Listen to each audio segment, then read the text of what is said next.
I'm currently...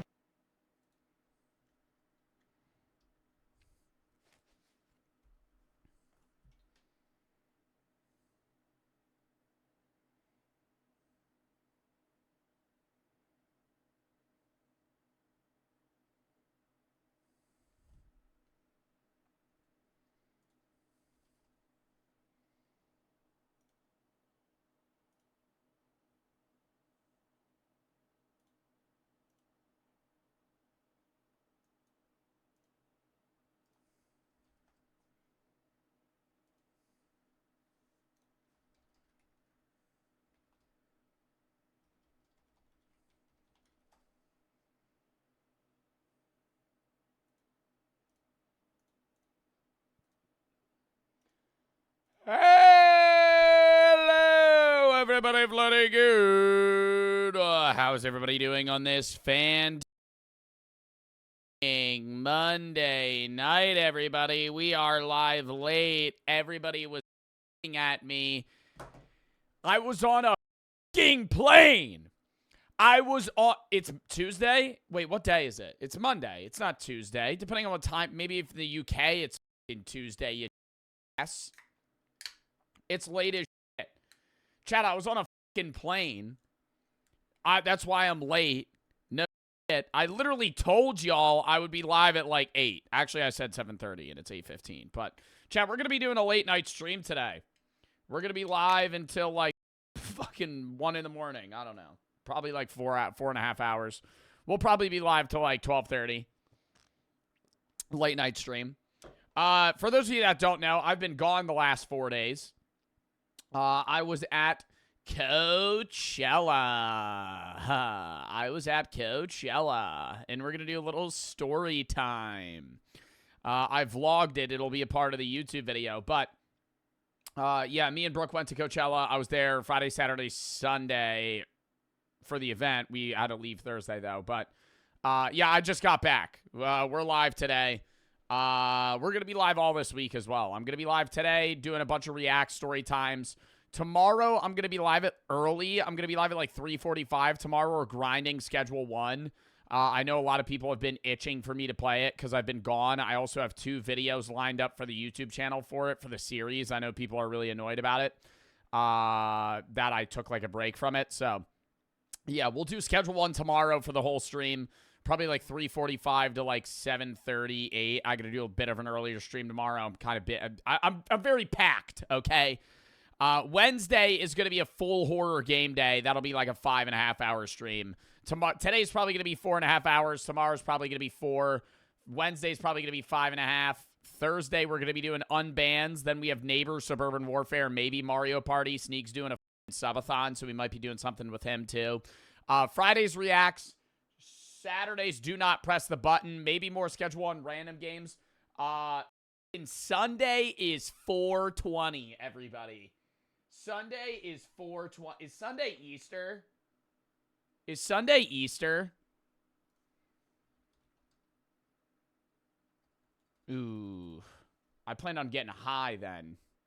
That's the Lord's Day. Interesting. I don't know. We'll figure out. I didn't know Easter Sunday and 420 fall on the same day this year. That'll be interesting. Anyways, this is the plan. Okay, I'm about to get into a story time, but I know I've been gone, so I want to tell everybody what we're fucking doing this week because we're going to be streaming every day. Today, story time reacts. Tomorrow, live early, like 3:45, Schedule 1. Wednesday, we have a bunch of horror games we're going to try out Into the Dead, but it kind of has some mid-ass reviews, so I don't know if it's going to be good or not. If you have any games you want me to play or videos you want to react to, videos, games, stats, I find most of the videos that I watch, the games I play. Mods, pin it. I find most of the videos to watch games I play, so send those there. Wednesday, horror game day. Thursday, unbans, Neighbors, Suburban Warfare, maybe Mario Party, some random. It's going to be kind of a fuck-around day. Maybe some other random games that we haven't played yet or we want to play. You guys send a lot of ass $3 games that we have to try out that I download, so we'll try some of those Thursday potentially as well. Friday's React Day. Saturdays, do not press the button. It's dropping that day. It's supposed to be kind of like, what's the one with the Stanley Parable? Supposed to be kind of like that. We're going to try that out Saturday. Maybe some other, maybe more Schedule 1. This Sunday is going to be 420. We're going to be maybe playing Schedule 1. Definitely doing some reacts. Definitely smoking. I don't condone smoking, but it will be 420. Maybe random games. And then next Monday, chat, we start Last of Us 2. I ideally beat it in like 5 streams. We're going to grind the fuck out of it. We're not going to do it back to back. I think we're going to run Last of Us 2 twice a week till we beat it. So it'd be like 2.5 weeks. But we'll run it like Monday, Saturdays, maybe. I don't really know the exact schedule yet. But yeah, Monday we're going to do Last of Us 2. Next Monday. Next Tuesday I'm off. Next Wednesday we're doing random horror games, itch games. Next Thursday, random game day. Next Friday, we have Autism Rec charity stream. Dub in the chat for that, as well as merch drop. Anyways, let's lock in today, chat. We have a lot that we're doing. We have a lot of reacts that we're going to be getting to. I didn't reset my sub goal. I don't know how many subs I have, chat, so just keep in mind it's not at 0. I forgot. You guys were rushing me and complaining and spamming that I was a part-timer. Also, chat, how do we feel about the hair being down? Thoughts. Genuine thoughts. I was rocking it at Coachella because I was too lazy to fucking do my hair because it was 102 degrees outside. Thoughts. Do we like it down? Like this, though. Thoughts. Do we vibe with it? It looks the same. Okay. It looks ass. You're balding. Mods, run a poll. Run a poll on if it makes me look like I'm balding. Bacon for the 5. Joe get jaded for his resurrection. Go Toxicity and Lithuania for the sub. Margaret for the 1,000 biddies. I need you and Kids to do this game together, please. Kelvin for the sub. Rob for the 3. How's your trip to Coachella? Gonna do a story time in a minute. Game thrill the fight. I'm so sore. GBG. J Skippy Colon RG for the sub. Scrumpy for the 3. Have you gotten your wisdom teeth out yet? Nope, never got mine out. Menta, Flynn, and Jake for the sub. I had space in my teeth. Mister for the 3. You seen the new season of Last of Us? I stopped watching that show. I think the show's bad. I said it. I said it the other day, and I'll say it again. Fallout show did it well. Last of Us didn't do it that great. Is the acting good? Yes. Is it interesting? Yeah. Would I rather play the fucking game 100 fucking times out of 100? That's how I know Fallout show did it well, because I don't want to play the game. I just want to watch the show. Right? I'd rather just watch Fallout show. I'd rather play Last of Us. But we're going to play Last of Us 2. It came out on PC. Game for the 3. Joe without a tank top. I was shocked when I got on the stream. It's late, dude. I was wearing this at the airport. I'm just too lazy to change it. Why would I change into a tank top for 4 hours? Rybug for the sub. The Beast for the sub. World Victor. World Just for the sub. Tyler for the 3. Got rejected by Girl in My Dreams today. Needed this stream today. Love the content. Thank you, and I'm sorry to hear that, man. Timbo for the 5. Been able to catch the stream. W. Margaret for the sub. Nova Faded. Forestly. Mir. Vade. Vampire. Michaela. Ellie. ZMD. It's Rocket. Honda Mix. Ailey. Tamora. Posty. Max. White Boy. AC. Hammy. 1. Rachel. Zoe. Pretty. Her. Sharky. Evie Tang. Not Lank. Zan. Vertical. Finn. Soul. I'm Butt. Tyler. And Space for the sub. Potatoes for the 3. Can't watch your whole stream, sadly. It's Ash for the sub. Chat, I know a lot of y'all aren't going to be able to watch the whole stream. I am live very late. My apologies for that. But I did want to go live today rather than not go live at all. GG for the sub. Googla, thank you for the 10 gifted subs. Thank you for the sub. Thank you for the 10 gifted. Charlie for the 3. How do you think In Time was a good movie, but The Last of Us show is bad? What even? In Time is a great movie. Joe Bart for the fucking 10 gifted subs. Thank them for the sub. Thank you for the 10 gifted. In Time is a complex narrative about if money and time were correlated in literally intertwined to the point where they were the exact same thing. And it's a fucking whole 2-hour movie based on the premise of that and how people deal with society when time literally is money and vice versa. Last of Us, the show, is a show off of the video game where they have to fluff out a lot of the story because the majority of Last of Us is...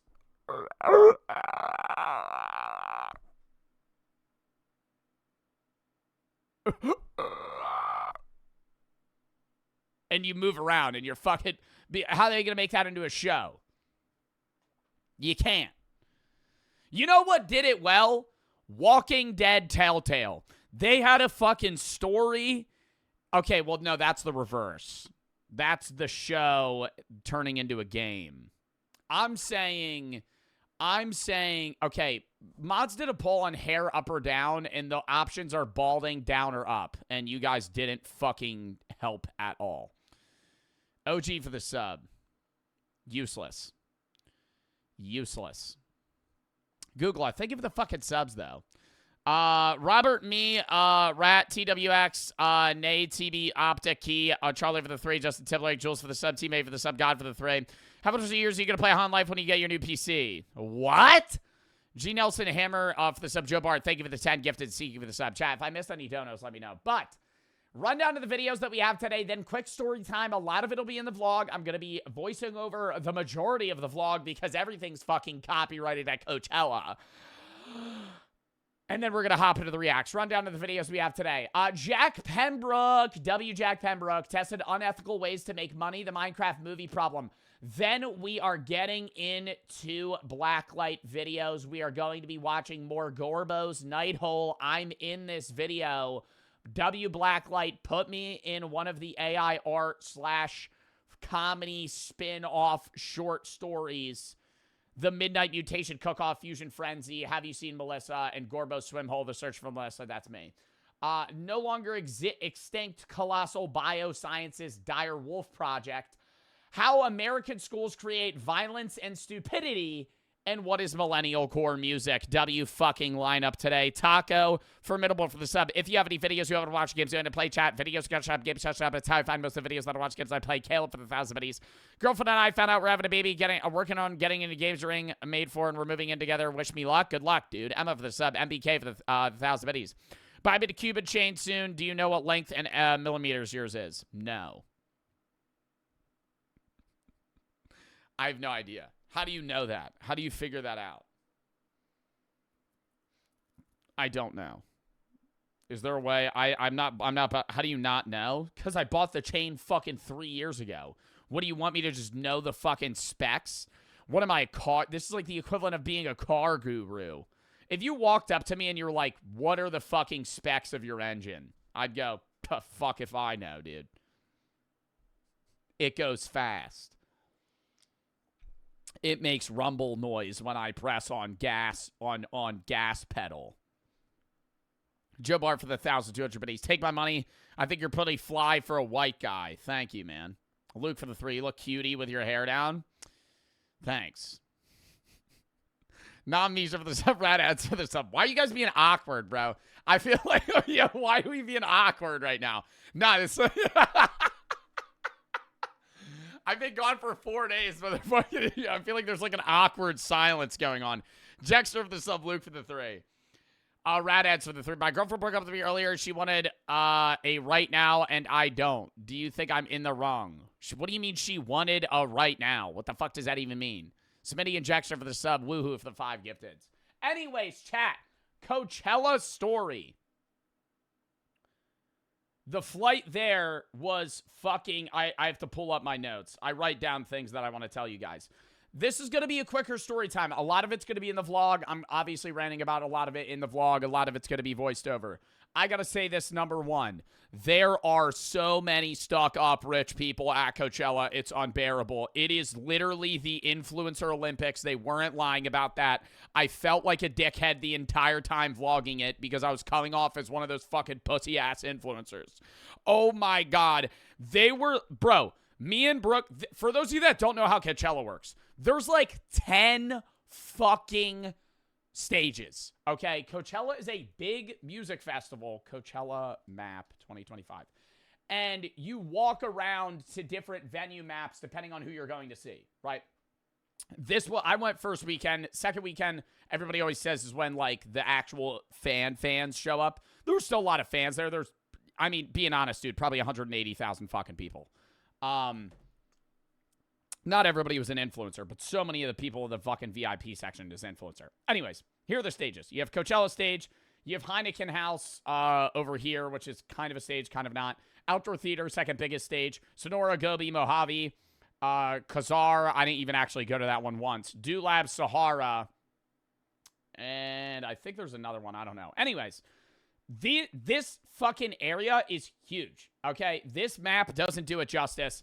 If you are over here at Coachella main stage and you're watching... Actually, let me give you an actual scenario. Sahara, we were watching Shoreline Mafia. 30 minutes after Shoreline... Or 30 minutes into Shoreline Mafia's performance, we had to leave because Brooke wanted to see Charlie XCX. Charlie XCX is at Coachella stage. These two are a mile apart. I'm not like a mile apart. And you're walking, it's in the desert. It's 102 degrees outside and fucking dry. My nose is bleeding. Everybody's wearing these fucking... Bro, I don't know if any of y'all saw those one of those TikToks. Influencers are getting worse and worse. I brought cowboy boots to wear. I had blisters all over my fucking feet. I said, I'm just wearing my fucking Nike Blazers, dude. I'm going to wear my scuffed up fucking shoes that are $100 that I've had for fucking 2 years in a row that I wear every day. Because they're going to make my fucking feet not hurt. You'll see people, it's 102 degrees outside. You'll see people pulling up in fits. Not like some short fucking, like I was wearing jorts in a fucking cut crop top. Bro, people are showing up in fluffy fur black boots with fucking black leggings, a hat, like everything that's matching the fit. I'm going, you're going to die here. You're going to have a heat stroke and you're going to die here. But you know what they do? They don't show up to the event until nighttime. That's why it's a bunch of stuck-up ass rich people. Bro, Coachella, the vibe, it was fun, right? I'm not going to sit here and say the event wasn't fun. Do I think it was worth the money? Fuck no, dude. I spent, no lie, for me and Brooke to go, $10,000. If you're adding everything, if you're adding Uber costs, tickets to the event, plane seats, hotel, food, the fucking event is sponsored by Heineken. Guess how much a canned Heineken costs? $18. We got two, bro. And I'm like, I'm getting drunk here, dude. I'm dying out in the heat. I'm fucking drinking. So I'm like, I'm just going to start buying drinks. I get 2 vodka Red Bulls, singles, $58 pre-tip. I've never even seen that, bro. And like, I have money, right? I understand I have money, but oh my God, what the fuck? I come to find out, like, half of the people that go to Coachella pay in installments. And I'm like, dude, they're never... How the fuck are you supposed to get food here? I'm in a privileged position. Coachella has been so hyped up that everything... Yeah, it's California. It's so overpriced that, like, the average income American is incapable of going to this event. Unless you literally save up for the entire year and also get lucky and live in California or like somewhere that's a drivable distance. All the hotels are booked, right? Like, obviously I could have made this event cheaper for me if I had fucking booked 2 years in advance, but I'm not going to do that. Anyways. Ugh. We show up to the event every day. The event starts at like noon, ends at like 2 a.m., right? Depends when the last performer's done. It's there Friday, Saturday, Sunday. A bunch of people perform. There's Post Malone, Lady Gaga, Travis Scott. I didn't see Post Malone or Travis Scott. And before any of you guys go, what the fuck, Joe? Let me explain. And you'll see it in the vlog. I didn't go to either of their fucking shows. Not because I don't like them, but I'm going to fucking explain. We show up day one, like 1 p.m. EST. We just want to walk around, or not EST, 1 p.m. their time. Why am I saying EST? 1 p.m. We want to walk around. We want to get the lay of the fucking land, right, before a bunch of people start performing because there's like 10 acts that we want to see every day. And it's hot as fuck. We're walking around and we start seeing these events, blah, blah, blah, blah, blah, blah. I'm getting drunk. I'm getting overheated. We're eating. I get a pounding headache. Lady Gaga comes on. We watch half of Lady Gaga's show at like 11 at night. We leave and start walking back to the Uber lot around, I don't know, 11:35, 11:40. And keep in mind, the Uber lot is also a mile from the event. Everything if you see influencers going, hey guys, here are my tips to Coachella. These are the ways that you're going to be able to take the heat. These are the ways that you're going to be able to understand and be able to move through Coachella. Like, you think they're being like just annoying ass influencers, and in part they are. They're right. You walk 50,000 steps. Not lying. I think that every day I walked around like 8 miles. Because if you want to see, it's never like, hey, if you ever want to see an artist, you're never going to be like, hey, I'm just going to chill at Coachella main stage all day. You're going to have, say, like Big X the Plug was at Gobi. Yo Gabba Gabba, Mojave. They're right next to each other. Fucking Shoreline Mafia Sahara. Charlie XCX Coachella. Zed Outdoor Theater. So all day, you're just going boom, boom, boom, boom, boom, boom, boom, boom, boom. And you're just walking up and down and up and down and up and down. And you're fucking dying the whole time. And there's like nowhere near as many people there until about 7 p.m. And I saw a lot of famous people there, okay? I saw fucking Machine Gun Kelly. I saw Louis from One Direction. I saw Charlie D'Amelio. I saw all these fucking people, right? Famous-ass people that are there. Just standing around next to you, okay? There's a bunch of models and people. You see them. The only place you see these people, the famous people, are right here. The 12 Peaks. Anywhere else, you don't see them, and you only see them past 8 p.m. Before 8 p.m., there's, like, no influencers there. It's in my opinion. I mean, obviously, I don't know, because I'm not going to recognize everybody, but there's, like, no influencers there. They waste their money on the tickets, show up for the main event, and then go to the after parties. That's all they do. They don't fucking, and you could tell me I'm wrong because obviously it's dependent on the influencer itself, but a lot of the people that pull up to Coachella that are like famous only come for like an hour and then leave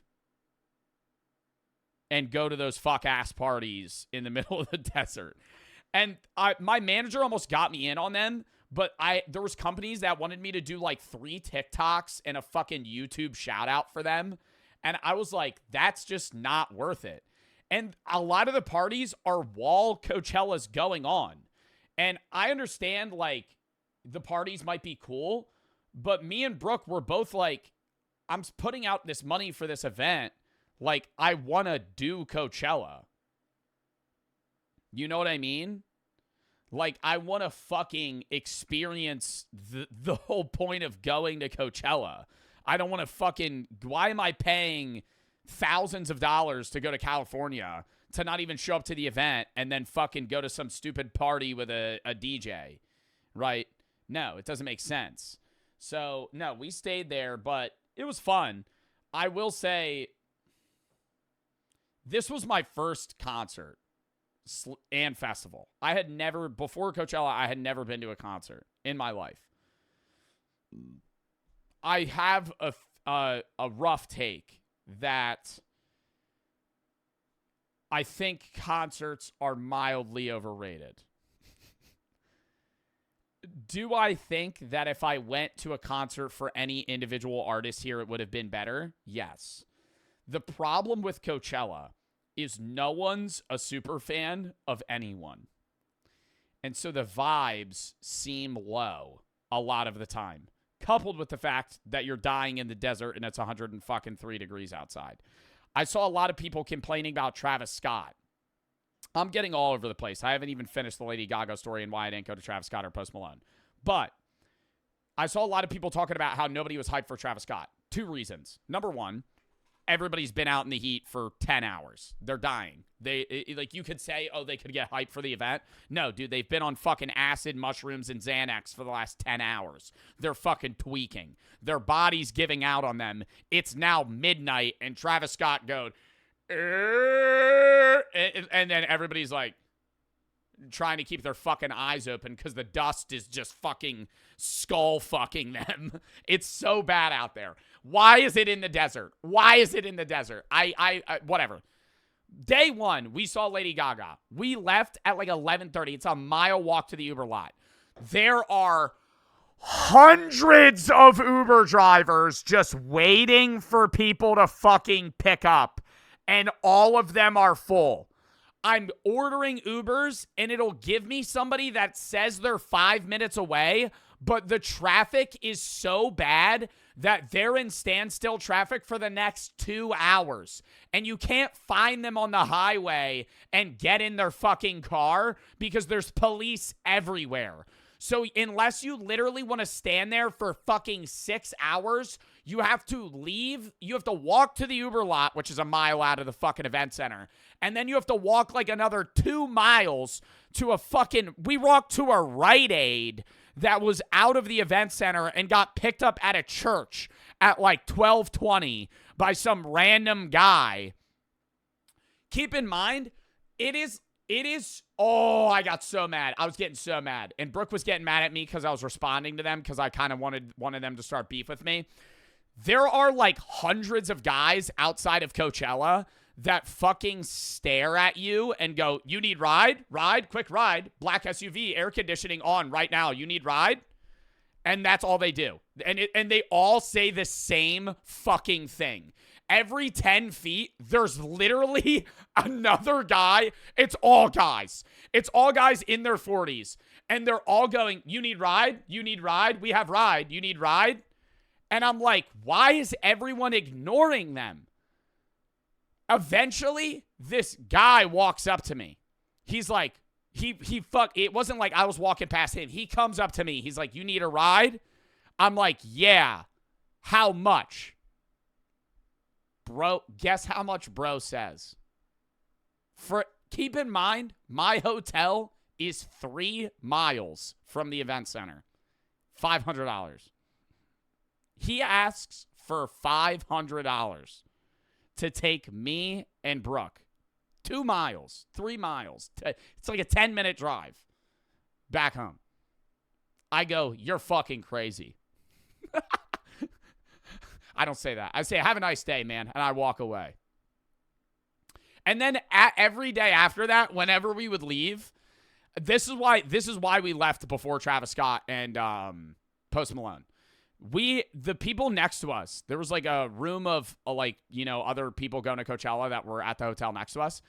We heard them get home the night of Travis Scott at 5. I'm not doing that.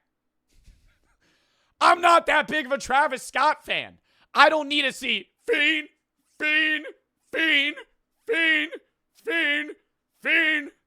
for fight so I can get home at 5 a.m. Pass. Fuck no. I'm not doing that. And then you gotta stand around, bro. Like, it's so much walking. I wasn't doing that. And it was so expensive then. I'm telling you right now, the people that got home, the Uber cost home from Travis Scott at like 2 in the fucking morning was probably like $200 flat rate. At that point, you might as well just pick up the guy that's like $1,000. I'll take you home right now. So fuck that. And then there was guys that were like selling water. And no one walked up to him. I wanted to pull up to bro and be like, yo, this is a terrible side hustle, dog. There's free water at the event. The one thing that's free at Coachella is water. This might be the worst business idea that you have. Okay, he's standing there with a cooler. Just going, water? Buddy. If I walk 5 minutes straight, I could just get fucking water. I could get 10 gallons of water for free. What the hell? No. Did you get a haircut? No, my hair's just down. But, what else? The flight there was ass. I took a shit on both flights. Some woman walked up to the door and started banging on that shit. I was in the bathroom for like 4 minutes, and I wanted to burst open the door and be like, the fuck is your problem? I'm taking a shit. She starts fucking banging on the door. Like, what asshat shit is that? I open the door. She's like 4'6". She's just, I swing open the door expecting it to be like some old man. I go like this, and I see no one. And then I look down, and she just goes, and then gets in the fucking bathroom. I should have just fucking smeared shit all over the walls. Like, I was in there for like 3 minutes. And then as we were getting off the plane, they tell everybody to sit down. They're like, this is the connecting flight. We had to fly fucking to Denver and then Palm Springs. And at Denver, before we even get off, they're like, excuse me, passengers. We have a medical emergency. Everybody stay seated. I'm going, somebody died. I'm immediately, they go, we're bringing medical professionals onto the plane. Everybody please stay seated. I'm like, damn, some old guy just fucking croaked. No, seriously, because you could have a heart attack on a fucking plane. Now, like, your odds of having a heart attack on a plane increase. So I'm like, oh shit, somebody died. These two women stand up that are 26. They just start walking off the plane. They're talking and smiling at each other. Everybody, including me, they're in the back of the plane. They're in like 32B. And everybody in the plane is like this. Because I'm like, am I going to see a dead body? You've intrigued me. You've said, I'm not upset if there's a medical emergency, but I'm going to look. And everybody turns their heads. The flight attendant goes, if you could please not look at them. I'm like, okay. I make eye contact with them. They look fine. I'm not doubting that they didn't have a medical emergency. I was just confused on what it was because they were on the next flight with me. It wasn't like they got wheeled off or like they had to leave the airport. They were flying to Coachella. I saw them on the next flight. And I was like, what happened? What was because they said they were bringing on medical professionals. No medical professionals came on the plane. They just walked out. Maybe diabetes or something you can't see. I'm not doubting that. I'm not saying that I don't believe that they had a medical emergency. But how are you going to tell me there's a medical emergency and then not tell me what that medical emergency is? I need to know. It will, like, obviously, if I saw an old guy getting wheeled out, I'd be like, oh, shit, he fucking passed out. Like, that would be obvious. You know, if it's privacy, Joe. Bro, if it's privacy, then literally, like, why did she air that out on the voice comm? That's what I'm saying. And why are you airing that out? Like, you could just say, everybody stay seated. They're going to miss their flight. If it's genuinely privacy, then why don't they lie and be like, hey, they need to get off they're going to miss their flight. Because if you say that, nobody's going to look. But the second you go, medical emergent, dead guy, snap in my head, right? Not that I want to see a dead body, but like, that's what I was assuming was going to happen. I've been on so many flights, and I've never had somebody come on the intercom and tell me that they're going to get an EMT to wheel somebody out of the plane. What else did I write? What else did I write down? Oh, I saw Sam and Colby a bunch. I know you guys would rave about that, so I wrote that down. I saw Benji, too. I know you guys are, like, fans of him. Yeah, I saw Sam and Colby, like, fucking 7 times. I didn't talk to them, but they were there, like, all day. They were YouTubers that showed up early, and I respect that. Oh, I saw Yo Gabba Gabba, too. That'll be in the vlog, though. I freaked out. It was fire. Yo Gabba Gabba was fire. I saw Sketch. I don't think he recognized me. He had his I had my sunglasses on and a hat on, and he had his glasses off. And I went, "Yo, Sketch," and he went, "What's up, brother?" and shook my hand. I don't think he remembered me. He knows who I am though. Like, we follow each other. I just think he couldn't even see me. I'm being so serious. Brooke literally leaned to me and she was like, "I don't think he knew you. I don't think he knew you were Joe." I was like, "Oh, well, whatever." He was high? No, he definitely was. Apparently, I was standing during the whole Benson Boone performance. I was standing next to Machine Gun Kelly the whole time. I didn't know. I just don't care, bro. Like, me and Brooke were talking about it, and we were just walking past. She would point out famous people. She's like, "You just walked past blank and blank." I'm like, I don't really care. Oh, Justin Bieber was there. Dude, there was a lot of people. I didn't care. Louis from One Direction. I'm standing there. He's short as fuck. Nothing against him. I really thought all the One Direction guys were like 6'2". He's like 5'5". Nothing bad about that. Short king. But I did not expect One Directioners or One Direction to be that small. Anyways. No, Joe's too famous for them. It's not even that. Dude, I really think that, like, some influencers love Coachella a lot because it's the Influencer Olympics. And nobody gives a shit. Everybody there thinks they're the main character. You have no idea how many... I was blurring a lot of the white people together. And you could... I'm not trying to be disrespectful when I say that. A lot of people had very similar Coachella vibe outfits on. They all had perfect hair, perfect eyebrows, perfect jaw lines, literally like abs. They all looked like Barbie and Ken dolls, dude. Like, it was weird being there. It was weird. Like, like clones.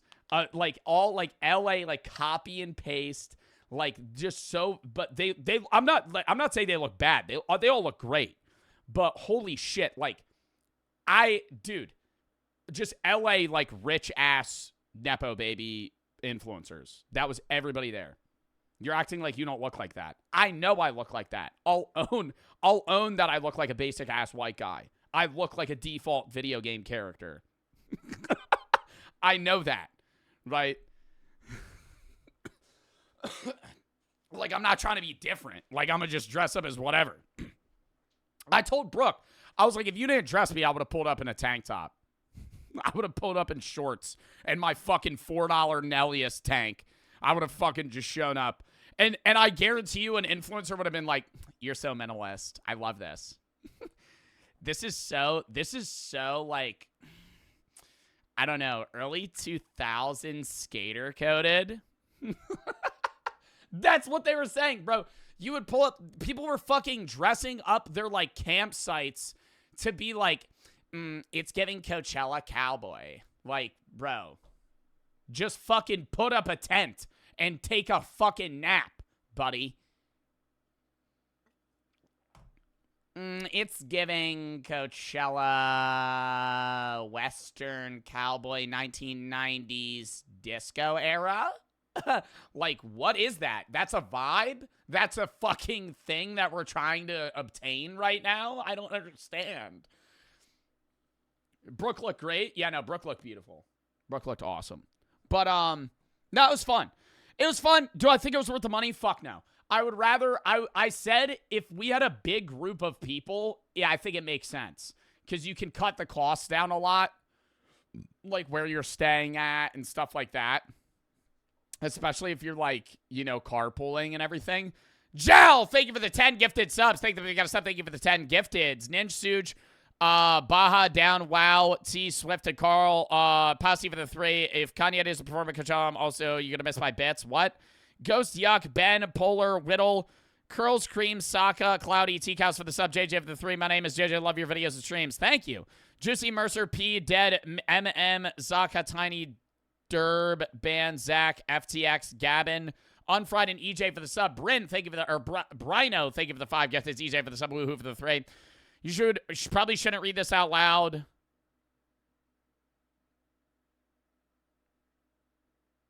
Yeah, I already talked to him a bunch like a week ago. He told me he was getting therapy. I don't know how recent you're talking about. Olive for the 3. Server, you're back. My school got a shooting threat, guns, bomb, and hit list. Dude, I'm sorry to fucking hear that. I hope everybody's okay. They were able to get the guy planning. It was still super scary. Well, I'm glad they got him. Stink for the 3. What are your top 10 favorite movies? I'm not reading all those right now. I'm sorry. Google for the 3. Don't read out loud. You missed my 25 gifteds. What do you mean don't read out loud? Dude, thank you for the 25 fucking gifteds, Google. I'm sorry I missed your subs. There's just a lot coming in. I'm trying to yap right now. Alex for the sub. Ryan, thank you for the 3. Thank you for the fucking 25 subs, though, Google. Dub in the chat. Weez for the sub. 1 for the 3. My girlfriend broke up with me, swearing I wasn't the problem, proceeded to block me on all platforms. Now I'm just insecure. Don't know what I did wrong. Just fucking stop talking to her, dude. Bone for the sub. Dream for the 3. Or for the 5. Hope you all had fun. The fits were fire. Slayer for the sub. Rat ads for the 3. Zwalla for the 3. Gooning to this stream 2. And Daniel for the sub. Woohoo for the 3. Smitty, Jexter, Luke for the 3. Gravity, Han for the sub. Alex for the 3. One of my friends went and said they had to wait just to check in for 11 hours. Yeah, Chat for the sub. Brino for the 5. Yeah, it was that bad. There was a lot of wait. I don't know.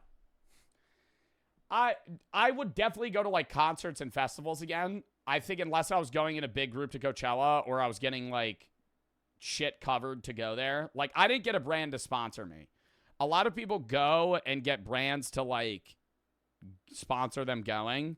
I didn't get that, so I just paid everything out of cost. And I could tell you, go to Iceland, go to Mexico, go to fucking Italy. It's the same fucking price. 3 days, 4 nights in Palm Springs, California at Coachella was $3,000 more than a week in Iceland. And the food's cheaper. On an island in the Arctic Ocean. Like, if that's not telling, I don't know what is. It's just overhyped, man.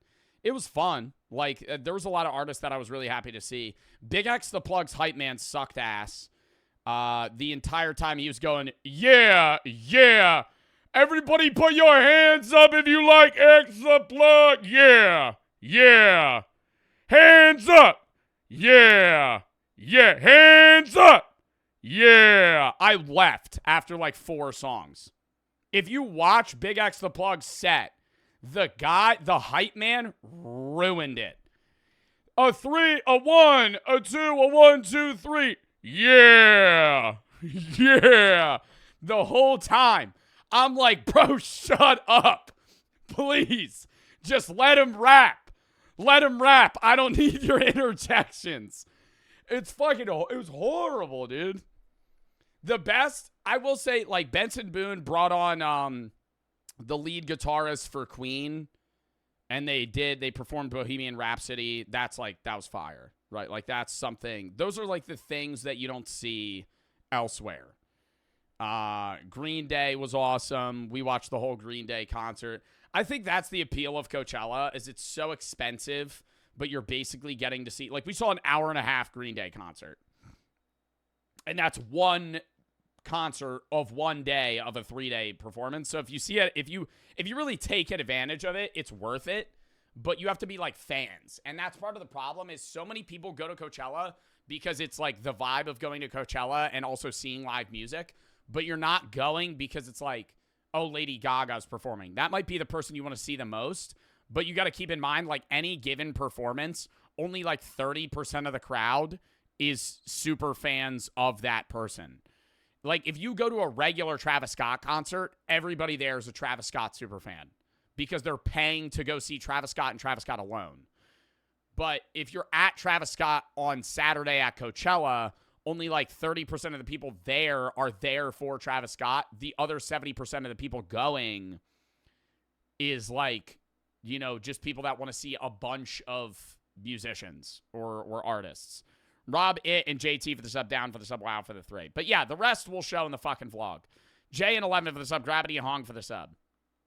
All right. Are we ready to fucking hop into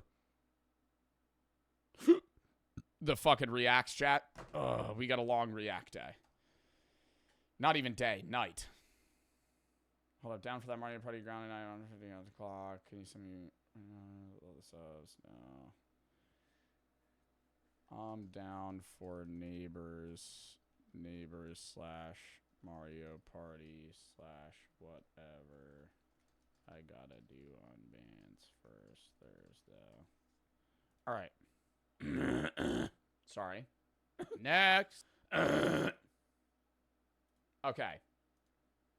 First video of the day. Joe peep the comments. The comments on what? Did you see Bernie Sanders? I did not. Who did Bernie Sanders perform at? That's the problem, too, is there's so many people that are performing at once that you have to, like, choose who you want to see. Yeah, it was while Claro performed. I forget who we were at while that was happening. Oh, and I saw, like, there was a few sets that were, like, really bad. Like Skilla.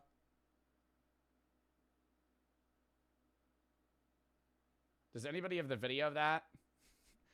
Where she's like, Coachella, make me sweat. Make me sweat. Dripping down my neck. Like, that's what it sounded like. And people were bumping to it. It sounded so bad. I saw David. Yeah, David bought out Jason the Ween, too.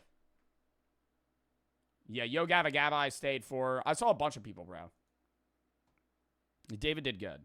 Like, that was, yeah, that was definitely one. All right. If somebody has that video, I want to see that. Otherwise, let's lock in. Mikey for the 1,000 biddies.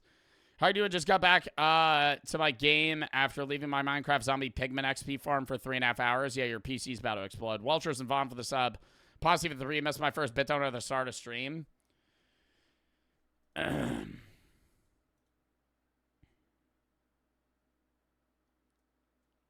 My girlfriend cheated on me with her dad. Don't know what to do. Drop her. It's not even... Why do you... Okay, I don't want to say why do you come to me with that shit, bro. Leave her ass. What the fuck? Oh, that was the wrong dono. Hey, Joe, I'm getting back. When the fuck did I was going to say, I feel like I read that before. Joe, I'm getting back from college tour. I'm starting to become aware that I'm getting older and have responsibilities now, getting worried. How do you transition... How do you get over your transition to high school and college time? Humans are great at adapting to situations that they're currently in. You will get easier naturally. Welchers and Vaughn for the sub. Cater and It's Jack for the sub. Schedule things. Make your life easier. Lock in here, chat. Lock in here. First video of the night. 9 p.m. I tested unethical ways to make money. This is the plan. We're doing a React day. We're going to watch all these React videos tomorrow, live early, 3:45. Schedule 1, whole stream till around 7:30, 7:45, maybe 8. It's going to be an early stream. Wednesday, horror game day. Into the Dead, random games, itch games, I don't know. Thursday, unbans, Neighbor Suburban Warfare with the guys, new game dropping, maybe Mario Party or some other random shit. Friday, Reacts. Saturday, do not press the button. Then probably other random games after that. Sunday, 420, getting high, doing reacts, maybe some gaming. Monday, Last of Us 2. We're starting Last of Us 2. Probably going to be a 6-7 hour stream on Monday. Tuesday, next week, not live. Next Wednesday, horror games. Next Thursday, random games. Next Friday, reacts and the charity stream for Autism Rec and the merch drop same day. And next Saturday, more Last of Us 2. JT and Super for the sub. Did you see Bombardio? No. Balsamic for the 3. Frank for the sub. Lock in. Chat, rest of the shit for the vlog, rest of the shit for Coachella and the rest of the story time and that stuff, that'll be in the vlog. Lock in. We're 50 minutes into fucking stream. Mateus for the sub.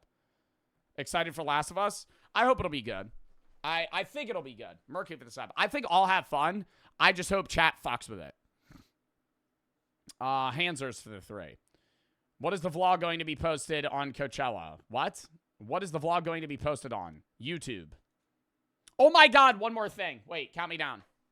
Where is it? Count me down 30 seconds.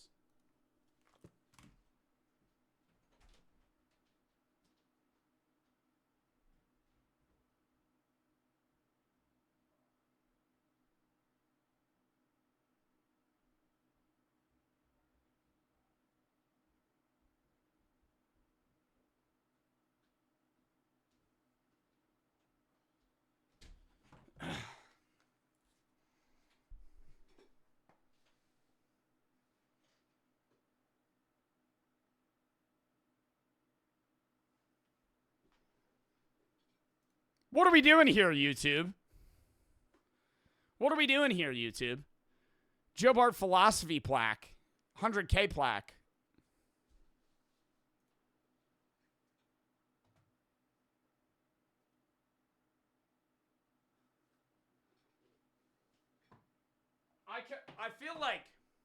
I feel like it would go perfect just under that one.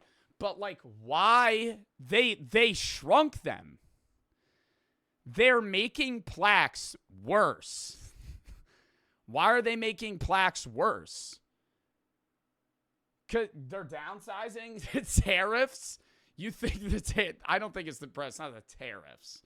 It's not the tariffs. I think it's that, you want my honest opinion? With the addition of YouTube Shorts, it has become drastically easier to get a 100K plaque. There are so many creators that get 100K plaques that it's actually becoming a monetary loss for them to just be sending them out. So now do you think they shrunk the gold one too? Probably not. I think they shrunk the silver one, and that's it. I think the gold one they kept the same. Probably. I don't know. I don't know if I'm ever going to get another gold one, so. I saw the new gold one. They shrunk the new gold one too. Wait, let me look. New YouTube plaques. Oh my God, they did. Stop. Bro, that's so annoying. And it's uglier. They made it. Bro, they made the gold one smaller than the OG silver. And y'all remember the OG YouTube plaques? Like, was anybody a YouTube viewer then? YouTube plaque OG. I wish I had one of those. Those are fucking heat. Like a good, like a one of the old silver play buttons. Like one of these where it comes in a glass case and it's like an actual button. My cousin has one. Yeah, those are old. I remember though when people were trying to hold up, I have to fucking appeal this. YouTube's trying to age restrict my videos. Interesting. Anyways, what was I saying? I remember early YouTube people were like, they should make a 10K sub plaque. Why don't we make a 10K sub plaque and call it a bronze plaque? You know how easy it is to get 10K subs on YouTube? Post brain rot YouTube clips for 6 months, and you'll just have 10,000 6-year-olds follow you. It's getting 10K subs on YouTube is like, it's the same thing as getting like 50K followers on TikTok. It's a task, but it's very doable by everybody. That was back then. 100 sub plaque when? Can we have maybe a paper? Could you maybe send me a paper mache plaque? No. Like, bro. They would be sending out millions of those. You're spoiled? It's not bro, I remember being like 10 and looking at motherfuckers asking for 10K sub plaques and going, bro, you're crazy. 10-year-old me had the financial knowledge to go, that doesn't make sense. Why would they give away 10K plaques? That's not even an achievement. Comparably, 10K subs, new channel plaque. Bro, 10K subs, the problem with that is people would just churn that shit out. 10K sub plaque, you could just, why am I yapping about this? Who fucking cares about this but me? No one. Literally no one. I'm the only person that has any interest on the fucking YouTube plaque history out of everybody. Saint Nick and C for the sub, steak for the thray. Best way to lose weight, calorie tracker, eating right. Going to the gym's always great, but you really need to like track your calories. You have to consume less than you burn in a day, but you want to do it in a fashion that is still healthy, not just eating less, but still eating the right foods. Ed Jackson, same for the sub. A problem is a lot of people diet. They just start eating less, but they still eat like shit. And they might lose weight, but they're going to start feeling like shit, and it's not going to be long-term weight loss. Side and Jess for the sub, posse for the 3. Updated my girlfriend cheating on me. I'm giving her one more chance because she said it was a mistake. Brother, but you're saying she had sex with her dad. Pasty. Pasty. Pasty. Your life, okay? Do as you wish. Wouldn't that make, like, family gatherings very awkward? Like, very awkward. Am I misreading this? I feel like when you sent the original donut, maybe I'm not understanding the situation. What is the vlog? I just read that. Zemo for the thread, or for the 1,000 biddies. Did you say schedule one today? No, schedule one tomorrow. And schedule one tomorrow on the gaming YouTube channel and Wednesday as well, because I know people are bitching for the episodes. Can we lock in? Also, you don't need to read the rest. I know you get these messages a lot. You helped me so much in my high school years. My mental health affected me severely over the last 3 years. Every one of your videos and streams helped me, and I love watching you, man. Been seeing you're getting more attention on Twitch. That's awesome. Thank you. And thank you for the 1,000 biddies. I think Twitch fluctuates with, like, you know, how people watch you and not, but whatever. Lock in. Thank you for the fucking nice message. We're not going to get on another tangent. I tested unethical ways to make money. I'm currently dressed up as a Gold Street performer collecting a ridiculous amount of tips from all these people. But little do they know, I don't think I've ever tipped like a statue performer. I've given money to musicians on the road, but that's about it. I also rarely see people that do this. that's not actually me. It's a mannequin that I've dressed up and spray painted to look like a real person, and I've been raking in money all day without lifting a finger. And that's just one of many unethical money-making methods that I'll be testing to see if they'll make us rich or if... What's the biggest, like, douchebag thing you could do to make money? But, like, an uncommon one. Or underrated. Not like rug pulling meme coins. Not like drug dealing or rug pulling meme coins. Something that's not that. Yeah, I think scalping's a big one. That's like real douchebag shit.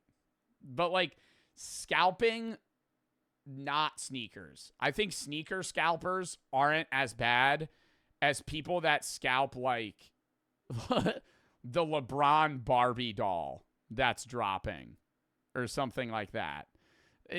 Things that are meant, or like Hess trucks.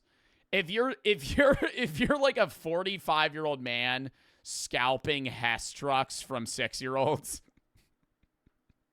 like that's just mean. That's asshole shit.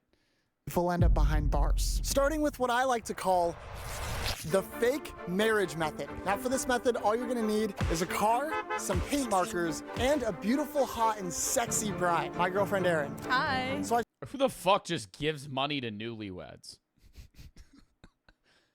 You could pass me on the side of the road and be like, just got married. I'd go, great.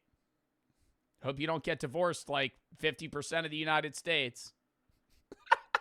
Oh my God, that would be mean. I wouldn't say that. I'd be like, congrats, and then I would walk away. I've seen this new trend that Hope you don't end up like half of the other marriages in the United States. newly married couples do, where they'll write a cute little message on the back of their car that says just hit my Venmo? Get the fuck out of here.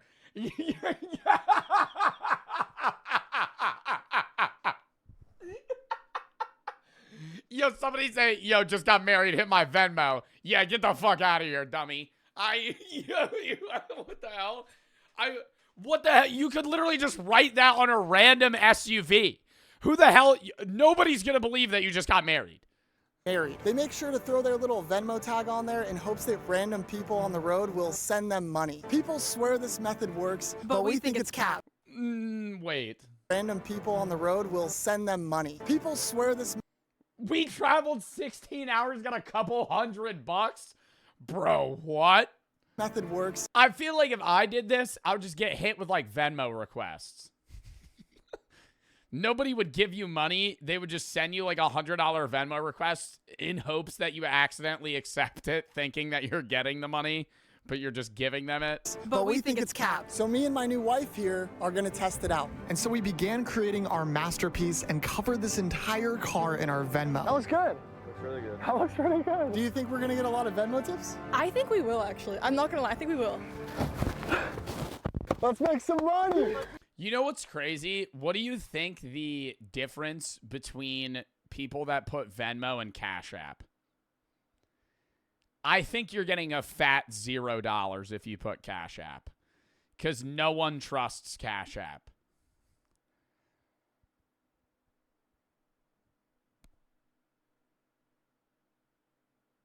Bro said age gap. What do you mean age gap? Make some money! Oh, you're saying like older people use Venmo? I feel like old people use PayPal. You're not getting Venmoed by like a 40-year-old. So we hit the road with the intention to drive and pray we get some money. What I didn't anticipate was how ridiculous we looked on the road and the attention we would receive.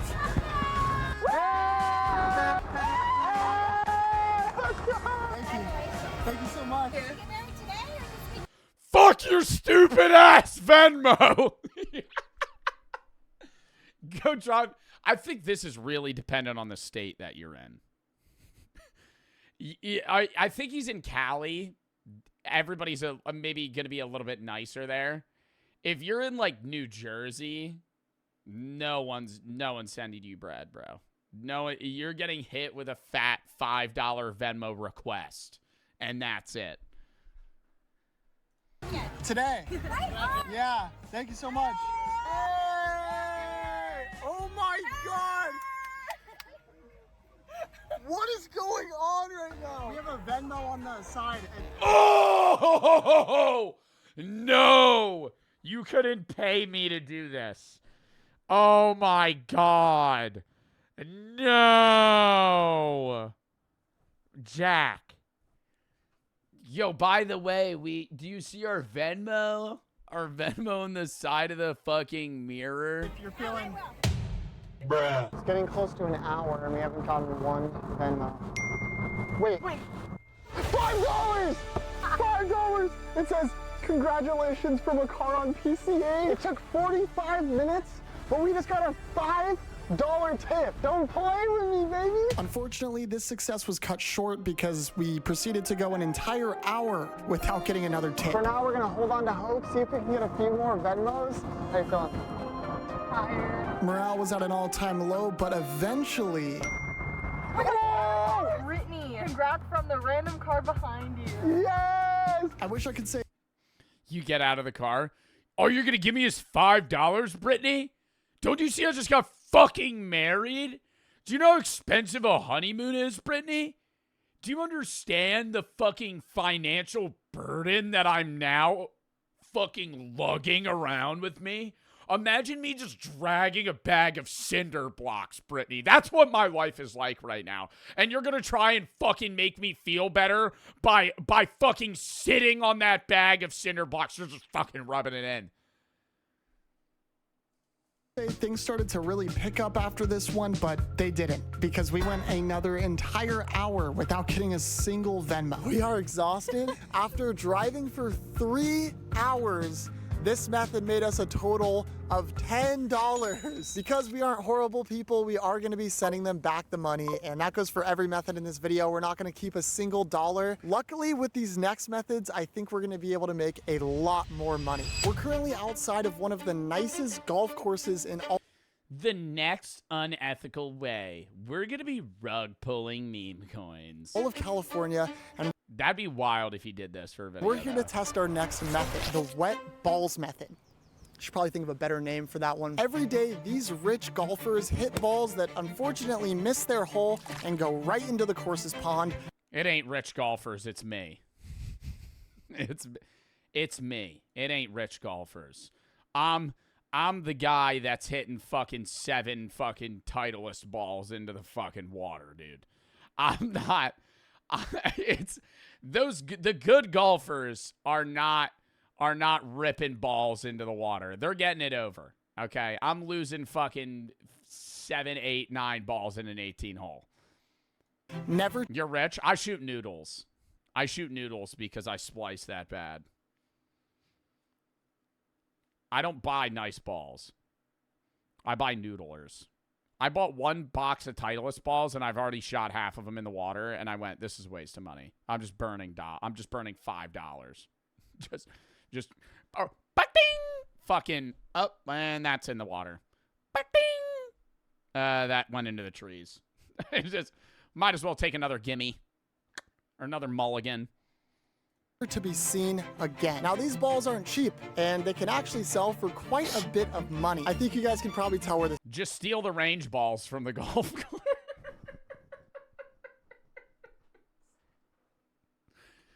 Dude, Jack, infinite money glitch. Go to a driving range, get, and just start picking up balls from the field. Don't even pay for them. If you want to be better, yeah, give $10 and you get 100 balls and you can just walk out. Or go to a driving range and just put on like a thick hoodie and just start fucking grabbing balls. And just using this net, some swim gear, and a bucket, I plan on taking as many golf balls from this course's pond as possible. Only problem is I don't have a membership, and to be honest, I can't really afford one, which is why we're gonna... this is a golf club. And to be honest, I can't really afford one, which is why we're gonna be sneaking in, baby. Sneaking. We're trying to find a weak point in the system here. And sure enough, in the middle of this rich neighborhood, just for him to go into the water and it to be a bunch of noodles. You'd be selling those for 20 cents. We found ourselves a perfect entry point. That's it, right? This is literally... warning, petroleum pipeline. This is like the perfect spot for us to like go in here. Perfect entry point. That's it, right? This is literally perfect. That right there is the golf course. In preparation, I put on my ball grabber outfit, and without wasting any time, we began our sneak in. Should we just go for it? Yeah, let's go for it. Right now? Oh, oh shit. Go to the ball. And once it's a fucking golf course, Jack. There's not constant security walking around, bro. Oh my god, he's hiding behind a tree, bro. Nobody's gonna see you for an hour. We made it to the pond. I knew I had to commit. Yes, sir. Go. I'd be worried there's like an animal in there. Anthony, there's so many balls in. Get him. Hurry, everyone's looking at us. Hurry. Dump him. Not only was this water absolutely disgusting, but I couldn't see a single thing, so I was just doing my best to get as many balls as possible. But unfortunately, our heist came to an abrupt end. Hey. Whoa. Yeah. How long have you been working here? Who has ever done this before? We're not? What? You know what that means, right? Damn, some other hustlers out there. some other big money, some big money ballers out there trying to fucking collect at the golf pond. What? We gotta come back. We're back. And this time, it's nighttime. Incognito mode. How are you gonna sell the balls? We're not thinking ahead here. Say you get a fucking 500 golf balls. eBay? Who the hell's buying those? To the pond. The balls aren't going to get themselves, Jack.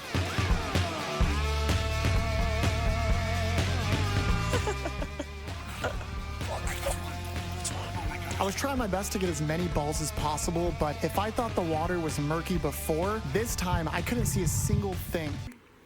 Down, turn it off. He's looking at us. Yes, bro. I think he's coming.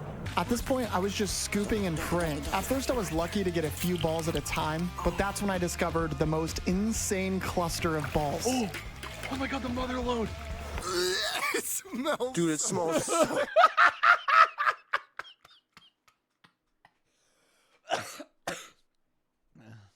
Oh bad, bro. It smells like I'm digging through shit.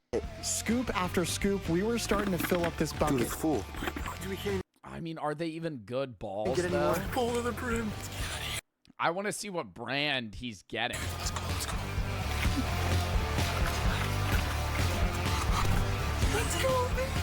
I smell Oh, like sopping wet? He's just shitting on his car seat. Did you lay a towel down? I'm rolling down the window, I'm sorry. I don't blame you. Dude, that was a huge W. We finally got our balls. I think we're Oh, you got some Callaways. gonna go to some golf stores and hopefully somebody will buy He's gonna go to a golf store.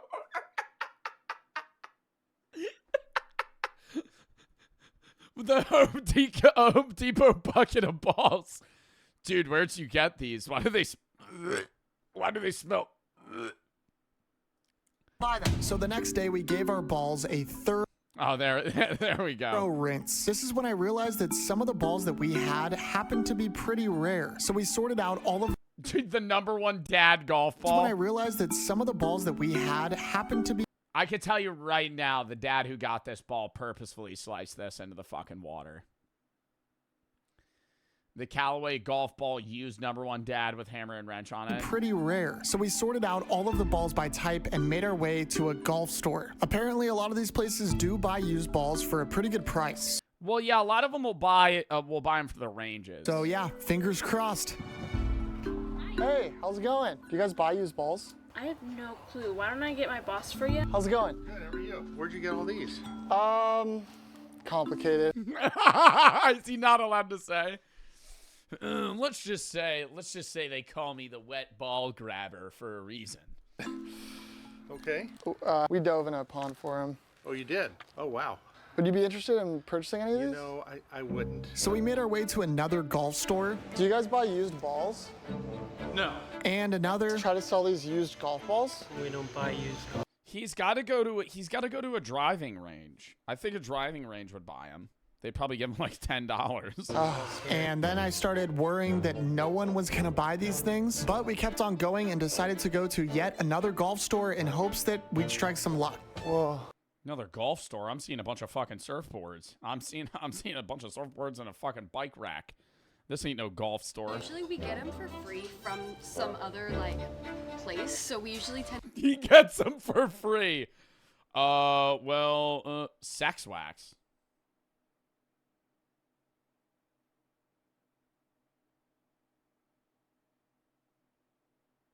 to not buy them. Do you What? happen to know how many are in there?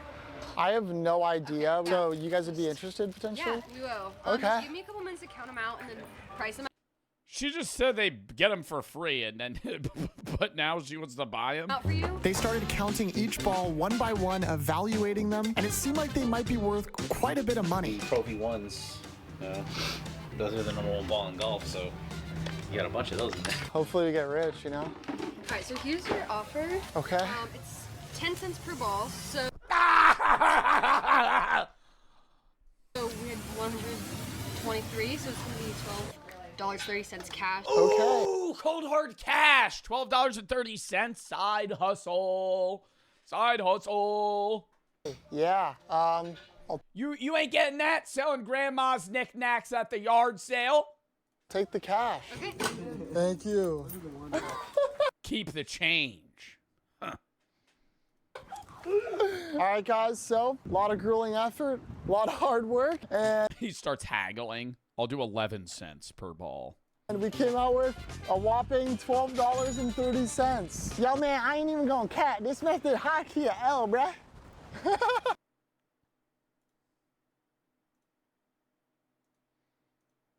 But I do think we'll have better luck with What the fuck was that, Jack? our next method.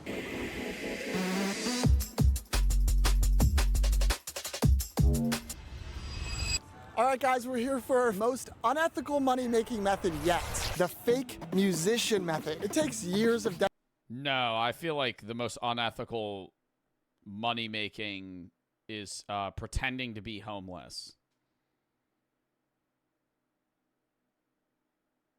I think faking music is nowhere near as bad as being like making a fake cardboard sign that you're like poor. dedication to learn the skill of playing an instrument, which is why musicians get paid the big bucks. I personally have absolutely zero musical talent. And with my whole There was a guy at Coachella on the way to the actual like event center.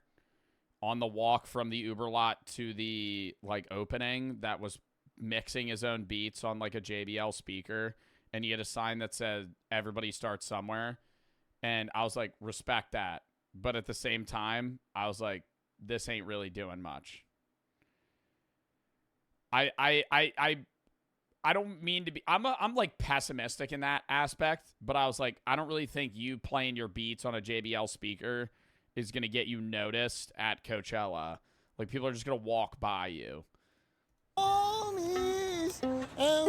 Mods, can we time out that kid for the rest of the stream? Ant Giants and 5 Ox for the sub. Joe Reimer, PJ, I like, backs for the sub. Mac for the 1,000, but he just broke your school record at St. Augustine. Didn't realize you were a dog at the track and field. You broke my record? What was it? Mango for the sub. I don't even know what record I held. Ashley for the 3. But a fan for your first time. Should I go to the Not Fest? I don't know what that is. Benny and Sketty for the sub. 72 for the 3. Sketty for the 3. Got back from my birthday dinner. Saw that you were live. What a lovely day. Happy birthday, bro. Tessie for the 3.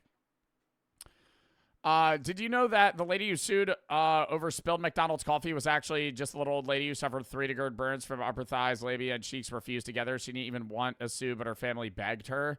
Extra wrench for the sub. It's me for the 3. Letting your girl have sex with your dad is completely normal. No, it's not. We for the 3. Want to say Lockheed, but I wanted to ask about studying philosophy in college. 15. Want to know what jobs I could get. You gotta do research on your own time on that, man. I'm not gonna tell you what to do with your own life. Gaps for the sub. Posse for the 3. Her dad was estranged basically her whole life. Reached out, so they went to dinner, and she texted me in the morning apologizing because I guess it happened while she went out. Brother, that's too many problems. That's too many problems, bro. Her estranged father reached out to her, and they went out to dinner and had sex that night. That's like one big problem that has a million other small problems below it that are going to accrue. Annie for the sub, Cal for the 3. Here to watch the VODs. Email for the 3. Did you see? I already read that. Hunter for the 3. It's always weird seeing you in a t-shirt. I know. I am fixing Bentley for the sub. Ducky for the sub. All right, lock in, bro. Type locked in. Oh, fat doobie. Is that fire? But I think I found a way to make it seem like I actually do. At first glance, this looks like a pretty normal violin, but when you flip it around, you can see that I've created a hidden compartment here where I've placed a tiny speaker inside of this violin. And at any moment, I can become the next Beethoven. Holy shit, bro. His violin skills are pure bliss. Let's see if we can fool some people, and hopefully we can make some racks. Wouldn't it be obvious that his fingers aren't moving in the same way? Like watching somebody fake play a guitar. And so I made my way onto the iconic Santa Monica Pier. And the first thing I noticed was the competition was fierce. Let's go. I need money for weed. Yo, respectable hustle. Okay, maybe not that guy, but there was a lot of other really talented. Oh my God, story time from Coachella. They took my fucking drugs. At the event center, they took my joint and put it in a fucking amnesty box. You assholes! Weed's legal in Cali, by the way. I bought it at a dispensary. I hid it in a sunglass case. It wasn't a good hiding spot, I admit it. I got it in the first day. The second day, they found it. Fuck. But I got a bunch of edibles. Weed is so cheap in California. I got 2 packs of edibles, 4 THC drinks, 2 joints, like 2 1.5 gram joints for $62. For all of that? For 4 like full-size THC drinks? That alone, usually those are like fucking $6-7 a piece. And they were made by Pabst Blue Ribbon. Didn't know PBR makes THC drinks. Street performers. I can't do that. Oh man, I'd be lying if I said Canceled out by the $19 beer you got? Yeah, but I got those edibles still. So it is actually canceled out. I wasn't a little bit nervous here. I'm scared, dude. But I had no choice but to find a spot to set up. I opened up my little violin case and put my sign up for tips. And right when I was ready to start testing this method, Don't bet on that prediction, chat. It's getting rug pulled. You have to have a permit. Yeah, dude. So, You have to have a performer's permit. What about at the top of the pier? no permits are needed. Okay, all right. Thank you so much. Appreciate it. Appreciate you, Have a good and one. so I packed up my things and made my way to the top of the pier to once again set up. I made sure that my violin was perfectly tuned. Hey guys, nothing to see here. Just, speaker. And now my moment has come.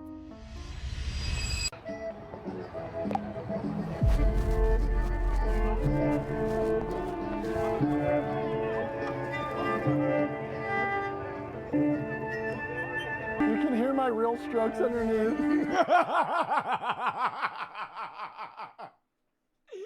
It sounds so bad.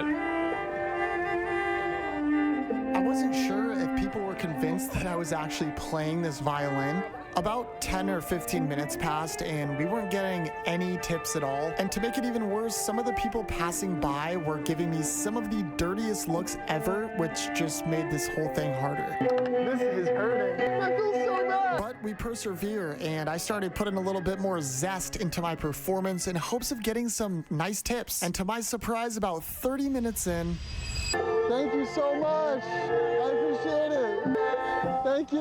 Thank you so much. Takes his hands off the violin and still playing. Oh, sorry. Can I tell you guys something?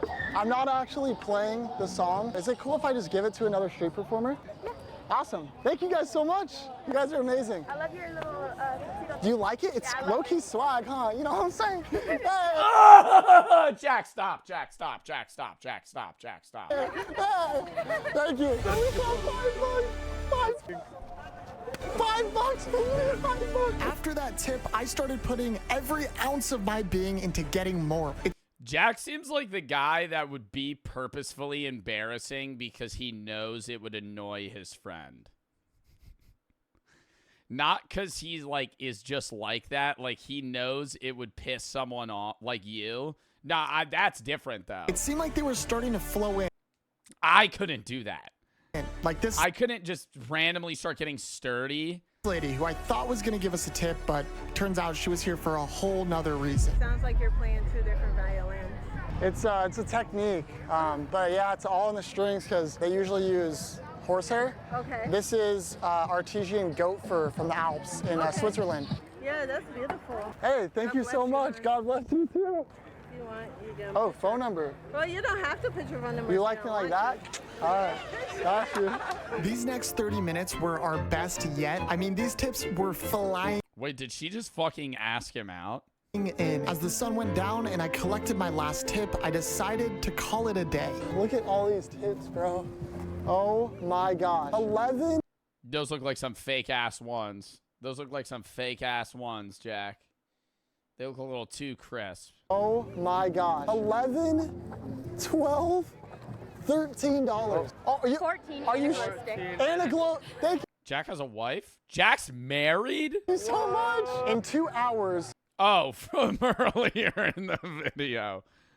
we were able to make $14 and a glow stick. We're gonna go give this away to somebody who actually deserves it. And now for our most devious method yet, the fountain thief method. Behind me is the largest mall in all of California, and we're here for one reason and one reason only.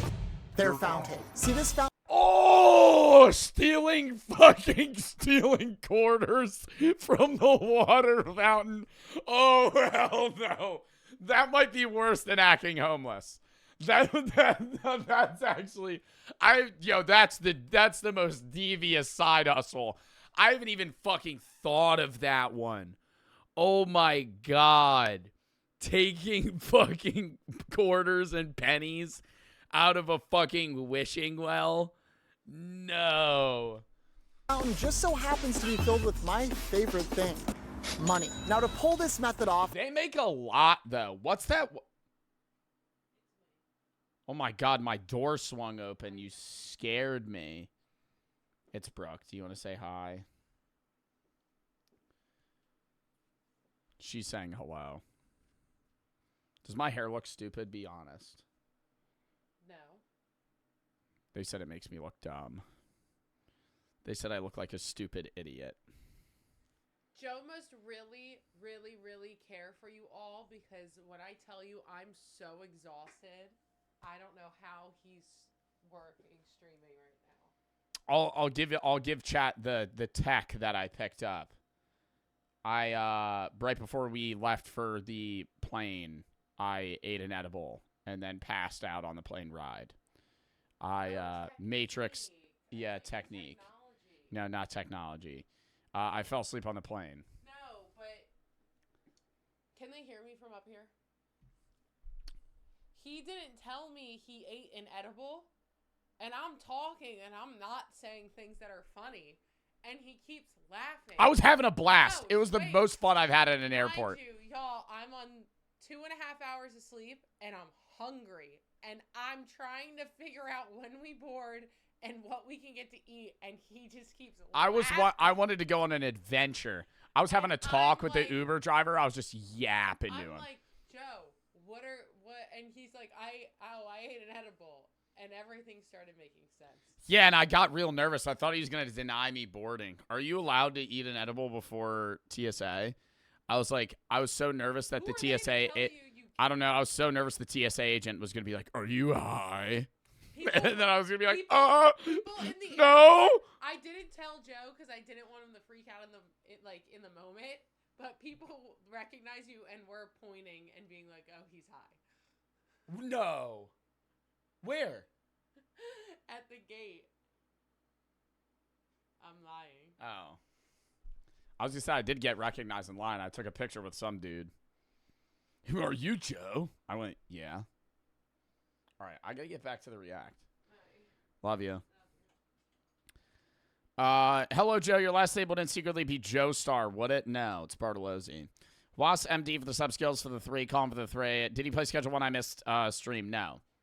We're playing Schedule 1 tomorrow. Today's Reacts. Tomorrow, 3:45. Schedule 1. Wednesday, Horror, 4:30. Thursday, Unbans, Neighbors, Suburban Warfare, Random Games with the Guys. Friday, Reacts. Saturday, Do Not Press the Button. Sunday, 4:20, Getting High, Reacts, Gaming. Monday, we're doing Last of Us 2, starting it at least. We're gonna try to beat it in 5 streams. Next Tuesday, if I'm live, more Last of Us 2 or Random Games. I don't really know, but probably not live. Next Wednesday's Horror, and we'll go from there. Next merch drop next Friday, as well as the Autism Rec charity stream. Ducky for the 1,000 biddies. I wanted to flex 98% chat with being sub for 4.5 years. Have a good night, Joe. You've been sub for 4.5 years? NXT for the sub, Jaden for the 3. The video of the kids pulling off the fireworks during the Minecraft movie, we're literally watching that next. Well, not that video. We're watching the Minecraft movie problem. I did see that video, though. Zach for the sub. All right, lock in, bro. We're still in the first fucking video of the day. Oh, Jesus. We had to get one of these puppies, an ultra strong magnet. With this magnet in my backpack here, I'll be able to put it right into the fountain, picking up all of the coins, basically letting the money come Won't it get heavy as shit? right to me. Now you may be thinking, Jack, this is a lot of work for just some spare change. but don't get it. Yo, nah, the audio in that video clip right there made me tweak. Hold up. Come right to me. Now you may be thinking, Jack, this is a lot of work for just some spare change. but don't get it. Yo, what the fuck? Does anybody have headphones on? No, there's like a weird like whoop sound. Come right to me. Now you may be thinking, Jack, this is a lot of work for just some spare change. but don't get it twisted. It was right there. There was once a guy who took so Hold up, Austin texted me.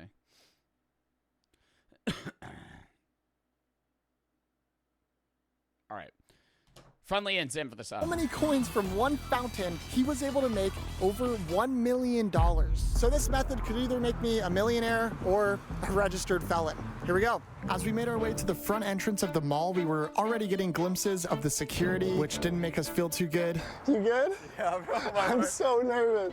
And as we entered the mall, we realized how nice this mall actually was. There was just luxury stores everywhere. Dude, there's literally security around. What's the takesy backsy rule on quarters in a fountain? How long after I throw the quarter in the fountain am I able to pick it back up? I don't think there's a rule on that. Single corner. I would say before you leave the mall. But we had a mission and we need 1 day, so you think you could come back the next day and be like, I actually put these quarters To here. complete it. Ready? Here we go. Here we go. So I got out my trusty magnet, and it was go time. Okay. Oh my God. Oh, come on. Hurry. Hurry. This guy's watching the fucking Ocean's 11 heist. This man has not seen any. That guy looks like Irving from from what's it called? Oh my God. What show? Severance. Rope's tangled. Okay. Drop it in. He looks at the guy. Don't you fucking rat. Oh, I'm grabbing coins. I'm grabbing coins.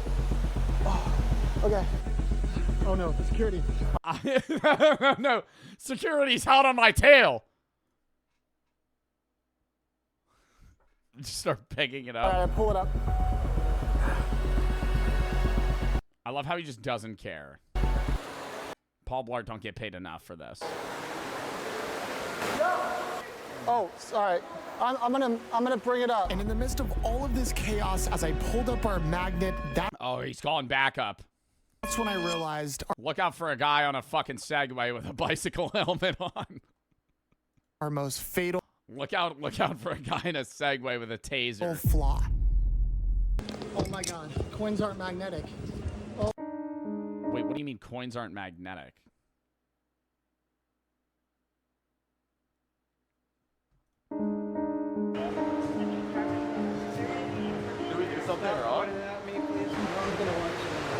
Okay, look, I get it. I mean, we're definitely in the wrong, but that's No one's gonna watch it anyways. just crazy. I was gonna just scrap this bit because it didn't work at all, but now I declare war. The very next day, I made a stop at the costume Oh my God, because that guy probably said, "Are you okay with being in the video?" And he said, "Yeah, no one's gonna watch it anyways." The very next day, I made a stop at the costume store and got myself a disguise because we were going right back into the belly of the beast. Except this time, I was prepared. All right, guys, we're back. We're gonna run it back, except this time I have a much better plan. You see, this same Just fucking go in there and start scooping it with your fucking hands, dude. At this point, that's the strategy. You go in, you just start picking coins up. mall has another fountain that's actually outdoors. This time, I brought one of these puppies. This is what I call the Scoop-O-Matic 3000. The plan is to go in there, scoop up all the coins out of the fountain, and hopefully we leave here rich. Take the edge off before we do this. Bro, here we go. Ready? My heart is beating out of my chest right now. Oh my gosh, there it is. I can see a security guard. Oh, this is so Dude, I feel like there's gotta be like no coins in there. sketchy. There's more security now. Oh my God, I'm Yeah, they've tightened up the security since the magnet incident. so scared right now. They've gotten backup since. That security guard there, even though he's far away, he's looking right at the fountain. I feel like we have 1 minute to get as many coins as possible. We're gonna go.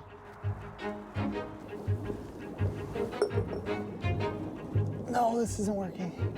This scooper does not work at all. I feel like I'm gonna fall in. I'm just using my hands at this point. Oh my gosh. Oh no. Oh no. Oh, security. This guy made the funniest face, like a disgusting, appalling face. Leah literally petrified. He's like, somebody's trying to steal quarters from a fountain. Hi. No, none of that. Okay. Not right here, bro. Okay. Private property. All right. Dude, no recording, but it's fine. He stole the quarters. Have a good day. Sorry about that. Oh my God, wait.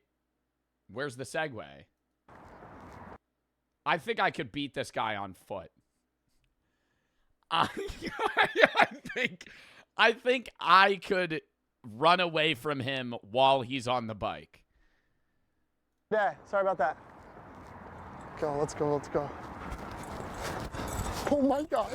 Maybe if that's, it is a big tire bike. That might be electric. I feel like I could parkour. I could pull like a fucking hood slide on the front of the car. All right. Have a good day. Sorry about that. Go, let's go, let's go.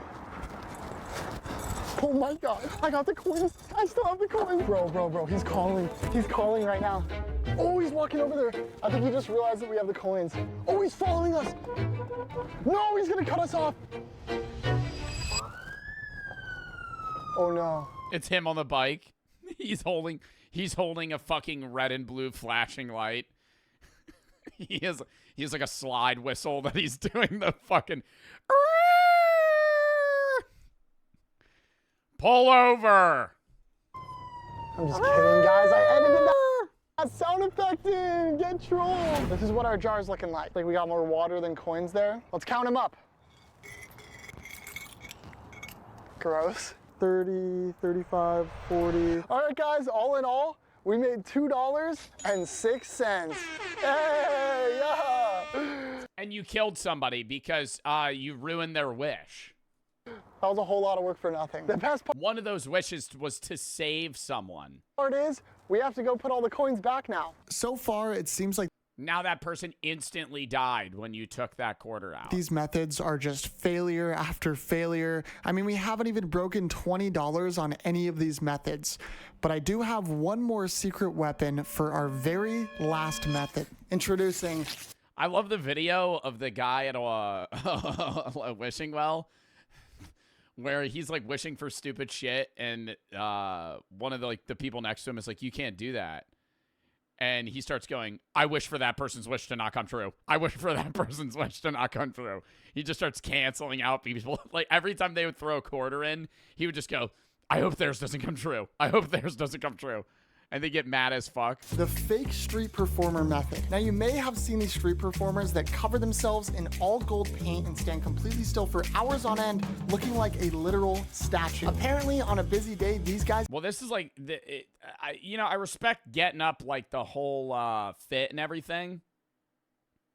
All right, Brad, 2025, we still having this reaction to a motherfucker sitting on a chair. He's sitting on a chair. It's in his leg. There's a metal platform, and there's like a fucking like scaffolding structure that he sits in. What? I was hoping to find gravity. She bought a fushigi ball. Apparently, on a busy day, I bought a fushigi ball. these guys can make Did I buy a fushigi ball? I bought a shake weight. absolute I fell for the shake weight. I remember having one of those, be going like, bank. And they don't even have to move. And this got me thinking, what if instead of doing all the work, I created an actual statue that pretty much did all the work for me? Here's the plan. Get a mannequin, dress him up in clothes, paint him gold, and drop him off in the busiest area possible. Will unknowing pedestrians fill up our tip jar with cold hard cash? There's only one way to find out. And next thing you know, I was on my way to pick up a mannequin. Get you too, Jack. Dang, he's got a six-pack too. Oh, yeah. Oh, we got a good deal, bro. All right, got it. There we go. And now that I was the proud owner of an oddly sexy mannequin, our next stop was the thrift store. See, we needed to pick out clothes to drip out this mannequin head to toe. After picking out an entire outfit for this dude, the last thing we needed was some gold spray paint. All right, guys. We got the mannequin all set up. It's arts and crafts time, baby. We're gonna dress him in all of the clothes we bought, and then... why do they always make mannequins look like ripped, by the way?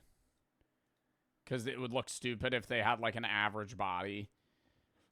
Like the average person buying a piece of clothing that you would put on that mannequin doesn't look like the mannequin. Your outfit for this dude, the last thing we needed was some gold spray paint. Because it's hot. All right, guys. The mannequin.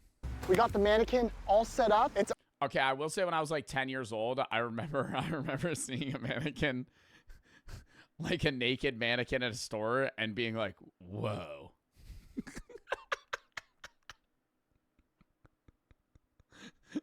Just like I'm in like the middle of like a JC Penney, and I'm like, "Whoa."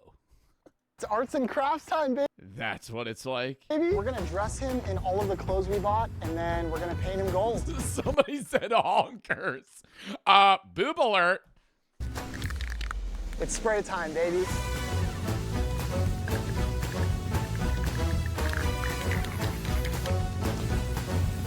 All right, guys, check out the final product. This thing looks insane. To me, this is insanely convincing. I mean, dude, it straight looks like an actual human. I have a feeling this might actually work. So we're gonna take this thing down to the beach. I feel like at some point somebody would like touch it. And hopefully we can actually make some money. So we loaded up our mannequin and made our way right down to the beach. And this is where it started to set in what we were actually doing. Dude, it's tall. Bro, we might get in trouble for this. We're getting in trouble for sure. Oh. How much money everyone's looking at us? Here we go. We don't want anyone to see us doing this. Dude, we gotta go. Drop it. Oh my God, all right, he's good. Let's go. And now that it was all set up, all I had to add was the most important part, the tip jar. All right, guys, the mannequin is fully set up. There's people already surrounding it. Now we just sit back, relax, and hopefully the money comes in. And it didn't take long for the money to start coming in. I really think I would know that's a fake person. Hopefully the money comes in. I don't know, dude. Even if they're dead still, you could just and say you don't recognize their skin or anything. Without even touching them, you could see if they're breathing or not. And it didn't take long for the money to start coming in. Oh my God! Whoa, we got a tip! We got a tip! Someone put a tip! Dude, it's been less than 5 minutes. We decided that every tip we get, we'd confront them and tell them the truth. So we made sure to talk to our first tipper. Did you think it was real? Yes. You know, you got a great side hustle going here. Yes, sir! Let's go! And oh boy, was she right, because the tips started coming in like crazy. Oh my God! We got 2 tips! Guys! There's no way. Oh, we got a tip! Another one! Oh my God, we just got another tip, bro! This is great! To my surprise, everybody seemed to think that this mannequin was a real person. Oh my God, look at this crowd, dude. People actually think it's real, dude. Do you guys think it's real or not? I think he's real. I actually thought it was real dude at first. Sir, if I can make a recommendation. And then that's where you just traumatize everybody and just pull out a 12 gauge and pump one right into this fucking mannequin's chest. A grandma just has a heart attack right next to you. Oh, you think he's real? Boom! Fucking right into him. Ah! I'd like to tip you, but I don't have cash. If maybe in the future you had a Venmo or a QR code, and people would probably be more likely to tip you. Interesting. Some people had their doubts, but it didn't matter because they couldn't prove it, and we were making money.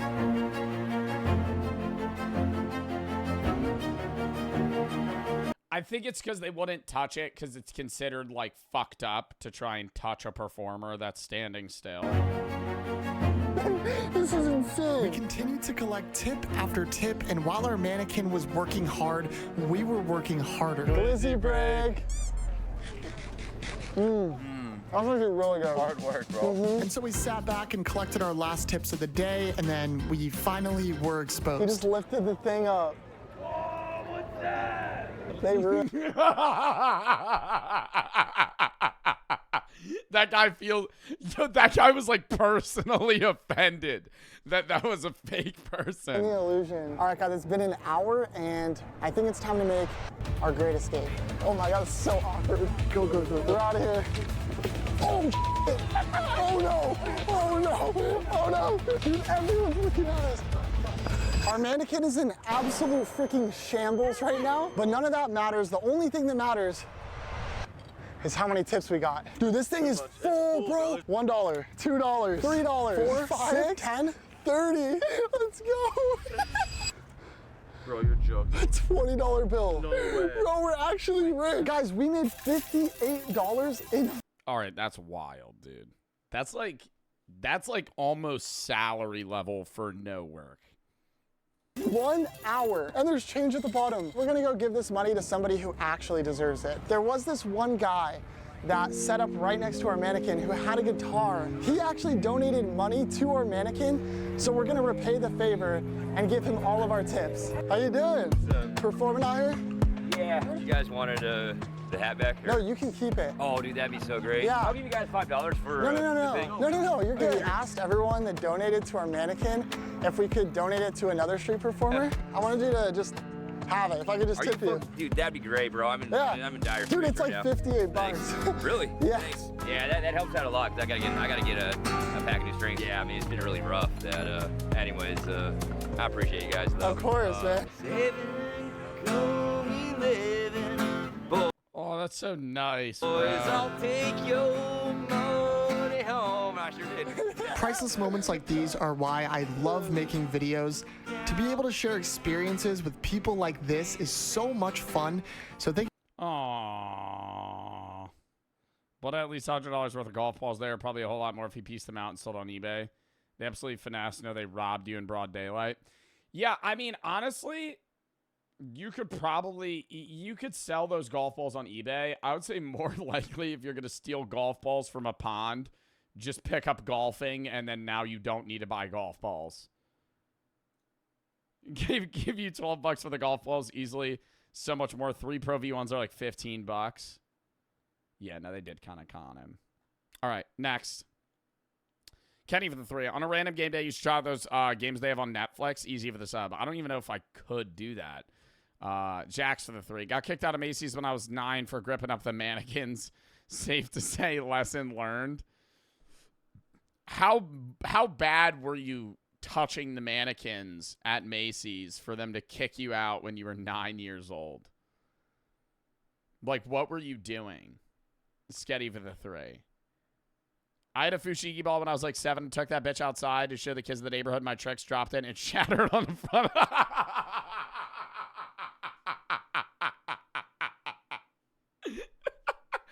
Took that bitch outside to show the kids in the neighborhood my tricks, dropped it, and it shattered in front of all my friends, and they laughed at me. I'm so sorry I laughed at that. That's fucking so funny, though. If you walked up to me and went, hey, man, can I show you my fushigi ball tricks? And then you just fucking shatter it. Hunter for the sub.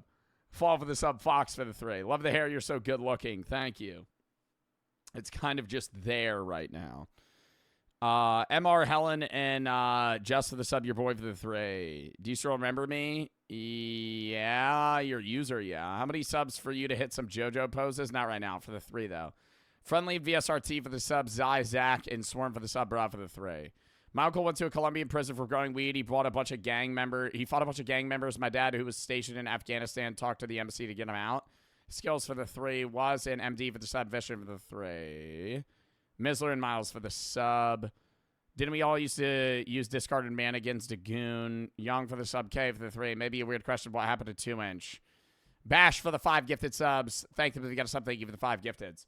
The fact that people 3 years later still ask about 2-inch is fucking nuts. He got banned for some shit he said off stream. Not going into detail, though. Minecraft movie problem. Lock in chats. Lock in. Type locked in. Papa Meat video. And then we have the Gorbo's swim hole videos, which I'm very excited for. Kendall for the sub. K for the 3. Lock in. Again. Minecraft movie problem. Who here has seen the Minecraft movie? I still haven't seen it. I haven't seen it because of this. Again. Obviously, I don't know everything that's going to be talked about in this video, but I've been seeing people like freak out at movie theaters and throw shit everywhere. I saw one video of fireworks that people were lighting off at a fucking, just like a Regal Cinema movie theater, which is crazy. I would immediately assume that shit was getting shot up the second I heard a fucking firework mortar go off. So I'm going to just wait. I might not even go see it in theaters, honestly. I know it's like funny for a lot of people, but at the same time, you're doing like Russian roulette. You're getting like a luck of the draw how bad the crowd's going to be. Ayala, thank you for the 5 gifted subs. Thank you for thank you for the 5 gifted. Welcome back to the Papa Meat channel. How you doing? How you doing? Come on and sit down because today we're talking about the Minecraft movie.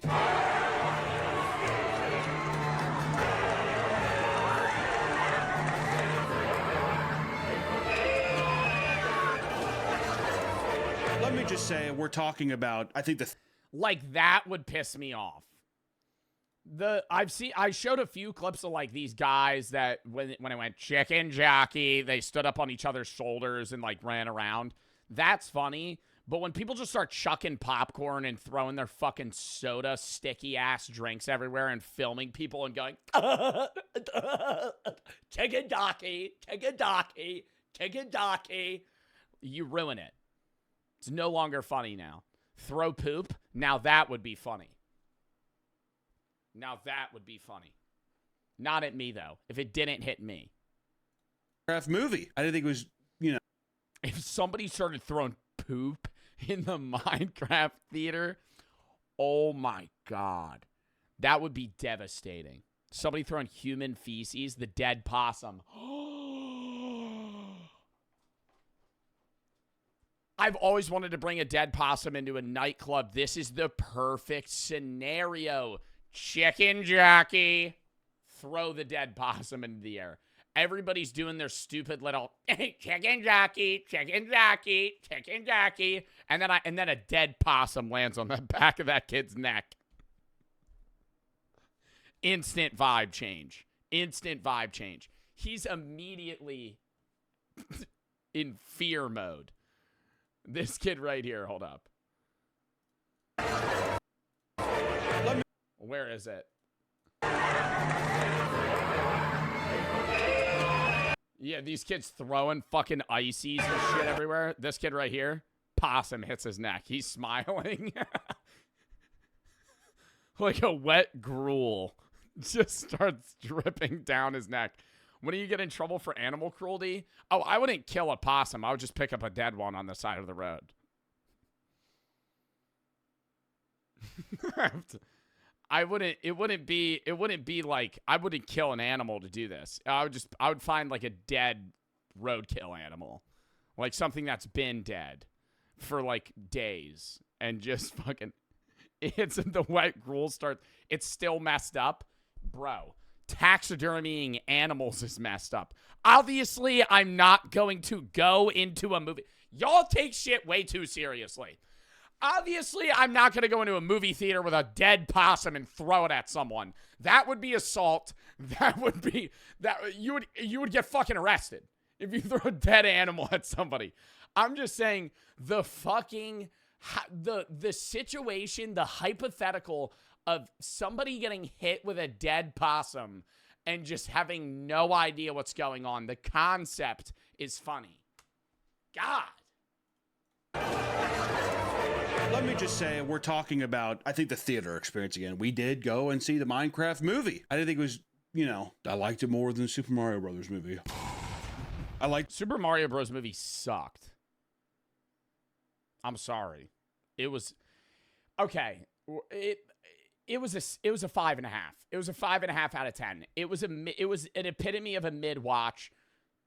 I didn't hate it, but it was It was I didn't watch the Minecraft movie yet, obviously. Sonic, and now I'm just rating video game movies. Sonic, 9. Minecraft movie, I don't know where it is. Chat, let me ask you this, and give your honest opinion. If I'm ranking Mario movie 5.5, Sonic a 9, where would you put Minecraft movie? I'm going to guess when I see it, it'll be like a 7.5. It'll be like a funny film, but it won't be like a good story. I liked it more than the FNAF movie. Even more FNAF movie was bad. Not bad. See, now I'm being too harsh. It was good. I liked it. It wasn't scary. And I wanted it to be scary. It's a fucking FNAF movie, dude. It should be scary. It should be at least mildly scary. Controversial take. If anybody goes into the Minecraft movie and they're like, FNAF movie was a 7. FNAF movie was a 7. I like FNAF better. Well, I guess both fan bases are autistic, but... Well, we're not critiquing that. Really, we went into it because it was the same thing as when we went into the Wicked movie, right? We went in because what we found was people going hog wild, right? We mostly went and saw to see if there'd be anybody singing in the theater, which there was, thankfully. And this time, instead of gay people singing Defying Gravity, you have a bunch of teenagers screaming, and chicken jockey, chicken jockey, chicken jockey, chicken jockey. Just full stimming. You're just seeing the dystopia begin to form within the United States, right? Chicken jockey, chicken jockey, chicken jockey, chicken jockey. Just fucking the uncontrollable urges, dude. Just fucking panicking. Hooping and hollering and throwing popcorn, ladies and gentlemen. Bro, the dead possum though. Dead possum bit. I'm holding on to that one. That one's a good one. and the end of the popcorn buckets. I gotta stop. I'm just imagining it in my head. I order a large popcorn. I go to the bathroom. I have a other bucket. I pour the popcorn into that bucket. Like half of it out. Dead possum by the tail. I lower it into the bottom of the bucket. Cover it with popcorn. Now I'm clear, right? That dumbass movie guard that's like, "Can you show me your tickets?" He don't know that I got a dead possum in my fucking chicken bucket. Or not my chicken bucket. My popcorn bucket. You would smell? I'll spray it with cologne. No, because then that will mask the gruel stench. And I want that to be a factor. So I'm just going to risk it. I'm going to walk in quickly. Or he'll think I smell. For show, I eat a few of the popcorn. So nobody seems, upset. And then whoever's sitting in front of me at the time of that movie. Actually, no. Whoever freaks out the most at the Minecraft movie, you hit him with the chicken jockey, and everybody starts throwing popcorn. You just fucking chuck the bucket at him. Possum just flops onto the floor. Honestly, no, that's a bad spot. Because if I ever did that to a teenage guy in high school, they would find it funny. Which could be good, but I kind of want a bad reaction. I want like a... If you threw like a dead possum at like a 16-year-old teenager during the Minecraft movie, he would probably be like, yeah, this is fucking hilarious. What are we in? He would probably pick it up. The state of movie theaters right now. This is also advocates who push for I'm gonna watch it at home, right? Which is unfortunate because I do think the movie theater is a special place. And this pains me, Nick. I'm pained. My feeble little heart can't take it. Similar to like the Eras Tour too, with Taylor Swift, fans getting up and doing the Eras Tour. Well, there's a difference between, here, I'm not gonna blame the Swifties for that, all right? I want to. The only people I blame at the Eras Tour is like the girl who's sitting outside the stadium and she starts crying when she hears the song. It was the song that saved my life. Well, I'm talking about when they were playing the theater. The theaters, yeah. Doing the cult mentality. Well, I mean, it's a concert thing. It's a difference, at least, right? So today we're gonna talk about the absolute pandemonium that's the Minecraft movie. From trashing theaters to body slamming theater staff. Let's Minecraft. Body slamming theater staff? Oh, hell no. That fucking... The guy that just gets your tickets that's like 35, very introverted, been working at the movie theater his whole life, walks in. Guys, I'm gonna need you to... Oh! Fucking just literally like some Rey Mysterio-ass move. WWE, put him in a fucking chokehold. Literally, he's just full-on suplex him into a table. To better understand how we got here, we have to go back to the beginning. When the trailer of the Minecraft movie dropped in late 2024, people were immediately taken back by how bizarre it looked. I was shitting on it. I was so shitting on it. Because dude, they did it right because they're panning into the meme-ishness and it's proving to like get them a lot of box office revenue. But I still feel like the Minecraft movie, even having not seen it, they could have gone a different path that probably would have been better. Rat ads for the 3. Water bucket release throws a bucket of at. No. Imagine for the sub. A leave it at the 10. I work at a movie theater. Made our first incident this weekend. It sucks to clean. Demoto for the 3. Caspel of Jonjor. Sen and Tyler for the sub. Yorkshire for the 12. In the Fire Academy, when it gets harder to enjoy watching your videos, we'll dub. Apollo for the 1500 buddies. My mom owns a CHC drink company called Happy. With an I. I really think you should try it, see what you think. Well, I'll see if I'd be able to get it. Reed and Brayman for the sub. CNM for the 350 bits. You're so cute today. Lee and Ayala, thank you for the 5 gifted subs. Hold up. All right. Looked, right? Remember people being like, what does that sheep look like, dude? Why does a sheep look like that? And you're like, it's Cube. It's Minecraft. Not a big deal. Which, once again, we saw the movie. Thought they did the zombies and pigs pretty good. No. I'll say it. Villagers. Love the villagers. The only reason I'd go back is for the villagers. I'd watch that every day of the week. People were already prepped for disappointment after finding out that the movie would be live action rather than fully animated. But seeing the grossly realistic texture on the eye. This part just looks so green screen to me. Iconic Minecraft characters greatly upset fans of the game. Like, this isn't cute and simple. This is what the Jennifer Coolidge and Villager's sex scene. Was that an actual thing that occurred? Yo, Frankie, thank you for the fucking raid. W raid, Frankie. Appreciate the fucking raid. We're live late doing a goddamn React day. Just got back from Coachella. Wait, hold up.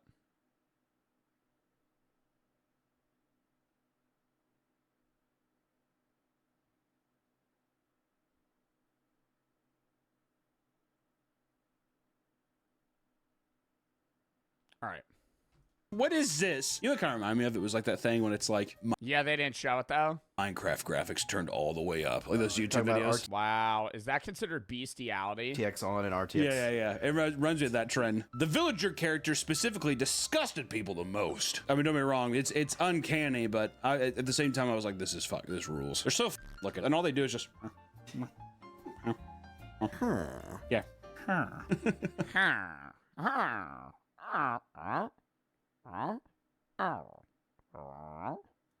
It's so good. Other complaints stem from how the entire movie looked like an overly saturated.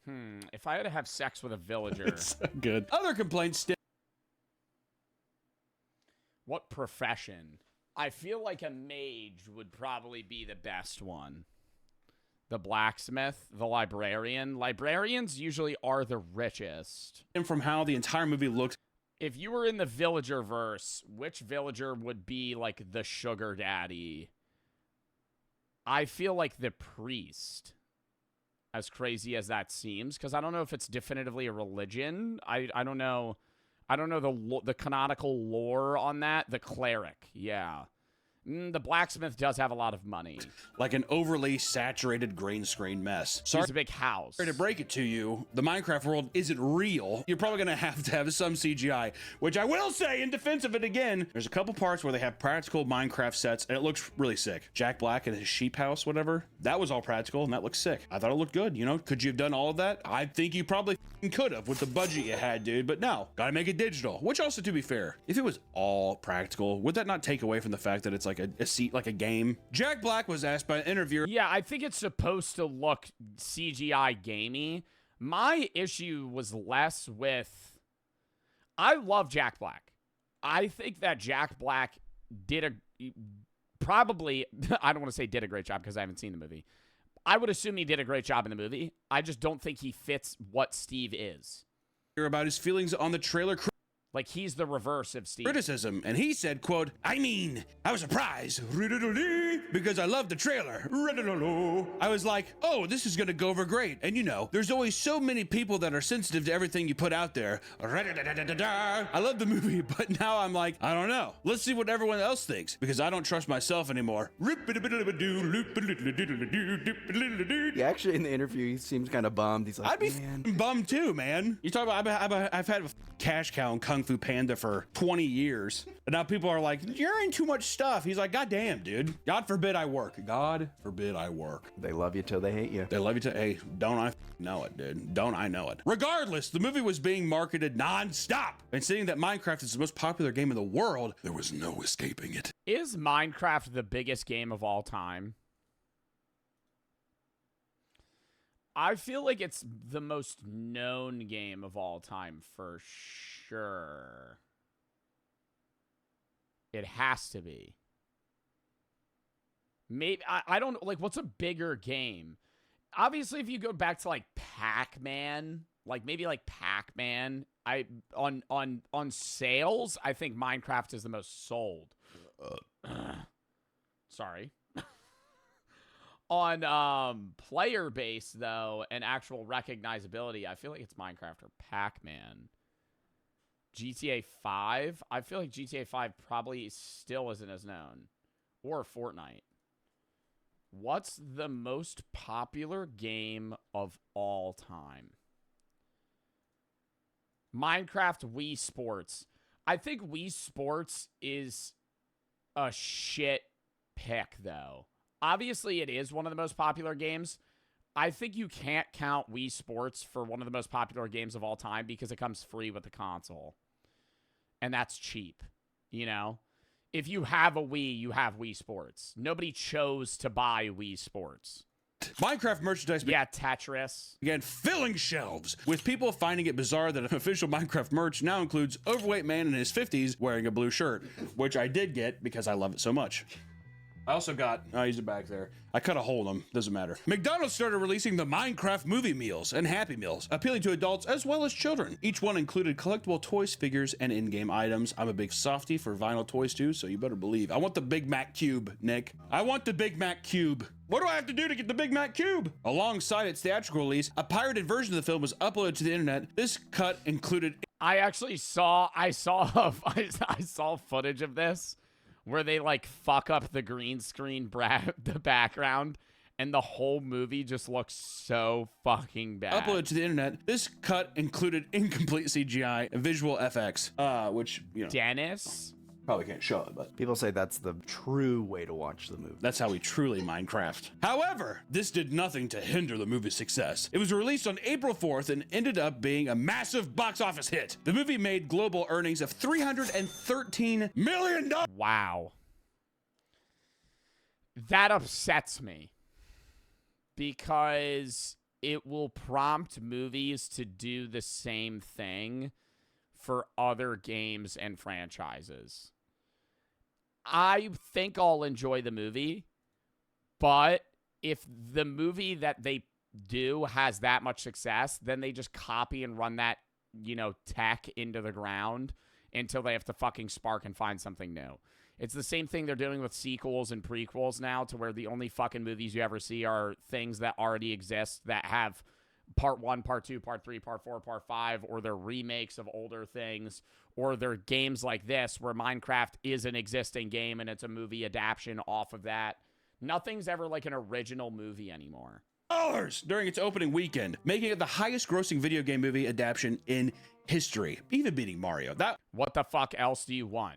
A unique written story that is made by someone. A new idea. I've said this before. If you look at the top grossing movies of 2024, they're all remakes. Inside Out 2, Deadpool and Wolverine, Moana 2, Despicable Me 4, Wicked, Mufasa, Dune 2, Godzilla and Kong, Kung Fu Panda 4, Sonic the Hedgehog 3, Venom the Last Dance, Gladiator 2, Beetlejuice, Pegasus 2, Bad Boys Ride or Die, Kingdom of the Planet of the Apes. These are all in the top 20. Make a fucking new movie. Make a new idea. Make something that's not an adaptation of something that already exists. I thought that was crazy. Or more movies on newer / old books. I think that's an exception that I would be fine with. If you're making something off of like an old book, it's different. But even then, just come up with a new story. And not some of that bullshit Jason Statham action films where he's like, all right,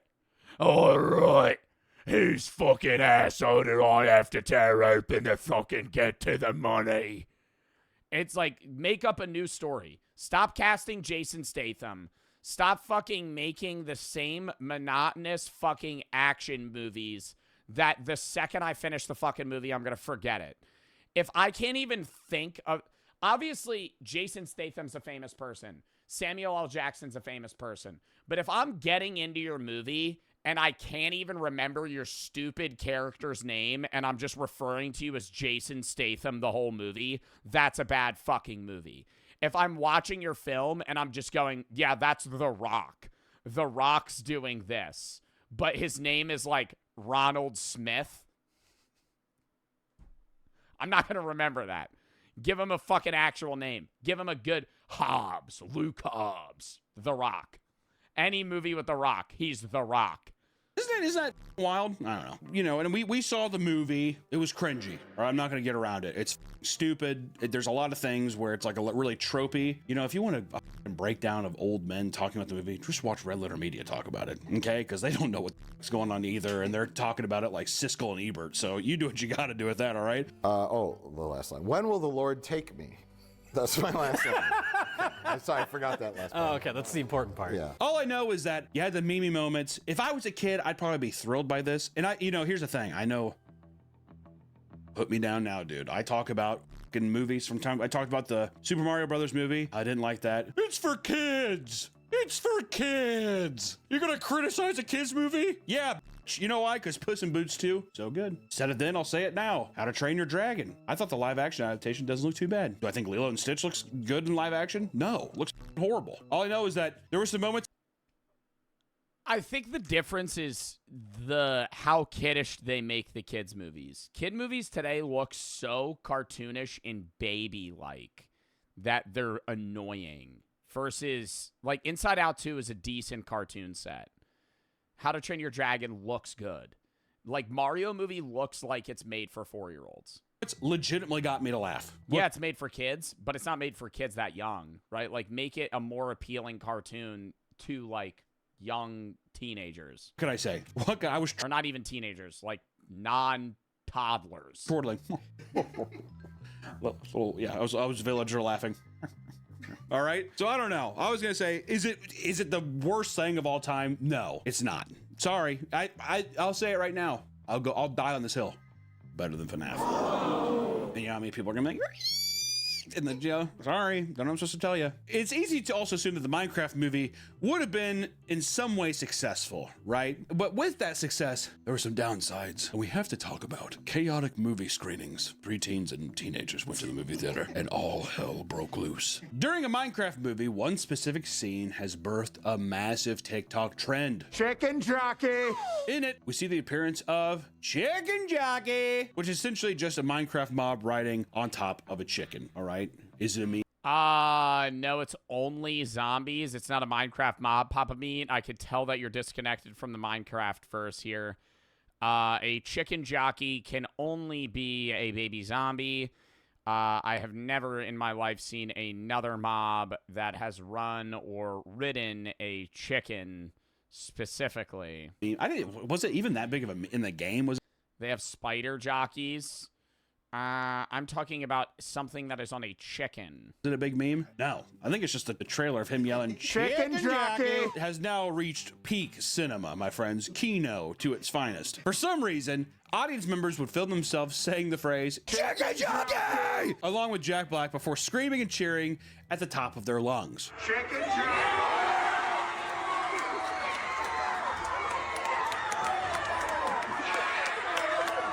Bro, the reason this would annoy me, though, is because I would want to hear what the fuck's going on in the scene. Like, I would be fine with this if the movie theater would pause it and then rewind. You know what I mean?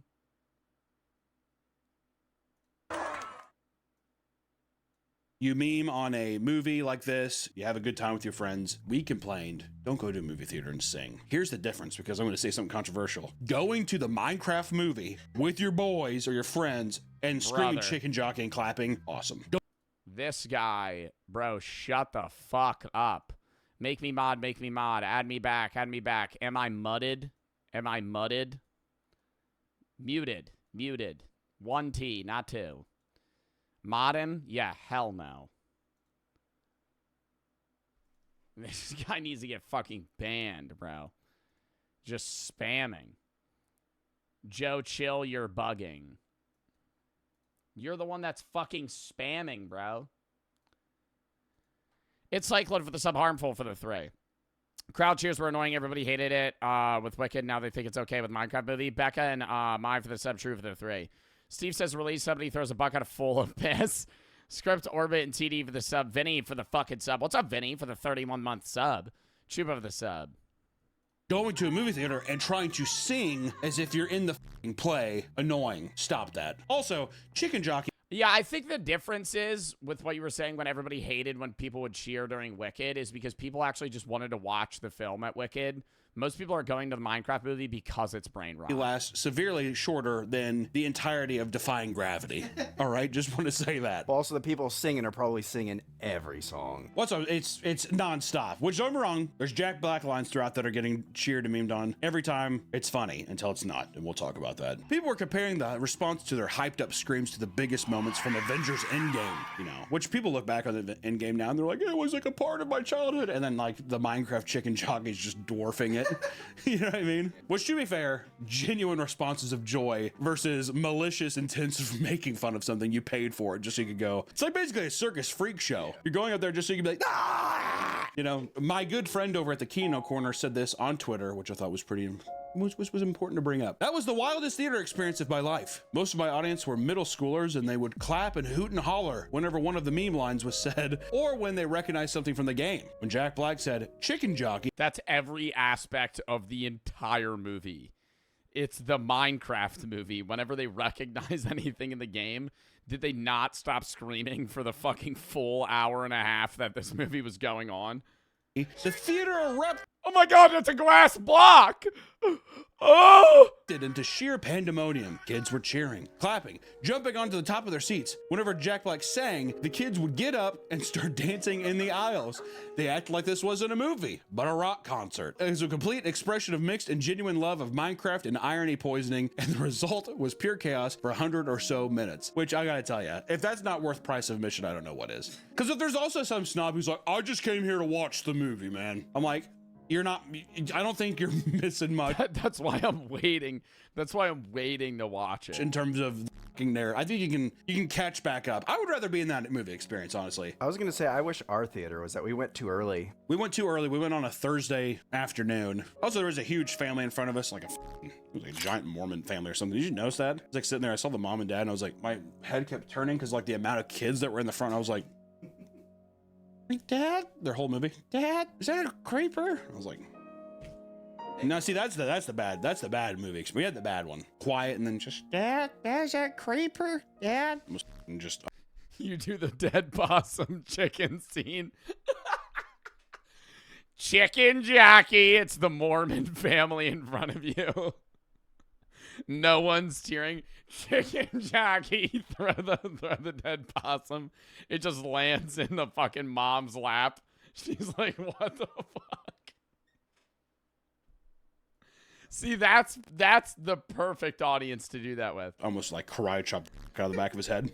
If I had to hear DAD question mark one more time, I was gonna blow my brains out in the theater. I would have been a creeper. The cheering from the audience became so loud that most people from outside of the theater could hear echoing throughout the building.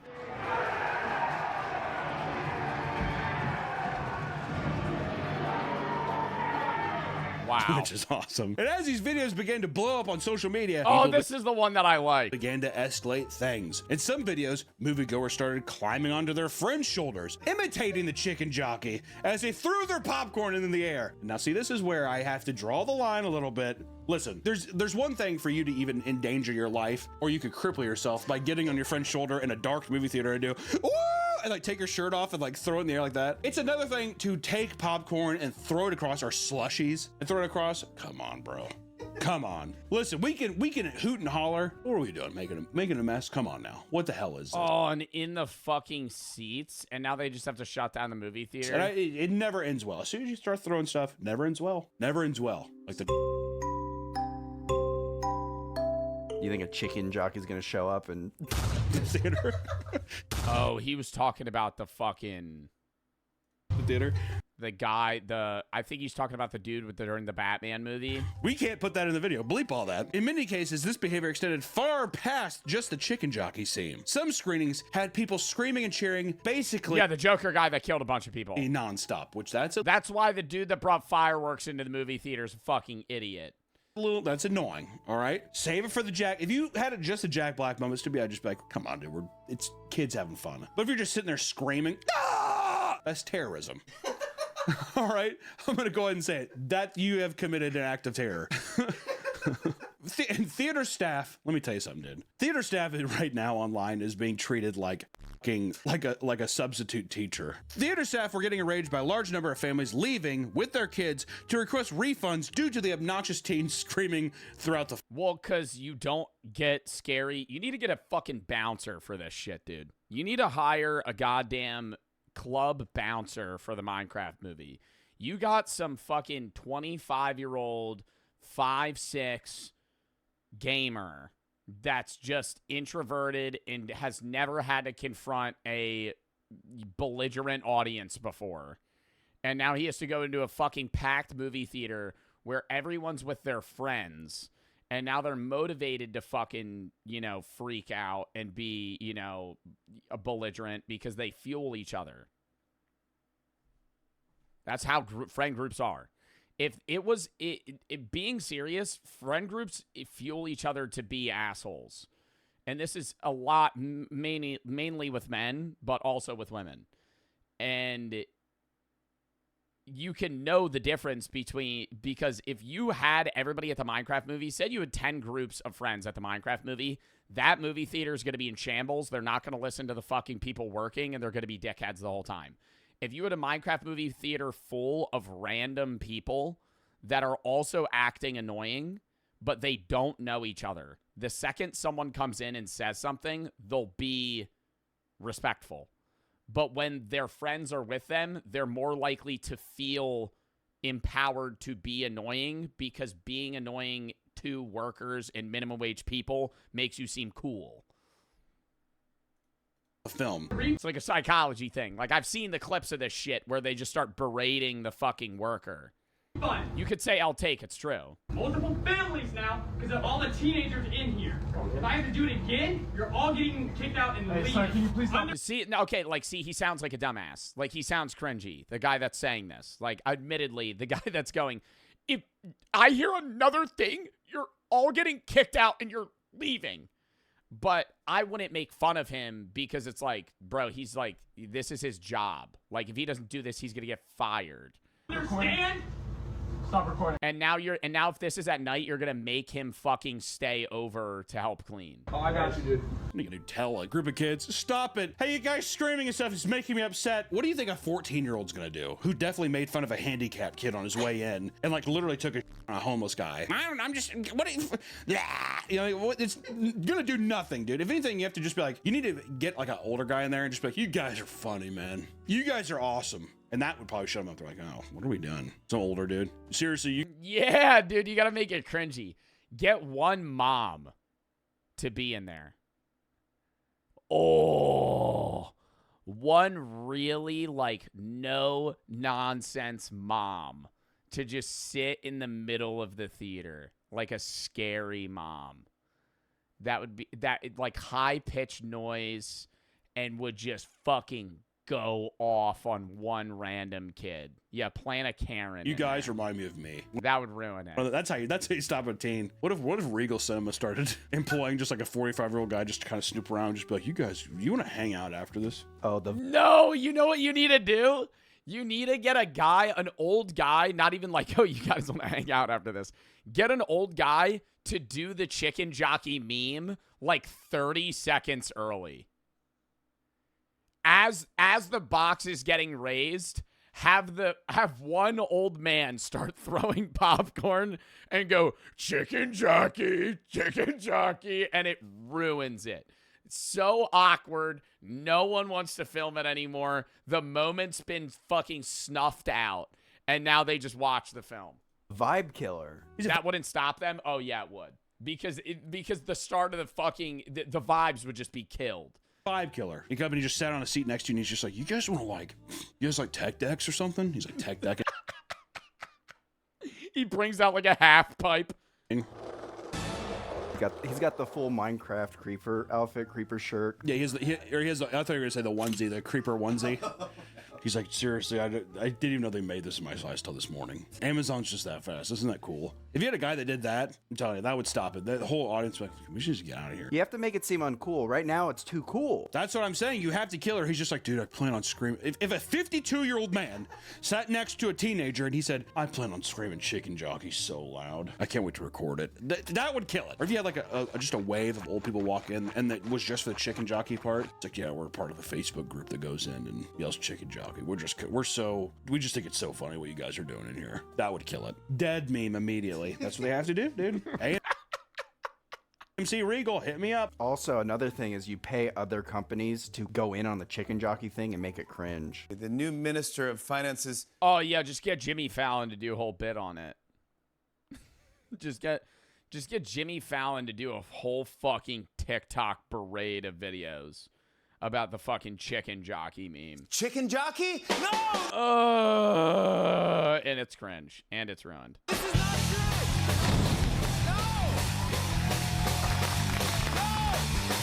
Well, exactly. And then you need to sit there and it's like, but at every entrance of the theater experience, you need to have a giant banner that says chicken jockey when you walk in, and it's sitting there, and then they're taking, it's like people recording you, and it's like a roller coaster thing. So like, hey, buy your photo of when you said chicken. Yo, no. Yo, buy your photo. Yeah, get movie employees to be like overly ecstatic and be like, guys, when the chicken jockey scene comes down, make sure to rave. You'll be featured on our local Regal TikTok. Guys, it's almost time. It's raising the crate. Get ready. Yeah. Do you guys have full popcorn to throw? Oh, fucking. Yo, people would, I feel like actually people would walk out of the theater and be like, no. It's like a roller coaster thing. So like, hey, buy your photo of when you said chicken jockey in the theater, and kids would be like, lame, man. I don't want to do it. And on Twitter, HW Movies said, Minecraft is easily the loudest cinema experience I've ever been in. Cheering at every third line, only person who was seemingly not into it was a guy in a Minecraft onesie who stormed to the door of the cinema, turned back to everyone and yelled, yo! And left. That would have, as a teenager, that would have been a golden experience. Golden. See, that was the thing. Back in my day, we didn't have any cool movies like that. You went and saw shitty movies, ironically, but there was no one else in the theater. And no one else cared. And there was also, there was no way to tell people that you saw it. It was just you and your friend group being like. Me and my friend group used to do our own memes and yell it in theaters. Ooh. Before and after the screening, people would walk down to the front of the theater and start leading chants in order to get everyone hyped up for the movie. And some Minecraft fans with sensory issues who wanted to see those, but the fucking speech hyping up the movie though would get a little cringy. The movie opening night were heavily persuaded out of it by people online. If you have sensory issues, that sucks. And I sympathize, but at the same time, you're going into the Minecraft movie after a TikTok trend. I would say maybe just wait for it to be on rental. It'll be on rental in 2 weeks. Mods, throw it in sub only. You'll be all right. Go to a showing at noon when they're in school, all right? I was going to say. And time out the kids that are saying muted. Caden, Cam for the sub, F1 for the 3. Look like a founding father today. Bap over the sub, Cal for the sub, Little for the 3, Jam for the sub, Nutter for the 3. Chicken Jockey throws a dead chicken at the 4-year-old sitting in front of me. Zol, Miami, the Missile, Mystic, and Zer for the sub. Cole, Cow for the 3. Mim and Cyclone for the sub. Harmful for the 3. All right. If your kid really wants to see it, treat him. Take him, take him out of school for a day. Take him to the Minecraft movie. What is the problem with people taking their kid out of school for a day? If a kid is like, I can't, Dad, I can't watch it. If I sat there and if it was that bad, I would feel so bad. I'd be like, well, let's go. Dude, missing a day of school would give me anxiety though. Not even like FOMO. It would just be, I'm so worried that I missed something important that now I need to get caught up on. And when I pull up, it's going to be like a new lesson using previous information that they had, like math class. Like you would pull up to math class after missing a day or two, and now they're using some fucking formula that you've never heard of, and you're a nerd. Okay, and that's why you have a 2.2 GPA. Why are we calling shots right now? I'm trying to share the anxiety that I had for missing a day of school here and there, and you're calling me a fucking nerd. Okay? Koshard for the sub. What's up, Chris? RNG in the dark for the sub. Cam for the sub. We're going to go to noon screening. Because I'd feel bad. Theaters. I would low-key feel guilty if I skip school. Not my senior year, I would skip like every Friday. I would skip like every other Friday. But that was just because I was like, it doesn't matter anymore. Should do, hey, this is the chicken jockey screening where they encourage rowdiness. Yeah, but that doesn't work. See, because remember they did that, they tried doing that with the Wicked thing, remember? They're like, this is the sing-along one. And people were like, I don't give a f***, I'm going to the regular one. It's like a karaoke bar to them. The Wicked fans are all just like, I want someone to be upset. I want to sing in front of people who don't know that I'm back here. If I'm angry, baby, right? So if you did the chicken jockey thing, people are going to be like, I'm going to intentionally go to the one where people are trying to enjoy it so I can ruin it for them. That's going to be the name of the game. That's like Elmer Fudd trying to set up a trap for Bugs Bunny, dude. But Bugs, it's in here. Don't you want to come in here? The worst Elmer Fudd impression. The chaos that ensued throughout the movie would result in absurd piles of food and trash scattered throughout the theater floor. And a person online recounts their experience saying this: "The crowd brought in tonight was the worst I've seen in a while. The amount of times I heard, shit." How long do you think that would take to clean up that movie theater? Because that's just popcorn all over the floor. Jockey! Yelled at the top of these teens' lungs was way more than I can count. I love Minecraft so much and honestly love the movie way more than I thought I would, but these groups of people have been a wreck and a mess. For example, this is just one road that I had to clean, and many others were exactly like this. Which, to be fair, it's an absurd amount. It's to the point where everyone's just like, I'll take your largest tub of popcorn, 2 of them, and people throw them. I mean, there's videos of people like hurling them and slushies and stuff. I mean, it gets pretty absurd. There's that video. I think popcorn isn't nearly as bad as throwing a slushie. That would start a fight. If you threw popcorn at somebody, it's like no big deal. You just wipe it off of you. If somebody behind me threw a slushie at my face, I would punch them square in their fucking nose. I would cave their head in. If they you'd be hands. I would immediately fucking grab them by the neck like they're a fucking puppy and fucking throw them out of the theater. And I would grab that kid that was like, you guys are going to get kicked out. And I'd say, handle this fucking jackass. Please get this kid out of here. Like the guy who, what if it's a toddler? Bro. I just think that's real dickhead shit. You could actually, dude, I'm not trying to be like fucking Karen here. If you threw a full slushie at somebody in front of you at a movie theater, you could get sued. Like flat out, you could get like a fucking misdemeanor. You could get arrested for that. Like that's not throwing. How? That you could say that's borderline assault. You could say that's borderline assault. You could sue them. You could say that they fucking ruined your clothes. You could say they assaulted you. I'm not saying that I believe it's assault, but a court of law would easily prove that if you threw a fucking 32-ounce slushie at me, that now I'm entitled to financial compensation. I'm entitled to financial compensation. You can't just walk free for doing that. That's harassment. That's not, because if there isn't any legal repercussion for that, General Zod said you a bitch. I'm not saying I would sue somebody for that, but I'm saying if there isn't any law in place for that, then people are just able to do that, and there's nothing that you could do to me. Like Zod, imagine if you weren't able to sue me for that, and I saw you in public, and I just dumped 6 gallons of Diet Coke on your head and just walked away. What are you gonna... You can't sue me. I didn't hurt you. You know? Tristan or Triatin, thank you for the fucking 50 gifteds, dude. Thank them if you got to stop. Thank you for the fucking 50 gifteds, bro. What the hell? You did not need to do that. Thank you for the fucking 50 subs. I'm sorry if I'm saying your name wrong, but thank you for the fucking gifteds. Thank them if you got to stop. Thank you for the fucking 50 subs. Triatin Assinger? I don't know how to say your name. Thank you for the individual sub as well. Evil and TB and Bootleg for the sub. But yeah, no, like, okay, I actually wouldn't fight a fucking kid if he threw a slushie at me. But I would try and get him banned from the movie theater. That would annoy me that much. And I don't think that's a step too far. If I was at a movie theater with my friends trying to enjoy my time there, and even if I was hyped for the chicken jockey scene, and some fucking loser throws a fucking 32-ounce slushie at the back of your head, what are you doing, chat? You're probably going to try and get him kicked out of the movie theater, banned. You're probably going to try and get some sort of fucking money out of it, because that now you're covered in fucking sticky, cold, slushy goop. It ruined your fit. It might have gotten on your phone. Might have ruined your phone. Like, you're going to try and do so. Like, Zod, you could say I'm a bitch. I don't know if you're joking or not, but, like, I think that's fair to be like, bro, fuck you. Like, that's like, if somebody throws popcorn at me, one thing. Somebody throws a fucking slushie at you. I don't even know if he brought Like, that's not like water, dude. Like, now you have to go home.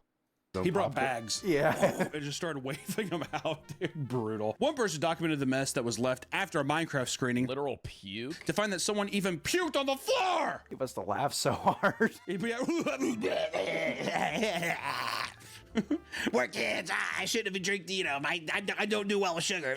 I'm 12. I'm 12. Many viewers of the movie noted that watching a Minecraft movie was the stinkiest experience they'd ever had in a movie theater. Do you think that, I wonder, what do you think that's from? Sweaty nerds, I guess. I don't know. Sweaty nerds, though, you think? Well, I mean, bring a can of Axe body spray, just start airing it out.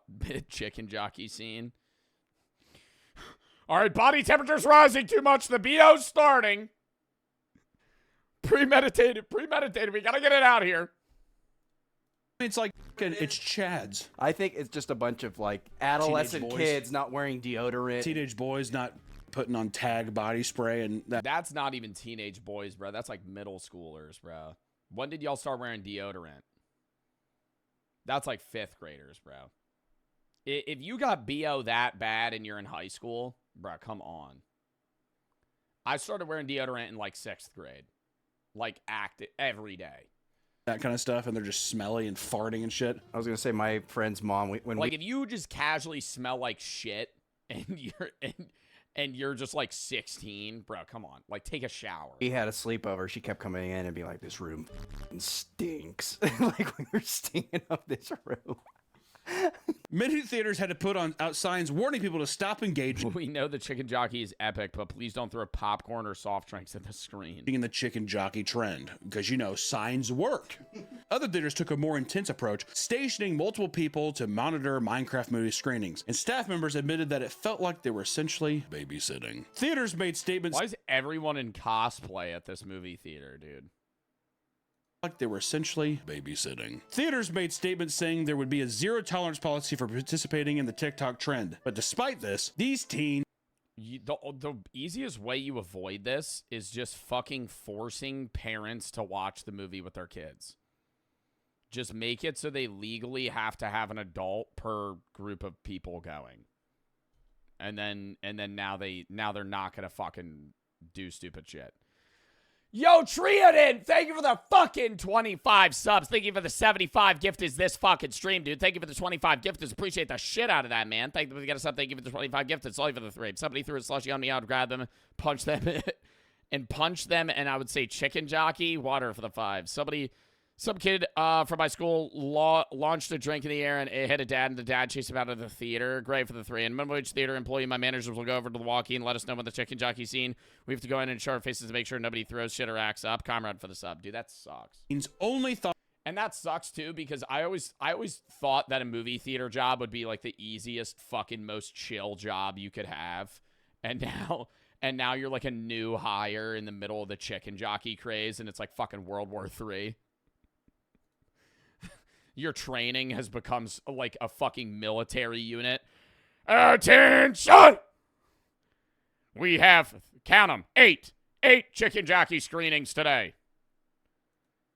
We presume the ones at noon and 2 p.m. will be full of the elderly and young children. Do not be wary of that one. The 7 p.m. screening will likely be the shit show. It's going to get muddy out there. You better bring your fucking waiters. Thought of more extreme ways to be as obnoxious and as messy as possible. It was almost like a competition to see who could make the lives of the theater staff the most difficult, okay? And people, as we know, as we've experienced on this channel many times, will do anything for likes and attention. In New Jersey, a large group of children began screaming during the movie before taking out bottles of lotion and spraying it all over their seats. Apparently, there was a debate in the community about how much was actually sprayed on the seat and whether or not it was in fact mayonnaise or instead of lotion. Who cares?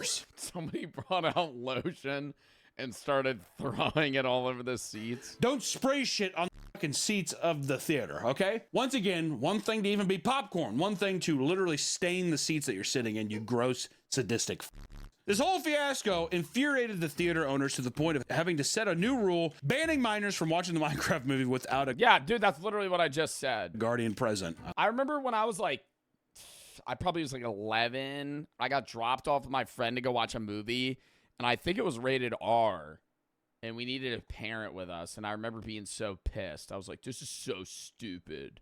This is so dumb, dude. I'm badass. I can fucking watch this movie. I love that. Sorry, it's a rated R movie now. Many theaters had custom-built Minecraft props for the purpose of being used as a photo op for children. Many of them were torn to pieces day one. It's unruly mob, man. Things reached the peak of absurdity when people started getting physically removed from screenings. And some people were getting caught pulling fire alarms during Minecraft movie screenings to force evacuations. Others were removed after throwing their drinks directly at other innocent people in the audience. Right? Yeah, that's idiotic. Ooh, that's dumb. Throwing your popcorn at the big bald guy right in front of you. Other innocent people. That kid's about to get murdered. People in the audience, right? Which, you know, what are we doing? What the hell are we doing, dude? During one screening, the movie suddenly paused as police officers entered the theater and escorted groups of rowdy teens out. In other instances, a group of teens were crowding around the theater door before their showing. As one of the employees was trying to contain the chaos, a moviegoer body slammed him. Unnecessary is what I would say. Downright unnecessary. Someone threw water on a guy during the Minecraft movie and yelled, "Water bucket release." Then the guy chased the Okay, wait. If somebody pulled up with a 5-gallon Home Depot bucket full of water and somehow snuck that into a movie theater, like a fucking 20-pound like bucket of water, and went, "Water bucket release," and dumped it all over the guy in front of him, that's funny. It's fucked up, but it's funny. Teenager out and called the cops. It was hilarious. Dude, I'd be so fucking pissed. My old ass too. You know it's the thing with me though. I know that any of those teens could just beat the shit out of me, so I'd just like get my water thrown at me and then just be like, and just stand up and just walk out. I'm not about to be in that chaos. Are you kidding? I doubt that. I feel like Papa Meat would maul one of those kids, dude. Papa Meat's a big guy. Me? I'm actually it's like a size comparison thing there, dude. You punch one of them in the face, they faint. worried about old grandpa bringing their little like grandson, and he's packing heat. What happened? You just shoot someone. Come here, Johnson. You sons of bitches, die! Can you imagine a 5-year-old named Johnson? Love you, boy.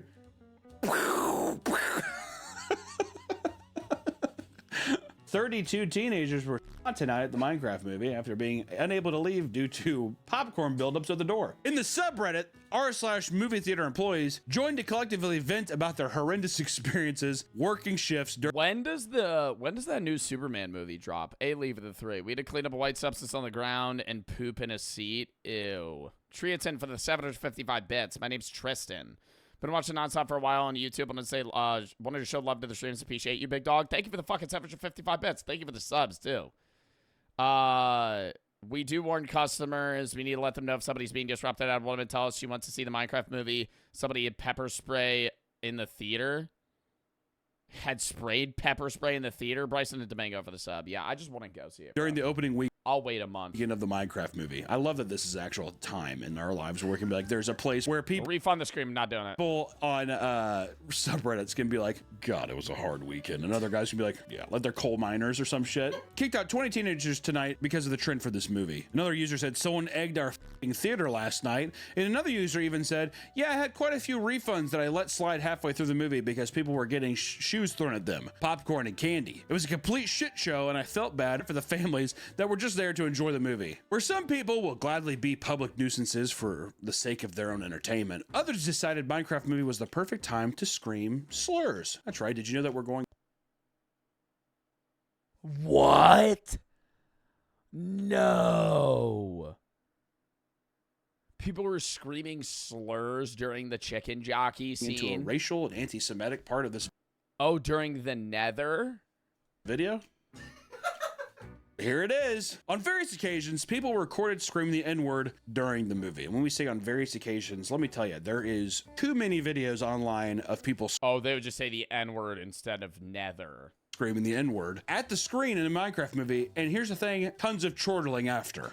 All right? Lots and lots of it. Also anti-Semitic stuff, people doing that. I'm not going to go into depth about it. I'm just saying that it has brewed a sense of trollism that people online would probably call based or red-pilled. That's what I'm saying. That kind of vibe. Going to the Minecraft movie with my boys, and we're cutting loose. As far as obnoxious theater audiences go, I think a Minecraft movie certainly takes the top spot. There are plenty of big video game / toy franchises trying to move into the realm of film. And hell, after the success of Barbie movie, it was already revealed that Mattel has like 14 movies coming out based on their products. But yeah, and I really think they're gonna fucking ruin them, because I remember they said they were gonna make an Uno one, or like Uno, there was gonna be an Uno movie with Lil Yachty, and I think that would have been fire to have like a high stakes Uno movie, life or death on the line. Mattel products, man. It kind of makes you wonder just how far things can go. I mean, it's only a matter of time before one of these annoying movie stunts leads to someone dying. Grandpa with the gun during the Monopoly movie.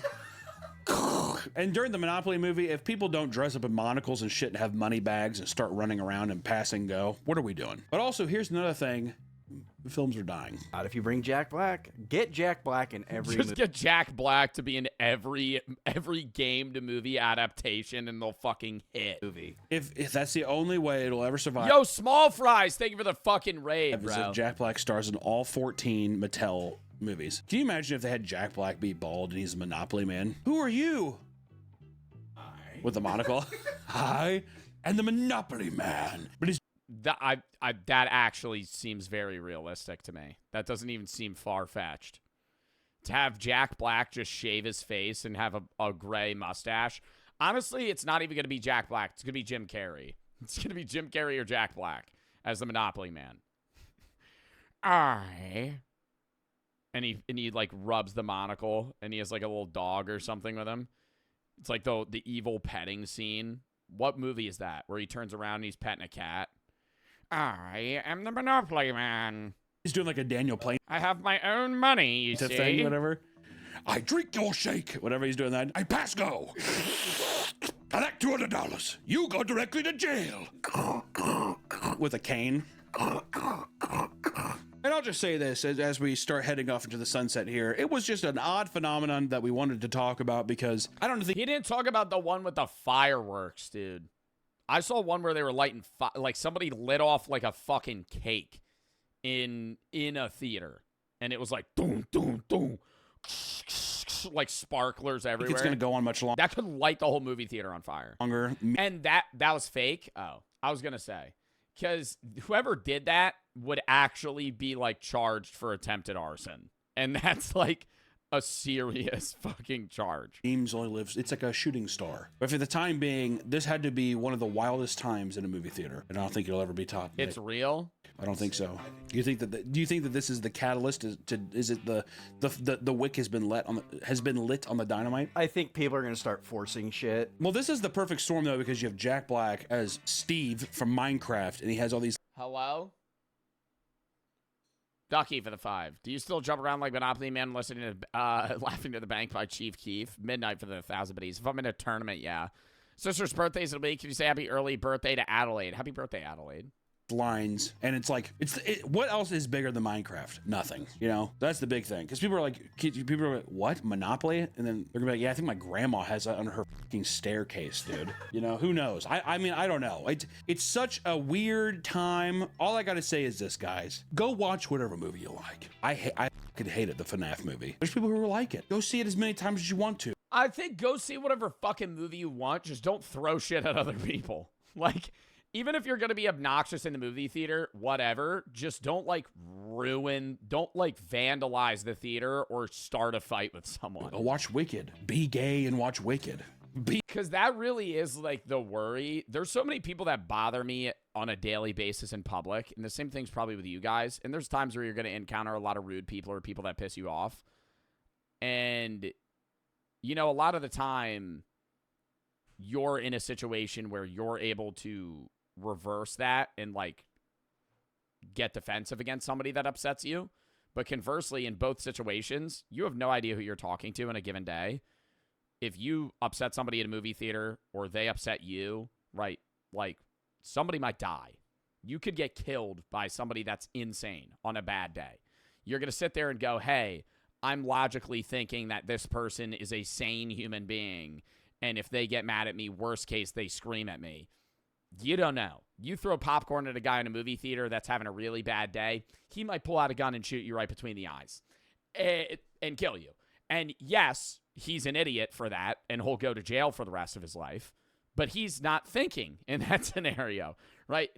You're banking that every human is logical. A lot of humans are stupid, and they don't know.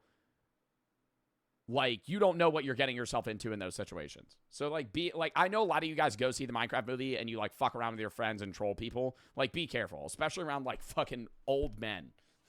Like, those are the guys that if you piss off, they might shoot you. Be morbidly obese and gay and watch Wicked and sing songs. That's your right as a human being. Am I wrong, Nick? Am I wrong? Chortle would slap your belly at Donkey Kong in the Super Mario Brothers movie, right? Donkey Kong movie, but Seth Rogen in like a practical suit, like makeup. Can you guys believe this? You smoke weed? Anyways, moral of the story is this. Enjoy whatever you want, but for the love of God, just leave other bystanders out of it. Go there and just... Yeah, just fucking watch the movie, fuck around, yeah. The popcorn's not as bad, but, like, don't be throwing fucking slushies and shit at people. Lobster for the 5, Nolan for the sub, Ducky for the 5. All right, next video. I gotta fucking piss real quick, and then we're gonna hop into, the Gorbo swim hole videos. Then we got some other shit we gotta watch. Count me down 30 seconds.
Oh.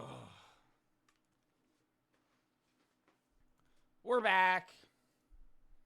Ryan for the sub. Lobster for the sub. Hold up, hold up, hold up, hold up, hold up.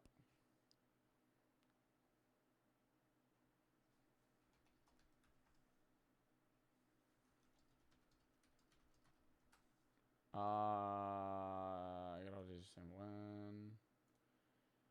Delete recent.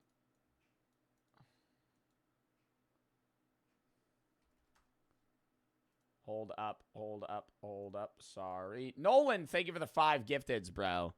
Thank you. We got to sub. Thank you for the 5 gifteds, man. I appreciate that. Triadin, thank you for the 5 gifteds as well. W subs from Triadin and Nolan. Thank them. We got to sub. Thank you for the 5 gifteds. Ryan for the sub. Arc for the 3. What's your Spotify profile? I want to see the playlist. Raja for the sub. Bradley for the 3. Gatekeeping. Somebody screamed Flint Steel and threw a Molotov cocktail at the screen. Cooper for the sub. Raja for the sub. Hold up. Well, if we do neighbors, we can... Triatin, thank you for the 5 gifted subs. Thank you for the sub. Thank you for the 5 gifted subs. We can do neighbors.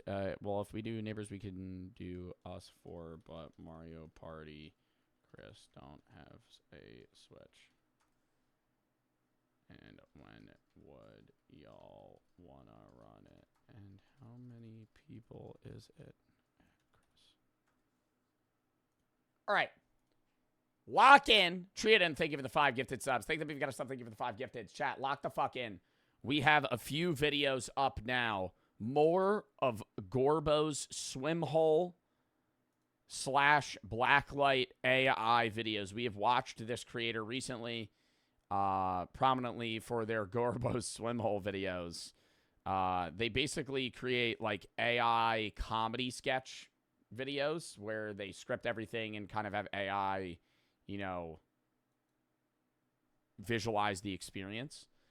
And they put me in a few of the videos. So we're going to watch them today. W Blacklight.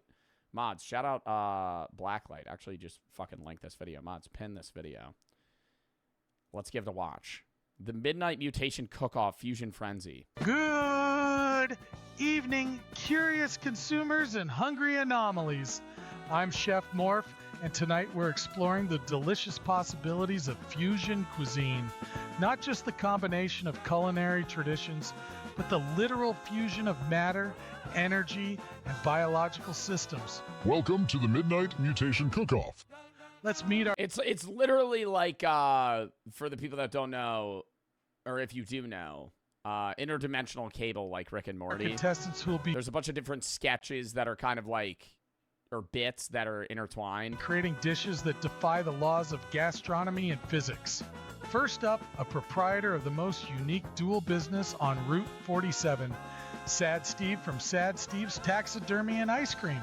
He's taking a break from preserving both memories and mammals to join us tonight. Yes, I'm here. Oh, it's just so creepy. Preservation and consumption, two sides of the same existential coin.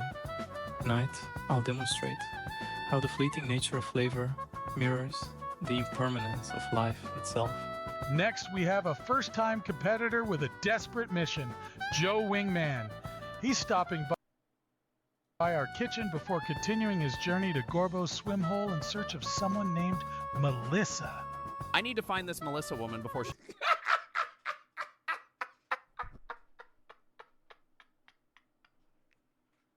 she completes her transformation. Oh my God, what am I gonna cook here? I need to find Melissa before she completes her transformation.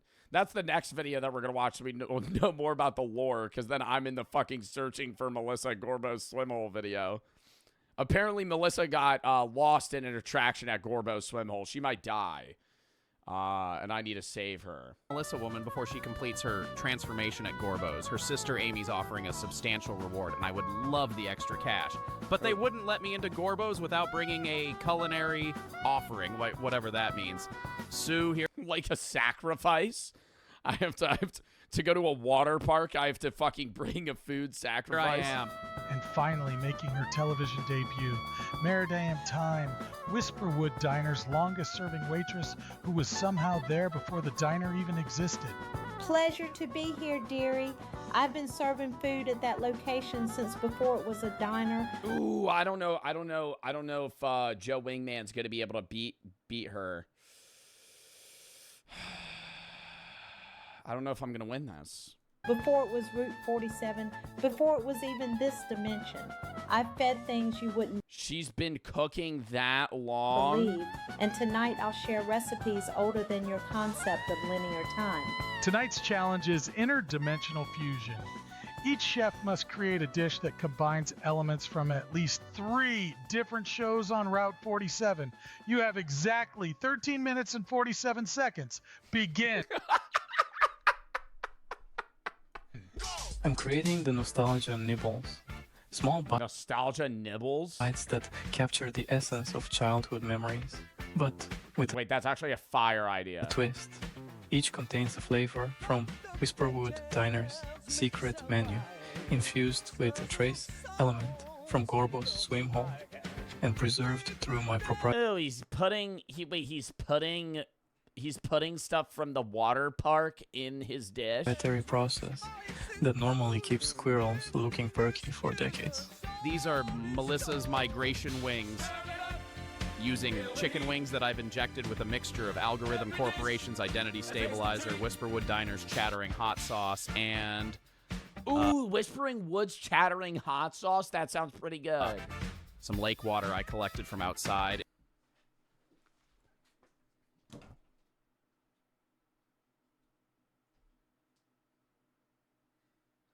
Some lake water he collected outside. It's cooked.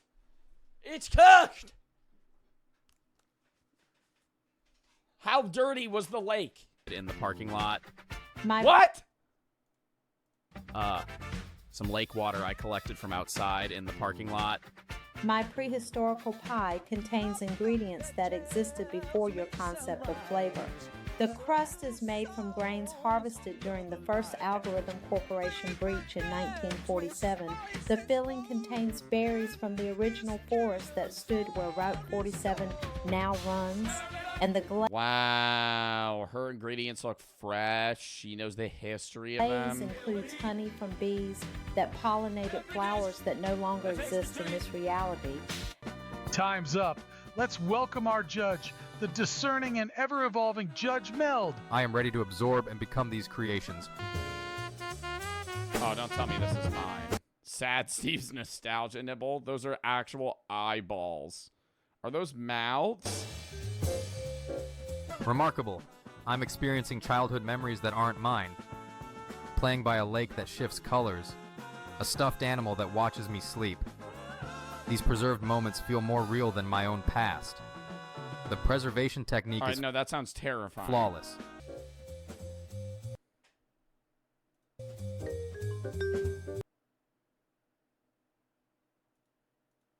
Oh, that lake water had to have some nasty ass shit in it. These are chicken wings? These are chicken wings. Why are there mouths? When did things get morphed? Probably that Gorbo swim hole water. It was at the fucking parking lot. Ugh. Fascinating. I'm tasting someone else's consciousness. What? I believe I've just made contact with this missing Melissa person. Ew. Wait, no, actually she kind of threw. Meridium times prehistorical pie. Those blueberries look good. Tasting the beginning? I see Route 47 when it was just a deer path through ancient woods. I see the algorithm building rising from nothing.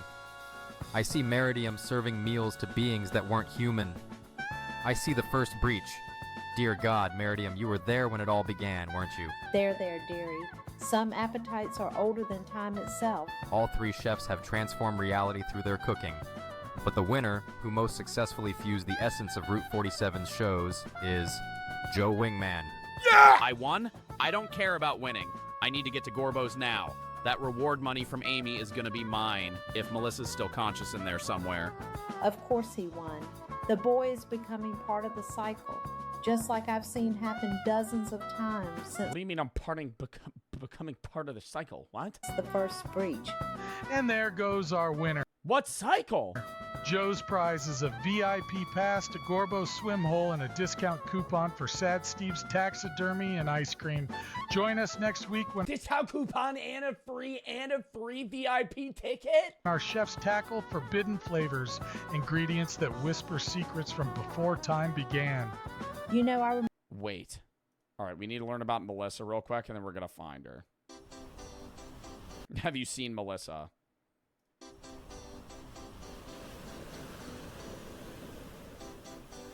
Oh, that's creepy as fuck. Oh, hello there. You're new, aren't you? I can always tell it's something about the way you're still trying to make sense of things. That fades. I'm looking for my friend.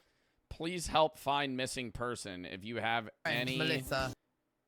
Any information, call. We came here together 3 weeks ago for the Tuesday special.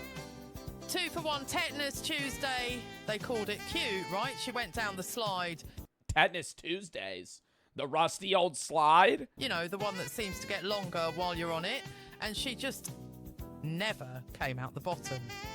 The lifeguard told me that happens sometimes, that the slide has a relationship with time that's complicated. Whatever that means. He gave me a coupon. She'll pop out at some point, maybe in a million years. For the snack bar, though. Free algae chips. So there's that. I've been coming back every day. The staff says I should just wait. That sometimes people who go down the slide on Tuesday come out on a different day. Last week, a man emerged who said he went down in 1997. He seemed different. His eyes were on the sides of his head. He said that's normal where he's been. The funny thing is, I'm not worried anymore. At first I was, sure, but Gorbo... But now she's gonna fucking be a different person when she gets out. He speaks to me at night now. Not with words exactly, but I understand. He says Melissa is fine. She's just elsewhere. And that I could be elsewhere too if I want. All I need to do is acknowledge him when I see him. Have you seen him yet? No? You will. Anyway, if you happen to see a woman with blonde hair, well, it was blonde. Might be something else now. She might not even have hair. Wearing a red swimsuit with a small birthmark shaped like Florida on her shoulder. Could you tell her that Amy is still waiting and that Oh my God. Do you think I find her? The search for Melissa? This better be worth it. That reward money could change everything. Are you the detective, the one who called about Melissa? Not exactly a detective. Name's Joe Wingman. I love how my Cuban chain is just fucking huge, like rapper level big. I specialize in finding things people want found. Okay, look, she's my friend and my sister. She always told people I was adopted, so we weren't close until coming here. Then she disappeared during the midnight swim last month. The management keeps saying she's in extended processing, whatever that means. Any idea where she was last seen? The Undertow underworld, that's where her towel and phone were found. All right, come on. Let's go find someone who works here. Why is only part of my body green? What? Wait. Is my transformation at Gorbo's not complete yet? I'm like half human. Holy shit. It's Damp Dave from the commercials. Welcome back to Gorbo's I love Damp Dave. swim hole, Amy. Oh, wait, you've never left. How is our maintenance closet working as your quote-unquote temporary bedroom? And welcome to our new guest. I see you're interested in our extended stay program. I'm looking for someone who didn't come home.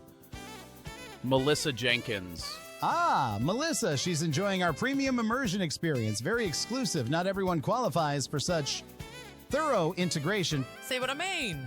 They won't give me a straight answer. Perhaps you'd like a tour of our facilities to better understand our processes.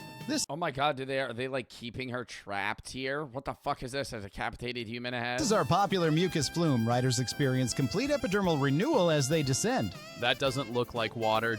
Oh, it's much more than water. It's a proprietary blend of symbiotic microorganisms that temporarily merge with the rider's dermal layer to provide enhanced sensations.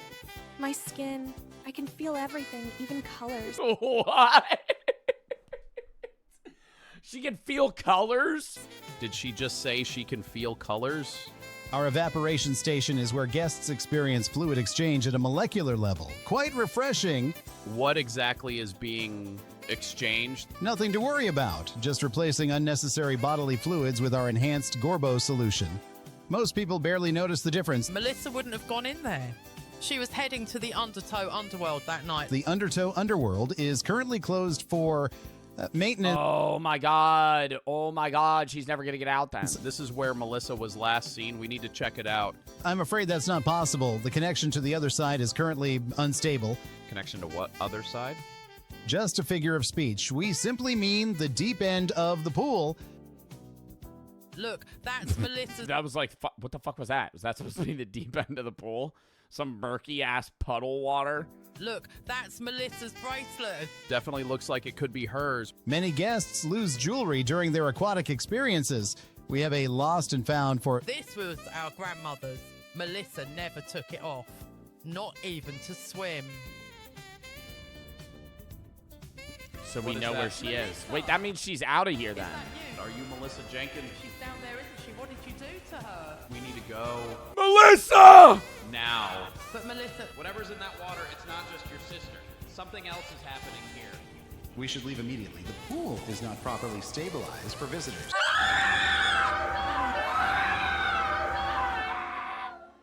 Will you be returning for another visit? What? No, that fucking morph flash with the screaming so creepy. Why does he look like that? Will you be returning for another visit? Gorbo has taken a special interest in you both. I think we're done here. I'm coming back with authorities. For whatever's in there, it's not just people anymore. This place... Was that Melissa?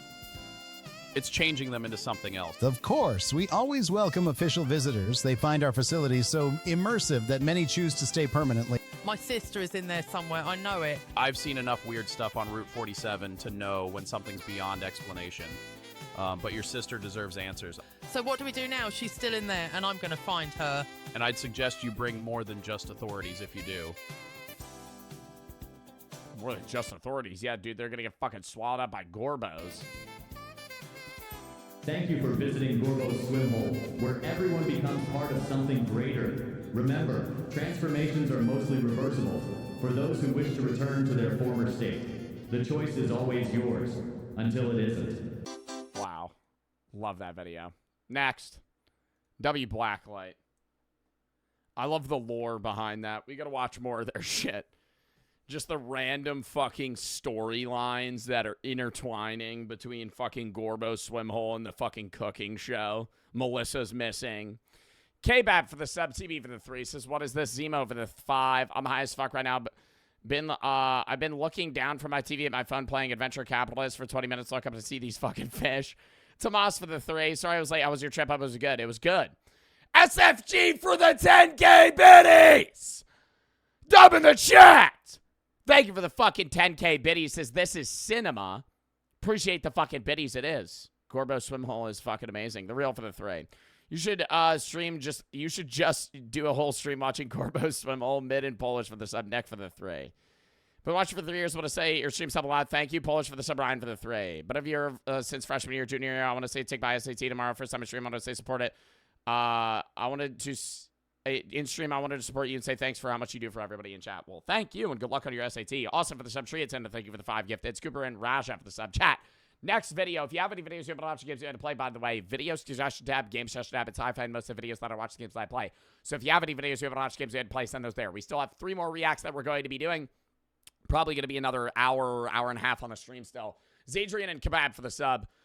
Tomorrow I'm live early, 3:45. We're doing schedule 1 all stream till like 7:30, 8 EST. It's going to be a shorter-ish stream. Wednesday, we're going to be doing a like 5.5 hour stream around 4 EST. We're doing horror games, maybe Into the Dead. It has like mid-ass reviews though, but we got a lot of other horror games we could play too. Maybe some random shit too. Thursdays, Unbans, then Neighbor Suburban Warfare with the guys' new game that drops. Maybe Mario Party as well. Fridays, Reacts. Saturday this week is actually Do Not Press the Button. Maybe some random games that we have as well that we haven't played that we had added from a previous random game day. Sunday is 420. We're going to be, obviously smoking, getting high, doing reacts, gaming. And then Monday is Last of Us 2, and then we'll go from there.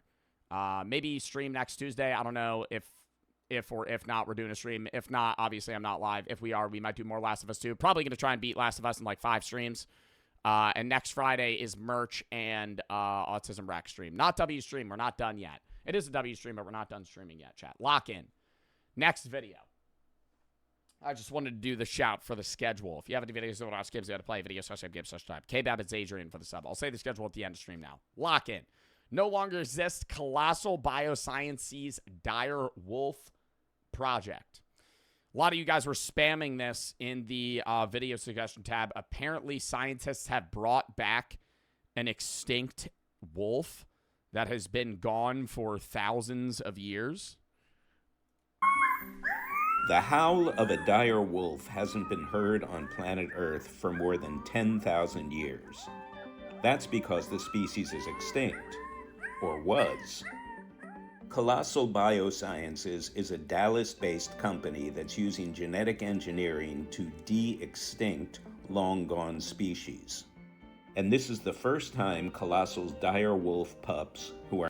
How the fuck do they do that, though?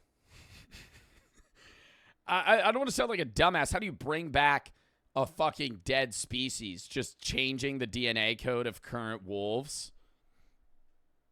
Then it's not really bringing back the species, though, is it? It's like changing a wolf to mimic. It's a mimic. It's a clone. It's mimicking what a dire wolf was, but it's still coming from an actual wolf. are now 6 months old, have been seen by the public. Doesn't that mean they could do this with humans? Hey Ben, it's Jeff Kluger from Time Magazine. A pleasure to meet you. Yeah. Tell me a little bit about what the goal is for de-extincting and rewilding ultimately. Why are you doing this work? It became abundantly clear that we need new tools and technologies for conservation. And so we thought this was a really cool way that we could create value, create impact, inspire people, and then also hopefully thoughtfully rewild. Inspire people? Just say you want to bring back a dead fucking species. What the fuck are you inspiring me? I'm not watching this video going, I feel like I could get a lot done today.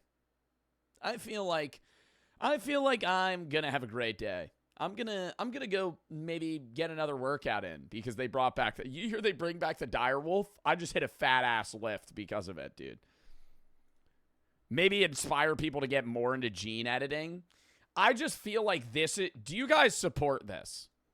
I don't dislike it, but I feel like it's going to go down a long, rocky road to where we start editing human DNA very drastically to fit some sort of like narrative that everybody wants to follow, which I think could be bad. I don't want to say it's like playing God, because we're not going to get into the whole like Joe Bart doesn't really believe in God thing, but in the same sense, it's if the species goes extinct and it doesn't have to do with human involvement, skill diff.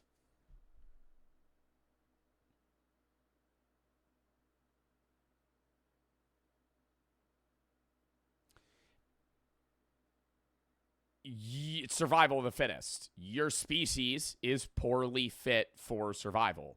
And I'm not talking about like broad, you know, human involvement where we're killing an environment and therefore we're killing that species. I get trying to bring back those animals because we fucked them up. We went into their environment, took their food, took their shit, and ruined their potential chances for survival. And hell, maybe humans 10,000 years ago did that to direwolves, but if direwolves just naturally kind of thinned out of existence and like kind of, you know, left that spot open for other species, why are we bringing them back? Wild some of these. Like dodos? Well, dodos, I don't know. I think it makes more sense to bring back non-predatory animals so we could kill them. Because if we could bring back dodos and then use them to, like, farm meat, I get that. But why bring back a wolf? Like an extinct wolf? That's a more solid argument. That's evil.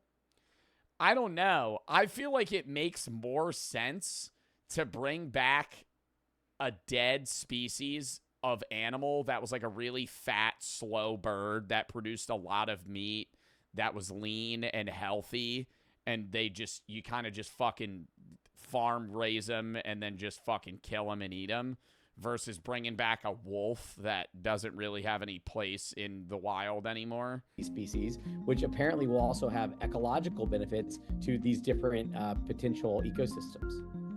They gotta be gene editing humans in other countries. If they're doing this to wolves now, if they're able to basically full copy an extinct animal from the knowledge they have of its bone structure and DNA chains, they have to be doing this they have to be doing this to humans.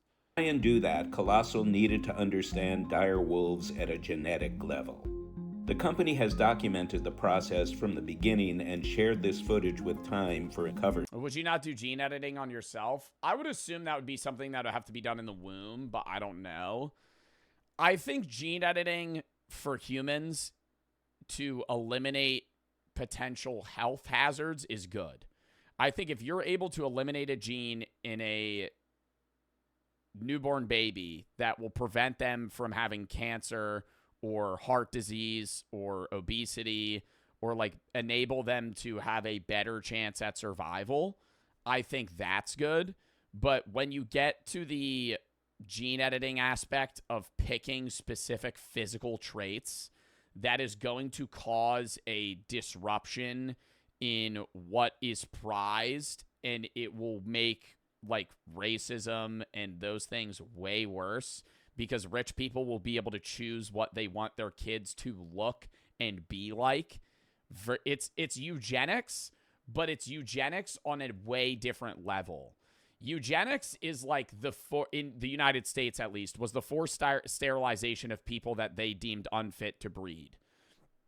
Meaning they thought you weren't good enough to have a kid, so we're going to make it so you can't have kids. Now, I think it's getting into eugenics in just selecting what you want your kid to be like. Story.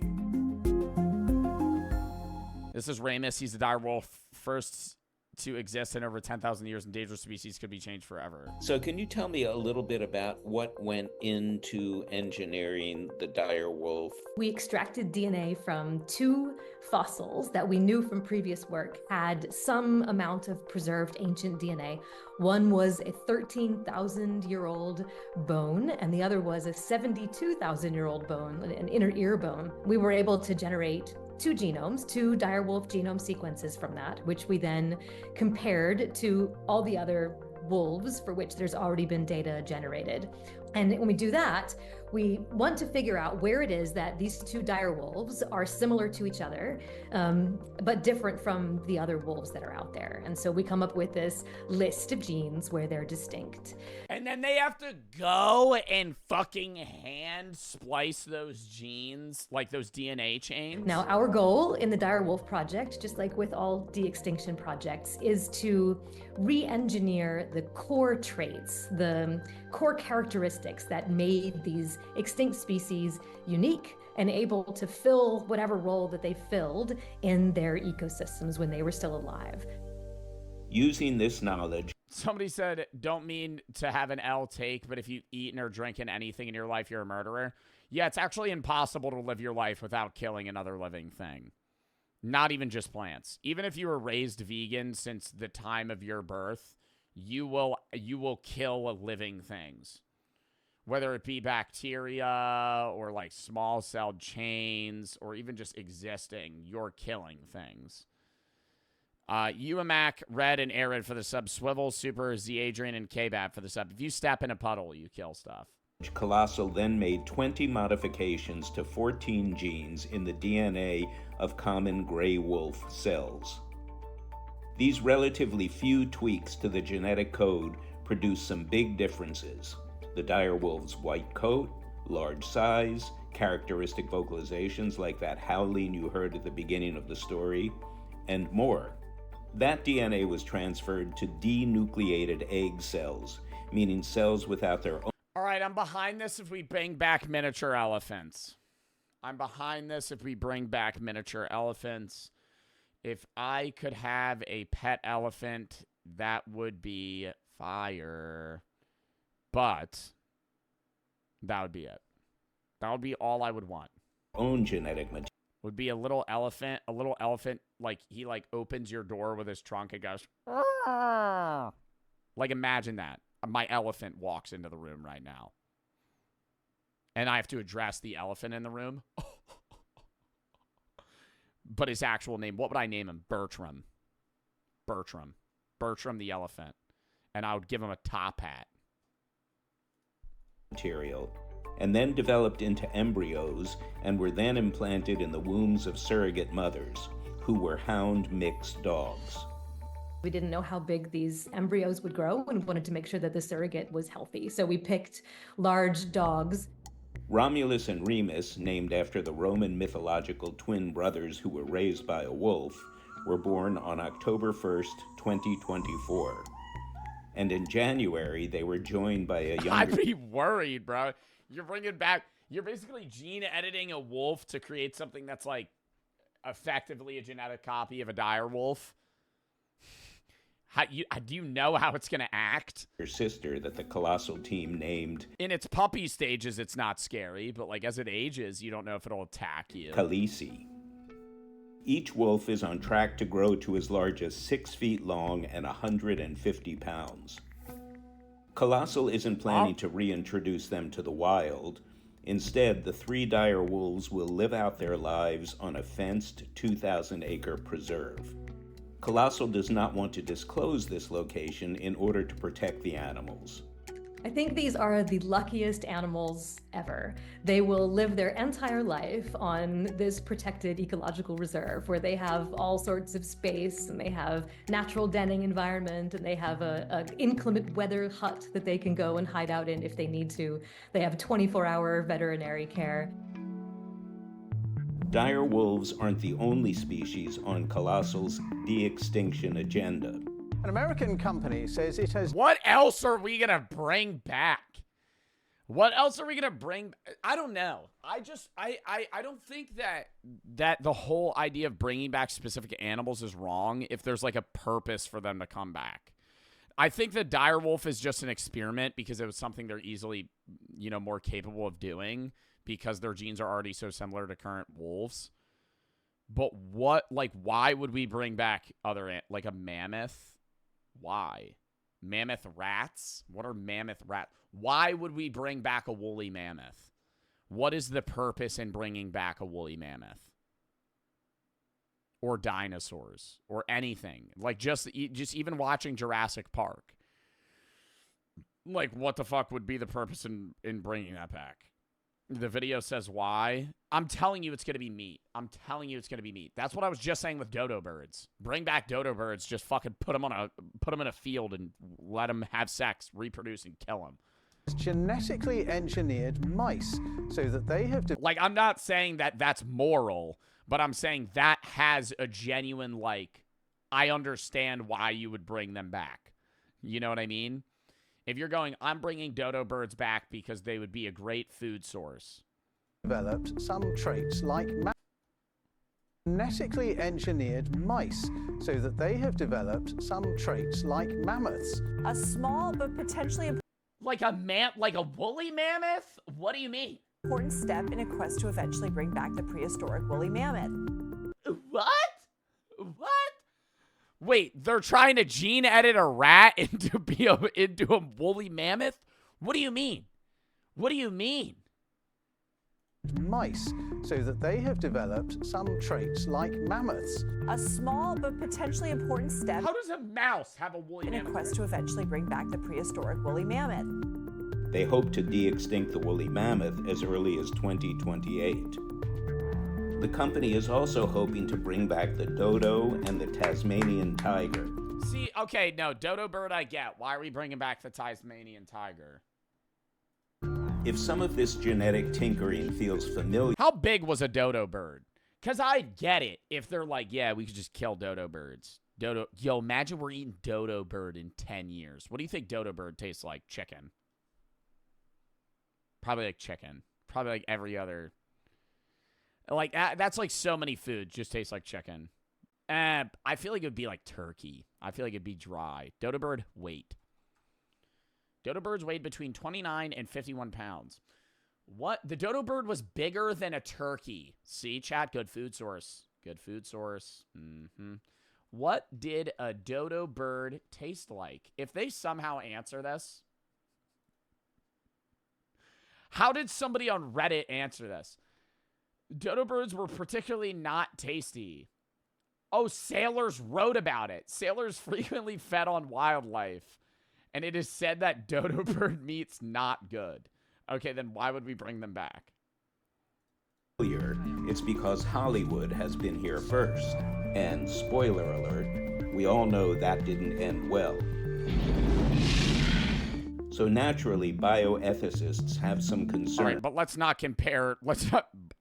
but we've seen this in Hollywood, and naturally, bioethicists have some concerns. Okay, the difference between bringing back the T-Rex, though, and the dodo bird are two drastically different things. When you're playing with nature, nature usually wins. Nature is much more complicated than the ability of our brains to understand it. Genes do many things. There may be a lot of unintended consequences. I think that if we're going to bring back animals, they can't be released into the wild. Unless you have, like, a very, very, like, tight-knit, proven process that is experimented on. Because if you look at when other species get brought into habitats, like lionfish in Florida, they kill reefs, right? Like, if you reefs... If you bring animals into environments they're not normally, like, in, or even ones they used to be a part of but now are no longer a part of, the adaptation to that environment has changed so much to where they'd either just dominate the species or immediately die. And both of those are bad. Let's say we alter a gene to make extra hair or to make it burn metabolism more, burn fat more. those genes may do other things in ways that we just don't even understand. So we may create animals that have lots of medical problems. If we start tinkering with genes... I mean, we already do that with dogs. It's not gene editing, but it's like selective breeding. You could see that within dogs. Like, we've watched multiple videos about how dogs have so many health problems because we just fucking breed them to look like what we want them to. We may create a super mouse, a super rat that kills all the other animals around. Oh my God, something bigger than a New York City rat?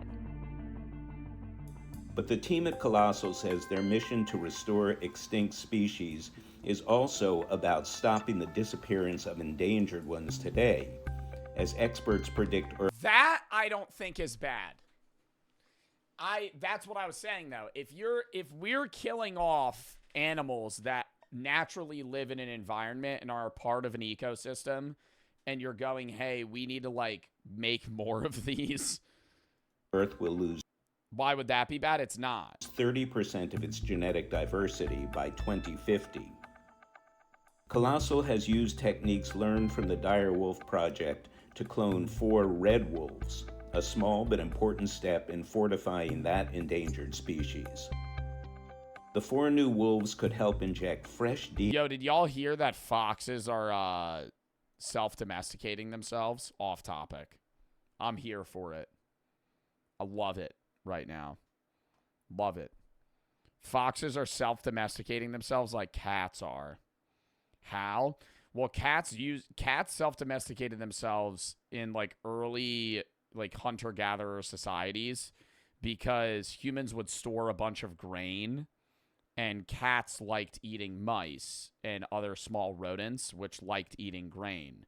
And so it was a mutually like beneficial process for cats and humans to coexist because cats would protect the grain but use that grain as like a trap source for other animals. And then the humans would obviously not lose as much grain. And so foxes are doing the same thing. Like foxes are more docile around humans. Sometimes they'll like walk up to you. DNA. And years ago they wouldn't do that. How? It's just over generations. It's the same thing with like, have you ever been in, like Japan, how deer, I wouldn't even say they're domesticated necessarily, but have you ever seen videos of Japanese deer that just don't give a fuck about humans? They're not like wild deer. They'll walk up to you in a park and you'll feed them out of your hand and they bow and they're chill. Like that, but on an actual like species level scale. Into the red wolf gene pool, which currently suffers from a so-called genetic bottleneck, the result of too few individuals carrying too little genetic variety. Show a video of... You can't show a video of the domestication of fucking foxes. Foxes domesticating themselves. Maybe it'll show up.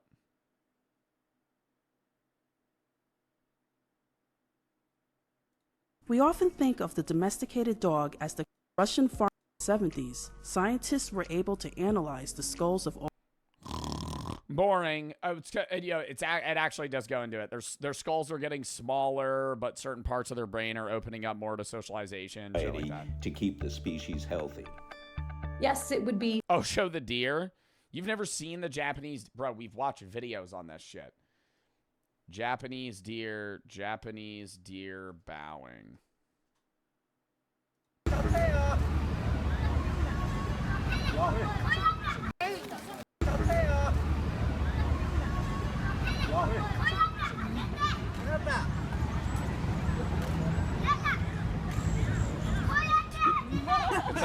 It's like all of them too. They're just like used to it, bro. They just act a part of the society. Really amazing to see a mammoth. It would be great for the habitats of Tasmania to have a keystone predator reintroduced into that ecosystem.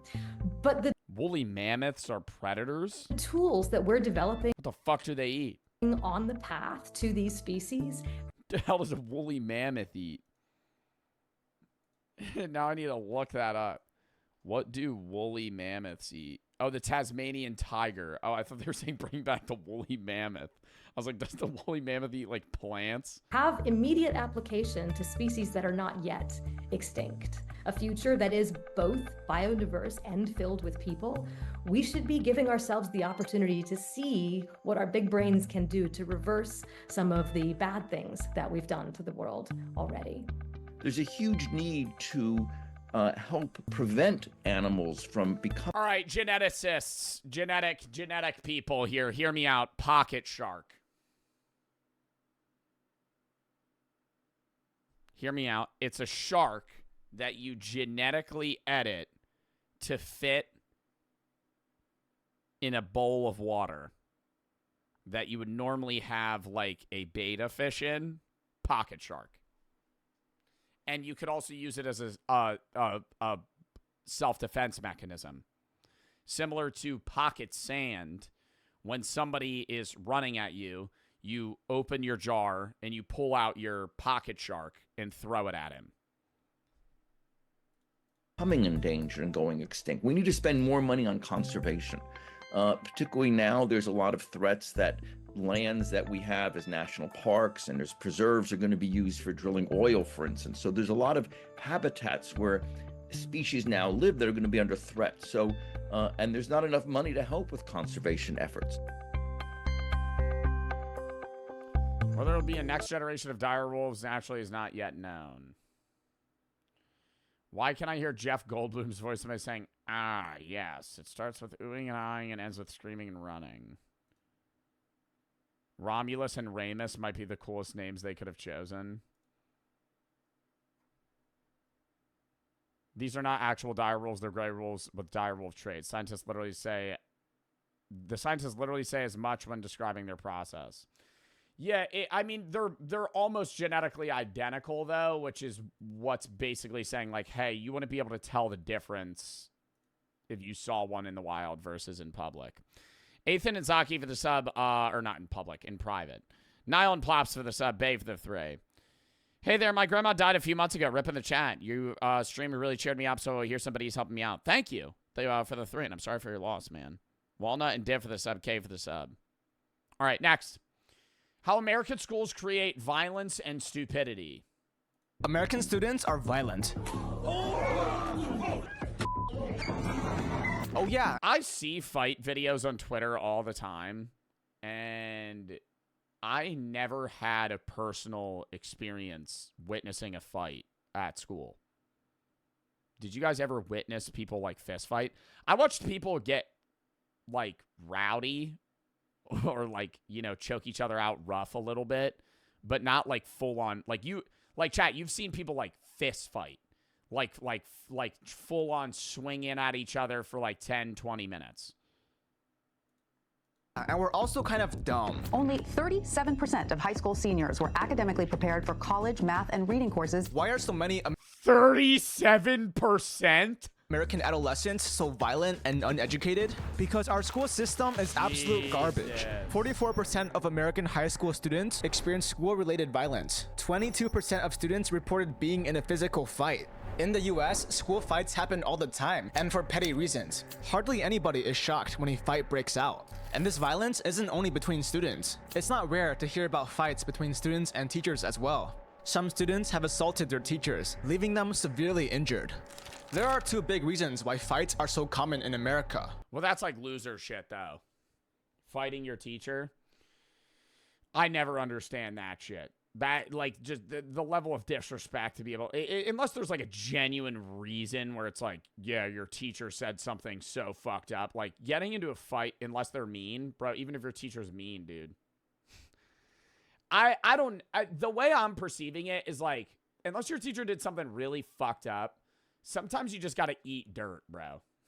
Like, in life, there's always gonna be somebody that's higher up than you that's gonna be able to tell you what the fuck to do. You're never gonna be on the top. You're never gonna be on the top. Nobody's ever on the top. And whenever you think you're on the top, you're not. Like, you're on the top if you can accept and be happy with who you are and push to get in a better situation. I don't think you should just be complacent with the situation you're in. But if you're going to live your life as a high school student where you're like, my teacher pisses me off, I'm going to beat the shit out of him, you're never going to be able to live in the job world. Even CEOs, Zod, have people that are above them. You're never, I'm just talking on a power level. Even if you don't have a boss necessarily, if you're the CEO of a company, there's always going to be somebody that's bigger and better than you in terms of like monetary success or power, political power, societal power. You can't, like, or even conglomerates of people.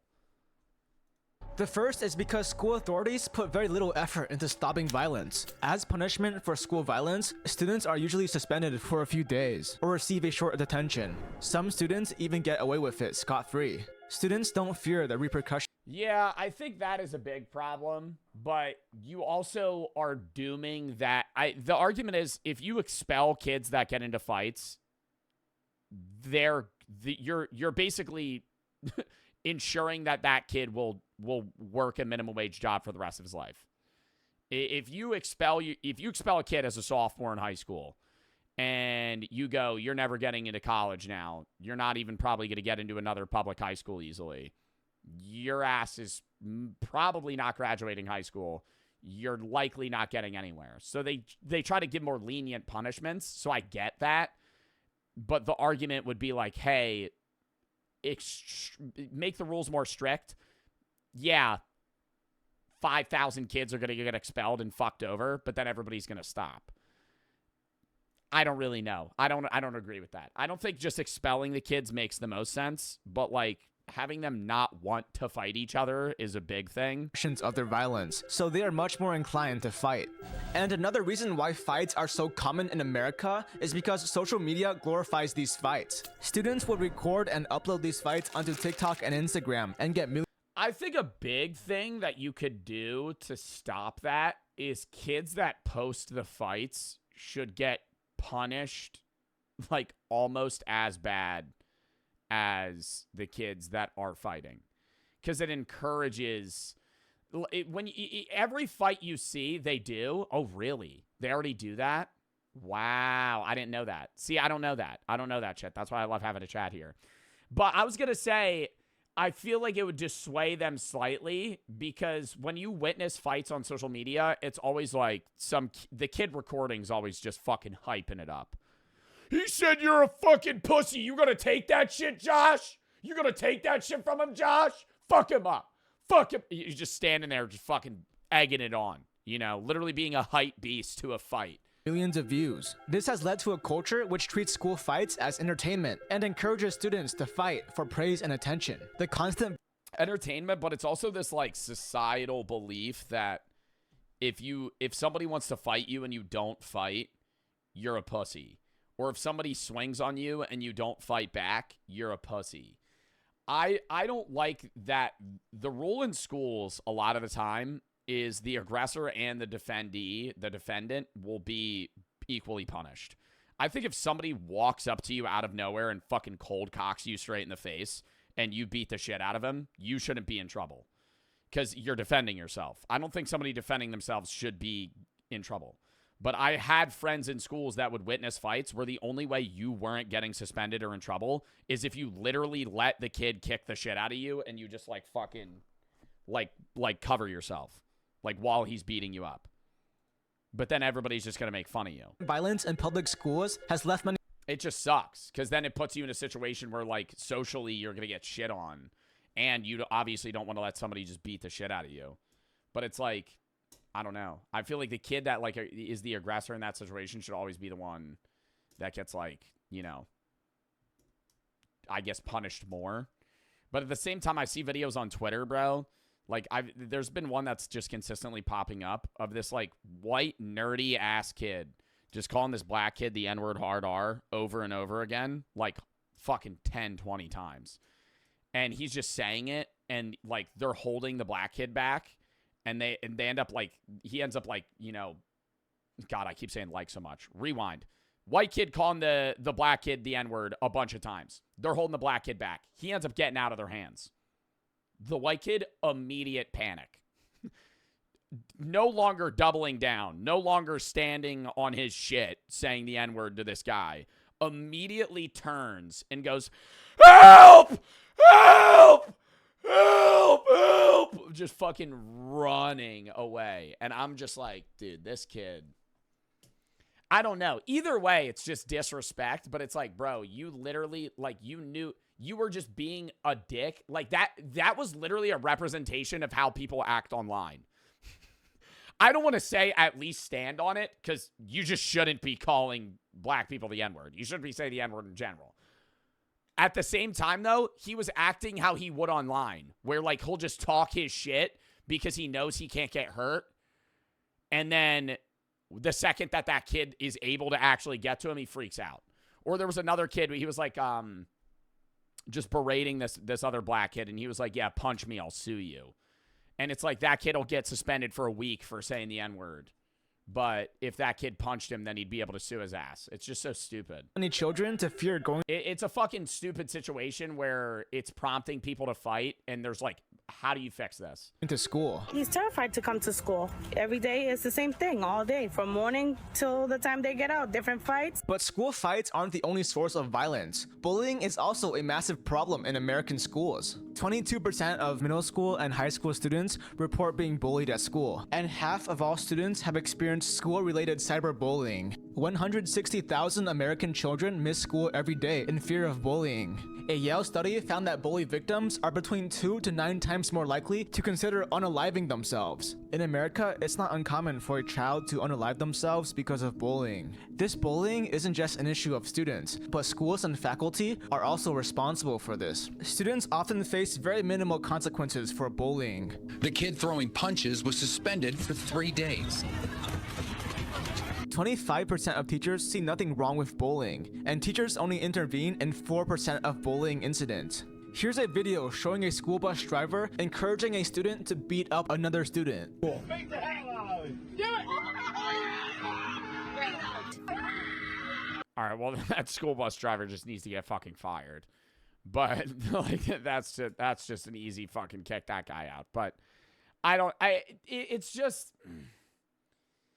yeah, like that kid getting suspended for 3 days for beating the shit out of another kid. It's just stupid. I just don't understand the whole wanting to do that. Like physically assaulting people because you don't like them. Cyberbullying is something that's becoming worse and worse. I don't want to say I get it, but it makes more sense from the mind of somebody that's just trying to be like liked and funny than somebody that's like physically just hurting somebody else. It's like a power trip in both scenarios, right? Somebody beating the shit out of somebody else is a power trip, and somebody cyberbullying is a power trip. Both are bad, but the one is just like, fuck, man. Like, you're gonna like walk into school and just like kick the shit out of some nerd because you don't like him. Like, that's just so cringe. It's just, and then are they gonna look back at that when they're like 50 and be like, wow, I used to like beat people up?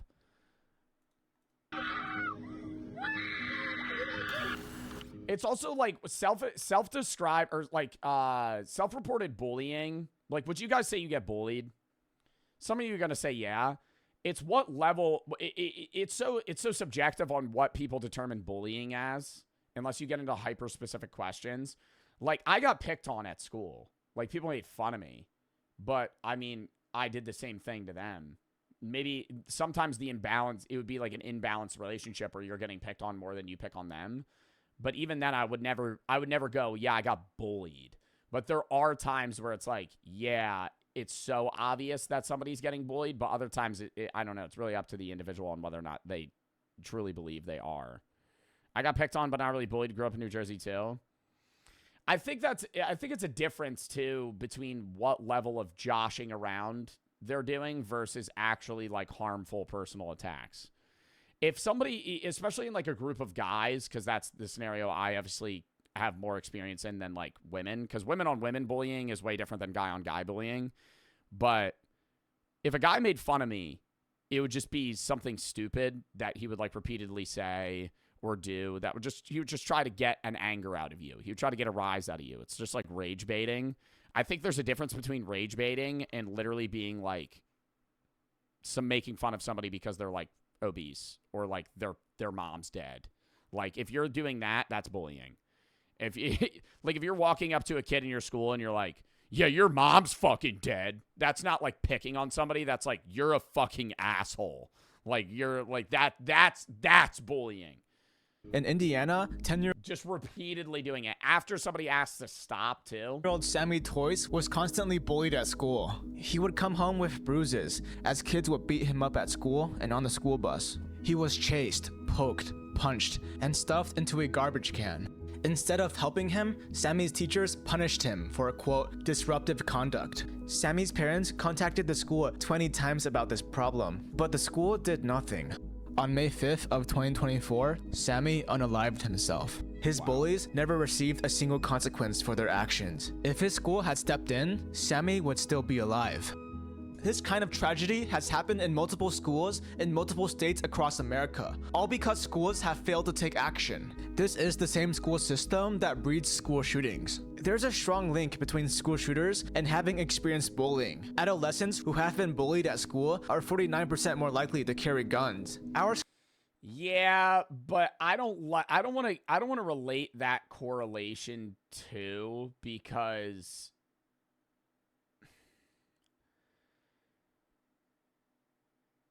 if you're getting bullied, that doesn't. I don't want to make it seem like it's okay to like be a school shooter if you're getting bullied. You know, if no matter how bad you're getting bullied, that doesn't mean you bring a gun to school and kill people. But it does. The relation's there for sure, but there's no level of bullying where you go, yeah, I'm gonna go kill people. Carry guns. Our school systems program violence and hatred into students, so it should be no surprise that school shootings are so common in America. But school districts put very little effort into addressing and fixing the root cause that leads to school shooting incidents. If schools actually stood up against bullying instead of always letting it slide, school shootings would decrease drastically. The American school system creates generations of toxic and violent individuals. Well, it encourages. It's not even necessarily just from the school system, because it encourages. It's not just the school system that's encouraging it. Fuck, I'm stuttering so much during this video. I'm sorry. It's not just the school system that's not stepping in. It's the fact that students and people in young adolescent societies power trip off of pushing other people down. I don't want to say it's animalistic, but it's very similar to like watching fucking walruses fight. It's trying to assert, especially with men, it's like asserting your dominance over other men, and it's toxic. And that's what guys do. Guys will go up to other men and fuck with them to make themselves seem better, either within their own mind or other people's mind, or appeal to other people. They do it because it makes you seem more likable. Who have learned that they can get away with hurting others. Violent kids don't suddenly grow. Girls do it too? Oh, for sure. Out of it one day. I'm saying I don't want to talk about women's experiences because I can't speak on that specifically. They simply become violent adults. But the only thing worse than a violent generation is a violent and uneducated generation. America spends $857 billion annually on K-12 schools, which is $16,280 per student. That's more money per student than any other country. But America ranks 26th in math and 10th in science. Only 26% of 8th graders are proficient at grade level math. One large reason for this is a shortage of teachers. Do you want more high quality videos like this one? Then subscribe. It is a problem in earlier schooling as well, that there are less and less teachers for the amount of students that you're fostering for success. I think as you get older, having a bigger class size isn't a problem because you're independent, and if you need help, you can get it post-school. I think you need to have small classrooms for, second, third, fourth, fifth graders, where they're actually learning like foundational abilities that are going to transfer over. Because if you're in fucking second grade and you're in I remember being in second grade and I had a class of like fucking 35 people. One teacher isn't going to teach 35 second graders how to do fucking math because they're all going to be struggling. It's not something where you just immediately pick it up usually. And then if they don't get help there, then they're just fucked. versus you not getting help. Like if you're good then, and then your sophomore year you're like a little stuck on fucking algebra 2 or something, you'll be able to get like after class help easier. Right now. All right, back to the video. The bigger the state you live in as well, population wise, the harder it is to get like one-on-one teaching. American teaching isn't personalized is a big issue. And that's what I think brain rot and short attention span is a big problem with why kids suck at fucking school. But it's also they have no interest in it because it's not personalized. The big problem, though, is people look back at it, and older generations that are the rule makers, like boomers or Gen X, look back at it, or even me at sometimes. I look back at it and go, well, I fucking did it, right? And so I look at it and I go, I fucking did it, right? I took fucking bio and it was boring, but I fucking made myself sit through it. And so they go, well, then there's no need to make a solution, right? But it is a problem, and there is a solution to this problem. It's something that works, and it does help fucking facilitate, functioning society, like members of society. But at the same time, there's so many people that fail in the current school system. And there's ways to make it better for those people. And also the people that are already exceeding would succeed even more in a different school format that is more geared towards your specific interests and one-on-one shit. Teachers are paid less than the typical working American. Along with this, American teachers work an average of 53 hours a week, 7 hours more than the typical working American. This is because teachers have a lot of duties beyond simply teaching, such as grading, lesson planning, and administrative tasks.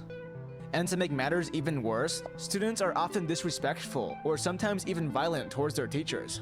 As a result, the teaching industry has become— And you know what's so fucked about it too? Is when you look at a teacher, and they annoy the fuck out of you, and you want to be mean to them, sometimes you will have dickhead teachers. You got to look back, though, and the majority of teachers got into it because they really wanted to help people learn. Not everybody. A lot of people are in it for the benefits or because it's an easy job. But through my experience when I was in college, all of the people that were literature majors and looking to become teachers, like, actually wanted to help people learn. And in 20 years, they're going to fucking hate their job. They're going to hate their students because they're going to be dickheads, right? Why are you going to go in with such an optimistic mindset to immediately be shut down by people that show no respect to you? And then why would you care about them 5-10 years down the line? I don't agree being a teacher is hard. I'm not saying being a teacher is easy. I'm saying people get into teaching because they think it'll be easy. Become very undesirable for many people, leading to a shortage of teachers. Between February of 2020 and May of 2022, 300,000 public school teachers quit their jobs. That's roughly 3% of the workforce. Because of this shortage, teachers are now assigned massive class sizes, which makes it harder. Oh, like, this is fucking terrible. She has to teach all of the— how many kids is this? Fucking 40? Class sizes, which makes it harder for each student to receive the specialized help they need. This also means that school districts have lowered standards for hiring teachers in order to make up for the shortage. The number of teachers in different school, like at least in New Jersey, you could get hired as a teacher without a teaching degree if you're just in school for the teaching degree. I have a friend that literally doesn't have a fucking teaching diploma right now, like not a teaching diploma. He has like a teaching certificate. He has no degree in the field. He has a fucking like sports degree, and he's teaching because they don't have teachers. And he's like, as long as you're doing the classes now and you're getting the license at some point, it's fine. They'll just let you through. Qualified teaching hires increased by 69% from 2022 to 2023. Now, American schools are full of terrible, incompetent teachers who are hurting the country. I remember back in high school, teachers would assign us massive packets of reading and questions. Meanwhile, they would sit in their stupid chairs and use their computers instead of actually teaching the class. If you would just get up and teach them instead of handing them a freaking packet, yo. There's kids in here who don't learn like that. They need to learn face to face. In America, it's very common to— I mean, he's right though. He's right though. I know that's a meme, but he's fucking right. Having an in-depth, like, if you look back at your school years right now, whatever fucking class you're in, if you're in college, you're out of college, you're in high school, whatever you're doing, chat, there's probably a teacher you had in your life that was your favorite teacher. And the reason they were your favorite teacher is probably because they made the class fun. And that's, and that seems like, oh, wow, they were just such a great teacher. I don't want to shit on their fucking parade. It's not that hard to be interactive. A lot of people just don't care. They fucking barely put in effort. They follow the rigorous schedule that public schooling systems give them, which also demotivates teachers too because they have no individuality. Teaching at a public school basically means that you have to follow a specific rule set and teach everything that they want you to teach. You have no free reign, which is why a lot of good teachers end up going to private schools and getting paid lower salaries because they have higher fucking independence and can actually enjoy their job, which many teachers will opt for. I went to a fucking Catholic school and had teachers that weren't even Christian that said they took a $20K pay decrease to teach at that school because they would rather fucking be able to do what they wanted to do than have to teach very rigorous, like specifically lined out, like teaching schedules over the course of a year. There's so many problems with U.S. schooling and nobody wants to address it. To come across classes where students are forced to learn everything by themselves rather than be taught. And no matter how much students and parents complain, school districts almost never do anything about it. Due to the shortage of teachers and the protection from teachers' unions, school districts can't just replace teachers who aren't doing their job. With such terrible teachers, it's only natural that students aren't learning properly. And another big problem is the lack of funding. In America, a big portion of funding for public schools comes from the taxpayer money of the community. This means that schools and Isn't that the same out of like most countries though, or no? Is that not normal? Bradley for the 5. There's a kid named Cassius. He regularly makes fun of me. I've been reporting him so many times. He hasn't gotten suspended. He hasn't gotten in trouble. He's a bitch. Sorry for the mood change. Last of Us Part 2 is something throwing up in a sex scene. That's fine. Well, a video game, sex scenes, vomiting, blood, doesn't matter. Waffle Steven to drive for the sub. But I'm sorry that you're fucking going through that, dude. That's like actually terrible. Salvage for the 3. Now I think schools are getting more weird, like their computers teaching us. It's for the 5. Would you be interested in flying on a Black Hawk with our pilot on Fort Bliss? I have no idea where that is. T for the sub, Alex for the 3. Me and my friend are debating if Maroon 5 or Coldplay is better. What do you think? I don't really care. Kayla for the 3. I don't really have an opinion. I don't listen to either of them much. Probably Coldplay, honestly. I have eczema. People used to call me alligator skin and actually bump them in the hallways. They would fake having seizures. Cried a lot. Contemplated taking my life. Many times it's something I couldn't change about myself. Kids are mean. Dude, people are fucked up. Wife for the sub. It's because kids are insecure, and it makes their insecurities look less bad to other people and in their own mind if they focus on yours. If everybody has their eyes on you and what they think is wrong with you, they won't look at what's wrong with the other person in front of them. Bullies are inherently insecure people. They have things that they hate about themselves, and they like pushing those, even if it's subconscious. They like making fun of people because it makes their insecurities seem less bad. I like your haircut. Thank you. Should I keep my hair down? I don't really know. I just didn't really do it today. Wife for the sub. Posse for the 3. Beat the piss out of this kid who raped the girl I knew and never saw his ass at school again. After that, I got assault charges. Worth it. Shove Devos and Freezing for the sub. Neon for the 3. Haven't watched the stream. How is it going? Good. Crossy for the 3. Went to a tile 1 high school. Where did that go? Fights were so bad. We had fight day to stop the beef. Had 16 fights in one day. The Colts for the 3. Once watched 2 boys fist fight over 4 corners. Huddy for the 3. Just got off work trying to save it for your hoodie. How long are they in for? I mean, they drop next Friday. I don't know how long they'll be up for. Probably a bit. Rip and Max for the sub. Ethan, Zach, and Plops for the sub. Niall for the sub. We usually do like pre-orders first and then have a stock after.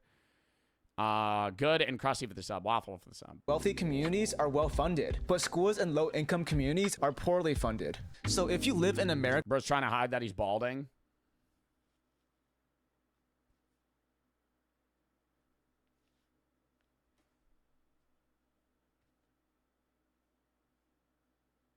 Not hiding that I'm balding, brother. America, your quality of education and therefore your prospects of success are largely determined by the community that you live in. This problem can be seen in low-income cities like Detroit, where only 3% of 4th graders are proficient in math. Low-income students 3% entered high school with literacy skills 5 years behind high-income students. Only 14% of low-income students graduate college, compared to 60%. Dude, it's also the lack of communicative capabilities through social media and lack of reading. Kids read less and less. And I think there's a way to get around that by making reading more interesting. But a lot of the reading that we do and the reading that goes on generally is like 3rd grader IQ level reading. Politicians have to appeal to audiences using low IQ lingo. Same thing with streamers. Same things with YouTubers. The more capable you are to appeal to a broad audience, the more popular you will be, which limits people's capacity to even want to learn other things because then they can't use those to communicate. Percent of high-income students. It's quite... And then you seem like you're doing too much. Like, have you ever used a big word and people think you're a fucking dweeb or a nerd for it? It makes you not want to actually try and learn. Try to figure out what a specific word means, or read a different book, or fucking understand the text that you're reading. Because if you end up trying to use that word, now you're doing too much, bro. Just say it's fire. Don't say it's fucking exquisite. Obviously, that would be kind of cringy if you used that word, but you know what I mean. It's like using big words over small words. Clear that schools and lower income communities need more funding. America spends $857 billion. It's quite dubious when that happens. I agree. Dollars annually on public education. So let's just chat. Just think about the dichotomy of it all. Funding. America spends $857 billion annually on public education. So where is all of that money going? Well, a big chunk of it is going towards administrative staff. From 2000 to 2019, the number of administrative staff increased by 88%, and the number of principals and assistant principals increased by 37%, while the number of students and teachers only increased by 8%. This shows so we have more people running shit, but nobody actually helping the students learn. How a disproportionate share of resources is going into administrative functions rather than directly supporting students and teachers. Maybe if funding was actually allocated correctly, our academic performance wouldn't be so low. Bro, and what do principals do? I'm sorry. I have never understood anything that a principal has ever done. When I was in middle school and I was in high school, I was like, bro, what do you do? Like, what is your job? What is your job? How do you yell at the students? What do you are they like the fucking, just the fucking big man on campus? I don't understand. I get it when they're like also a teacher at the same time, because there was a time where I had a principal that also taught like 2 or 3 classes, and like I was like, yeah, you're here to fucking help the kids learn. Right, you're fucking in knee deep with the other teachers. You're working, man. You get it. But then you see principals that like never leave their office. Half of y'all probably don't even know your principal. Another large problem is that schools have allowed students to be lazy. In America, teenagers between ages of 15 and 17 have academic performance wouldn't be so low. Another large problem is that schools have allowed students to be lazy. In America, teenagers between ages of 15 and 17 spend an average of 1 hour a day on homework. Meanwhile, American teenagers spend an average of 8.5 hours on their phone daily. Which is so bad, but that's my job, dude. That's why social media is also sparking so much, is because you guys consume content more than any previous age group ever. The amount, I'm not, mainly like Gen Alpha upcoming. You guys are Gen Z. So it's like me and you are still in the same generation. But, and so I could, in all honesty, I probably consume the same amount of content that my chat does.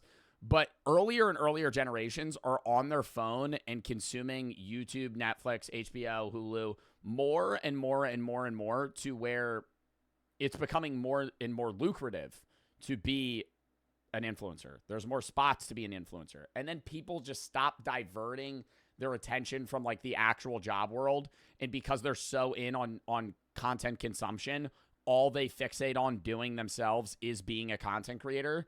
And then that, like, fucks the whole system up. That's why when you ask kids what they want to be when they grow up, they no longer say, like, firefighter or fucking doctor or school bus driver. They're always like, I want to be a YouTuber. 1 in 5 teenagers report watching YouTube almost constantly, and parents are also responsible for this problem. Only 43% of kids say their parents check their grades more than once a month. As a result, students can laze around and waste their time without being held accountable. Education in America has been in a steady decline for a while now. The government tried to fix these problems by implementing academic standards called the Common Core, but this actually made things even worse. Common Core sets standards for what students should know at each grade level to ensure that students are learning efficiently. And now this all sounds good on paper, but in reality, Common Core has only hurt the education system of America. First off, Common Core operates with a one-size-fits-all approach, which assumes every student learns. I'm 16, have no idea what to do with my life. It's fucking frustrating. That's common. That's not the generation or society that you're living in today. That's every 16-year-old is confused and has no idea what they want to do with their life. I don't feel stressed out about that. You'll figure it out. You know, that's what I'll tell you. It's even whatever you like. Say you go to college or you go to the union, whatever you do, you're probably gonna end up switching what you want to do 6-7 years down the line. You remember when I got that fucking letter I wrote myself like 5 years ago when I was a fucking senior? And I read it out loud, and it was nothing that I was doing now. That's every person ever. Whatever you think you're going to do in 5 years, you're not going to do in 5 years. At the same pace. This system takes power away from teachers and schools who understand their students best, and instead it dictates students' learning based off the government's own ideals. Yeah, it doesn't enable. That's why people hate being public school teachers, because they're not allowed to teach the way they want to.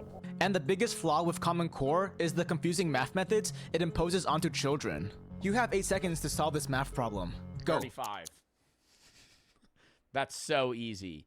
There's no way. If you are above the age of 10, you should be able to solve that in less than 3 seconds. 35.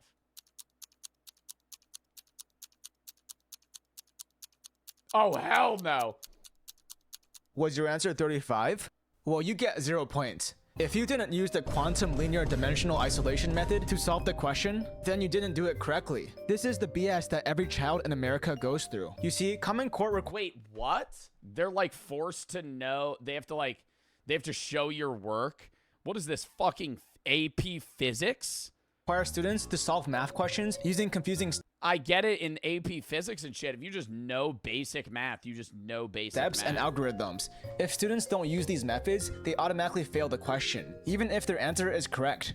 As a kid, I had a that's dumb as shit. Very hard time understanding Common Core math, which led to me constantly getting low scores on my tests and classes. It was insanely demoralizing and I felt stupid. Well, it turns out I'm actually really good at math. In high school, where Common Core is less present, learning calculus was very easy. $100 bills, but he's flexing for me, and I scored very highly on my exams. I also got a near perfect score on the math segment of my Okay, buddy, here we go. Bragging. Okay, self-dick riding, are we? All right, fine. All right, that's fine. Okay, yeah, why don't you flex a 790? Okay, buddy. Okay, we get it. You know how to do math. SAT. So how come learning basic algebra was so difficult for me as a kid? Common Core has created a very confusing system of learning, which has led many students to learn less efficiently and hate their classes. Common Core? More like Common L. You might be wondering, how does terrible education affect America? Well, the effects are really bad. Because so many students receive terrible education, America now has the worst educated workforce in the industrialized world. 54% of US adults have a reading proficiency below the 6th grade level. And yo, we're cooked, dude. 54% of US adults 60 and 74 years old, 130 million people lack proficiency in literacy. Oh my God. Reading below the equivalent of a 6th grade level. What's like an example of like a 6th grade book? 6th grade book.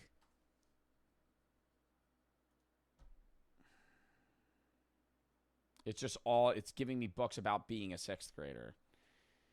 Like The Outsiders. All Diary of a Wimpy Kid. See, that's a problem. Diary of a Wimpy Kid is made for like first graders, bro.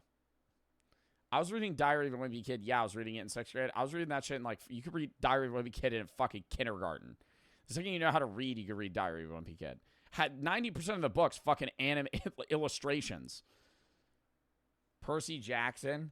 I feel like The Hatchet is like, did y'all read The Hatchet? Where the guy gets like stuck in the fucking woods. Yeah, that's like 6th grade book. But not book. 6th grade book. The Hatchet. Maybe, To Kill a Mockingbird, I don't know. All right, whatever. Let's get back to it. The fact that most adults wouldn't be able to read that. Reading proficiency below the 6th grade level, and 21% of US adults are illiterate. This is embarrassing. I'm not getting into this. I'm not getting into this fucking bullshit again. I don't get it. I don't understand how 21% of United States adults are illiterate. It doesn't make sense to me. Considering we are the wealthiest country in the world. Now you know how bad America's school system is. So how do we fix it? Well, it's actually quite simple. Firstly, to address violence and bullying, schools need to hold students more accountable. Currently, students barely receive any punishment for bullying and violence. There should be more severe consequences, such as mandatory community service or being expelled. This seems like a very simple. I think being expelled is probably worse. I think making them have to do something that would benefit them. Like I don't want to say like rehab, but like bullies need rehabilitation, dude. They need to be like reintegrated. Fix, but very little progress has. Because you can't sit there and be like, people are dickheads a lot of the time, and there are a lot of bullies that grow up to be assholes for the rest of their life. But I can't sit there and be like, yeah, you're a 15-year-old bully. I'm going to expel you and kind of just basically push you into this path forever versus genuinely like trying to help that person become a good person. Has been made. To address the shortage of teachers, America needs to pay teachers more. I mean, we clearly have the money to pay them. Where's that $857 billion going? We also need to remove these teachers who do nothing but hand out packets. The school system is paying them as they contribute to the academic downfall of the country. The problem of low-funded schools is also a... I feel like packet work was most common in middle school. Am I wrong? I don't really remember getting packets in high school. I did go to a Catholic high school, though, so that was what was different. I feel like packet work, though, was more common when you were younger. Pretty simple fix. Public schools need more funding from state and federal governments. Also, Common Core needs to go. There has not been any academic progress attributed to the implementation of Common Core. Common Core is only hurting the academic progress in America. I recently made a video about the horrible education systems in many Asian... Yeah, we watched that video. That was a fucking good-ass video, too. I enjoyed that. All right, last video of the fucking day. Krusty for the Thray. It's actually Tuesday now. So last video of New Day. The topic on hand is utterly exasperating for when my mental lexicon is at an elevated stratum. Toadsy for the sub, Ryan for the 3. I don't remember if I said this earlier. Love late night streams. Hope to see one in the near future, but I gotta go to bed. Good night, bro. Yo, W people that are still here. I'm surprised it's fucking 12:30 in the morning and there's 4,300 people here. Lil and Sweaty for the sub, Wilson for the 3. Man who was founded the education system once said, and I quote, "We want a nation of workers, not thinkers, to keep America under control. That those country is a scam. Can I get a VIP? No, I'm not giving you VIP. Good for the sub. Cheetah for the sub, Waffle, and Krusty for the sub, Bradley for the 5. It's 9:30 for me. Well, yeah, you're probably on fucking PST. Rev and Lol for the sub. Wow, I probably have more PST viewers today. Welcome, PST viewers. How's it going? How's it hanging on the West Coast? How's the weather? How's the weather down west? Not down west. West. How's the weather? How's the weather left? Good? Fantastic. That's great. I'm in Cali. Well, I fucking hated California. I was just there. Got back. I was literally in California fucking 12 hours ago. Shit sucked. Weather there's terrible. I'm sorry. I'd rather deal with gloomy, gray New Jersey weather for part of the year. Why? It's hot as fuck. It depends where you are in Cali. When I was in San Diego, it was fucking awesome. When I was in, dude, Coachella, I'm in the desert, bro. 7 and Illustrated for the sub. All right.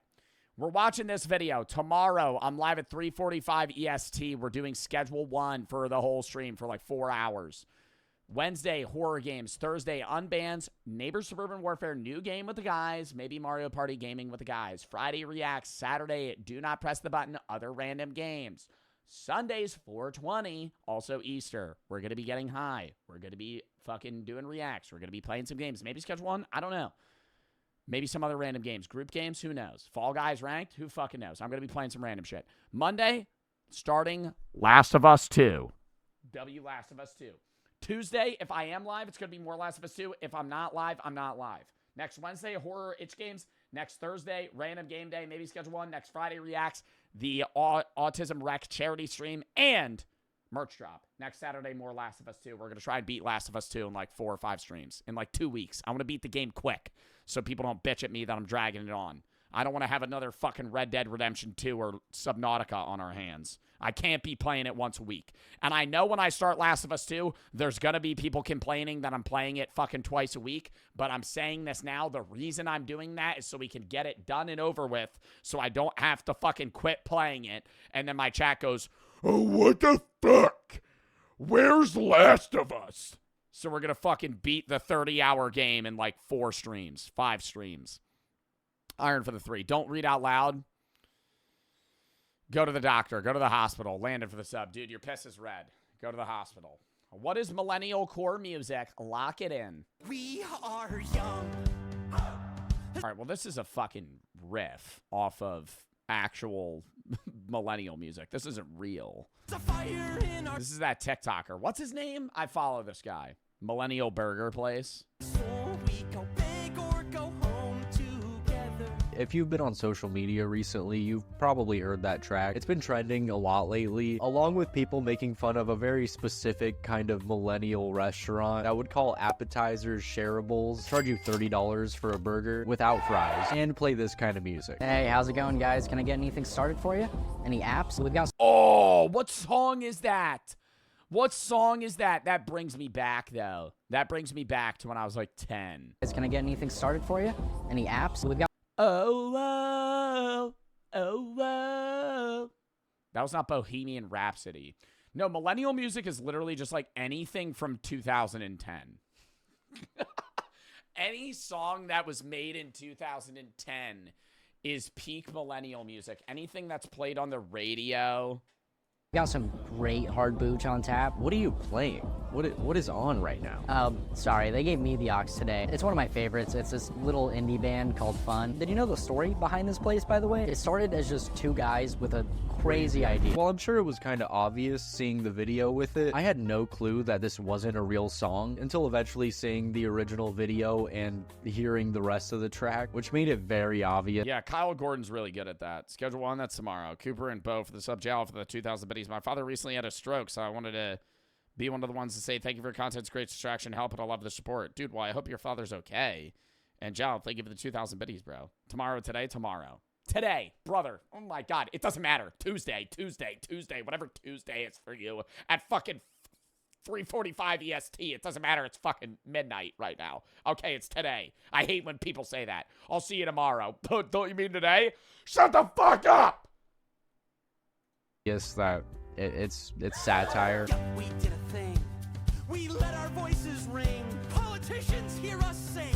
Stop lying. But the reason it's so believable is there was an era in the 2010s that sounded exactly like that, which is now being referred to as millennial core. Any like Avicii song or whatever it's called? What's some music? I don't know why that's the artist that like comes to mind. Yeah.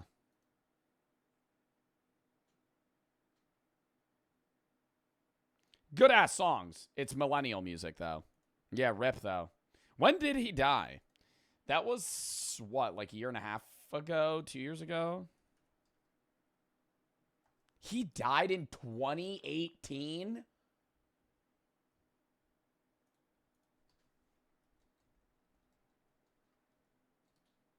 Why am I perceiving that as like 2 years ago? Hello? I'm on my last video for the day. Were you going to ask me? Yeah, can you come rant about the malarkey that this YouTube plaque is for me real quick? Can you explain that this is really annoying? Can you hold up the YouTube plaque? This is the first show, chat. The new YouTube plaque. Wow. Look at that. Terrible. Compare it to your head. Terrible. I thought you wanted me to talk about it. Wait. Give me it. Give me it. Oh, it's so small it disappeared. It's gone. She keistered it. What? Did you eat something? No. I have like dry lips. I've been chugging water. You didn't bring me my daily Cliff Bar. I just ate Cheerios. You ate Cheerios? That's nice. You're eating my gum now. All right. Can I finish this video? It's almost 1 in the morning. I want to be done stream. I'm tired. All right. Lock in, chat.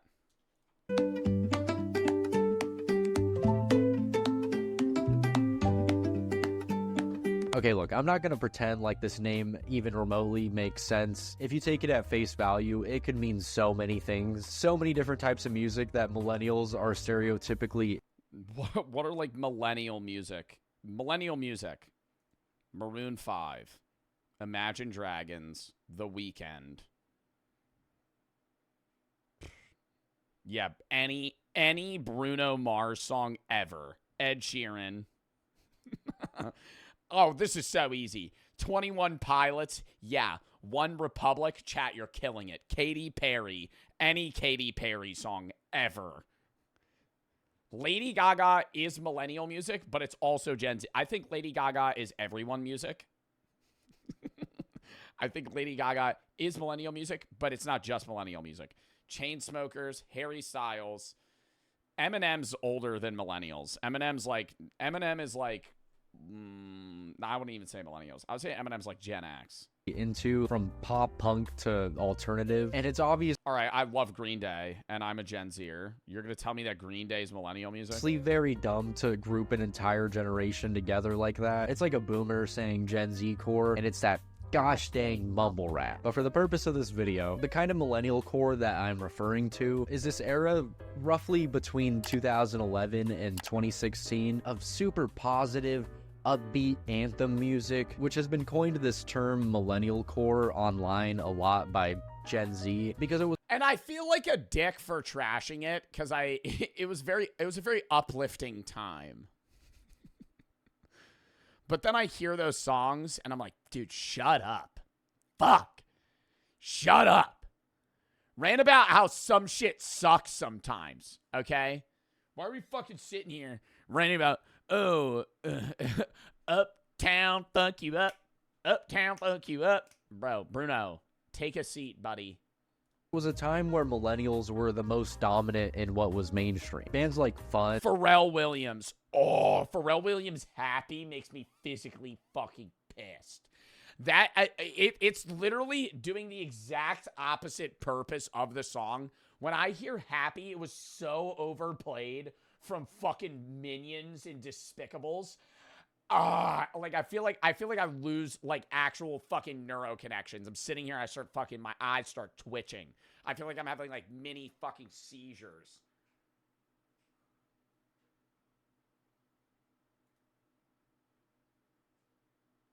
Oh, I hate it so much. I hate it so much. American authors, One Republic, got that signature stomp, clap, indie folk sound, overly optimistic, bright and chanty anthems about how... Wait, what's that one song where it goes, doom, clap, the sound of my heart, go, beat goes on and on and on and on. Now, What's that song? That's a millennial song. That's not Charlie XCX. The fuck are you talking about? That's Charlie XCX? When did she write that? Great life.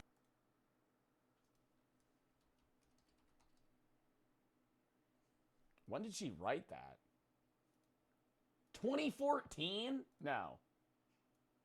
Wait, boom, clap, release date. Yeah, no, that's millennial music. It is. But I saw Charlie XCX. Hey, she adapted well. One of her concert was one of the best at Coachella. And nothing bad will ever happen. Wow, I didn't know Charlie XCX was relevant then. Happen because you're young and you don't age and the world is just is fantastic. Life is great. Something you would never see these days because, frankly, there's no reason to be making music like that. If you put out an anthem about how great living is right now, I would assume you're either a Nepo baby that doesn't know that eggs being $5 is a lot, or you were cryogenically frozen 20 years ago and just got thawed out and taken straight to the booth with no knowledge of the outside world. Yo, party rock anthem era, though, that's definitely millennial core, but it's fire. I was there for that. I was like 10, but I wish I was like old then.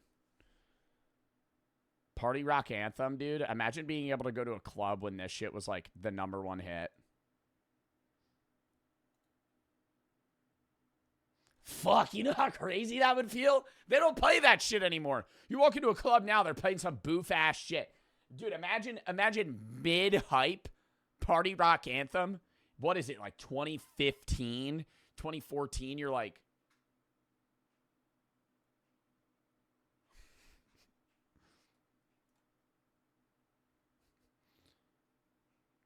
People were doing cocaine before fentanyl was a big problem. People were just taking pills out of each other's hands. All right, no, you shouldn't. That was never a good time. That was never a good time. Don't do drugs. Don't do drugs.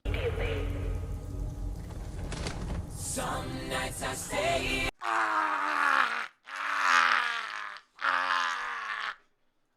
This stuff is like the yin to recession pop's yang. While recession pop was more like, okay, the world's going to shit anyway, so might as well have... That was, yeah, no, recession, like recession music where they're like, yeah, I got no money, but what's the one where he's like, I ain't got money to fill my, like, gas is on E, but drinks are on me, or some shit.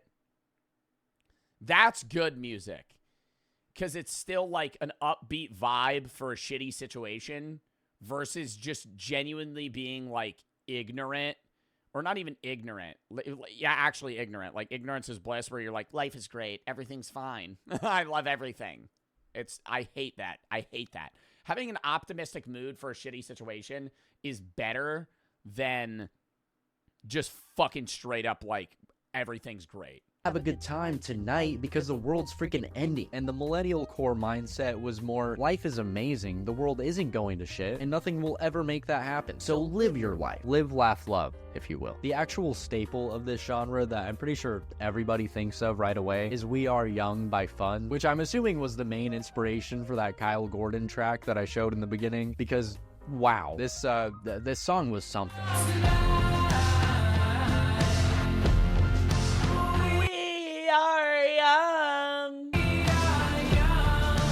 Listening back, it almost feels like someone in a midlife crisis coping with aging. Also, did you know Jack Antonoff was in that band? Kind of crazy. I feel like a lot of people don't know that. Fun kind of had this grasp over the field of millennial core, though, because it wasn't just that song. They also had the banger, which was Some Nights,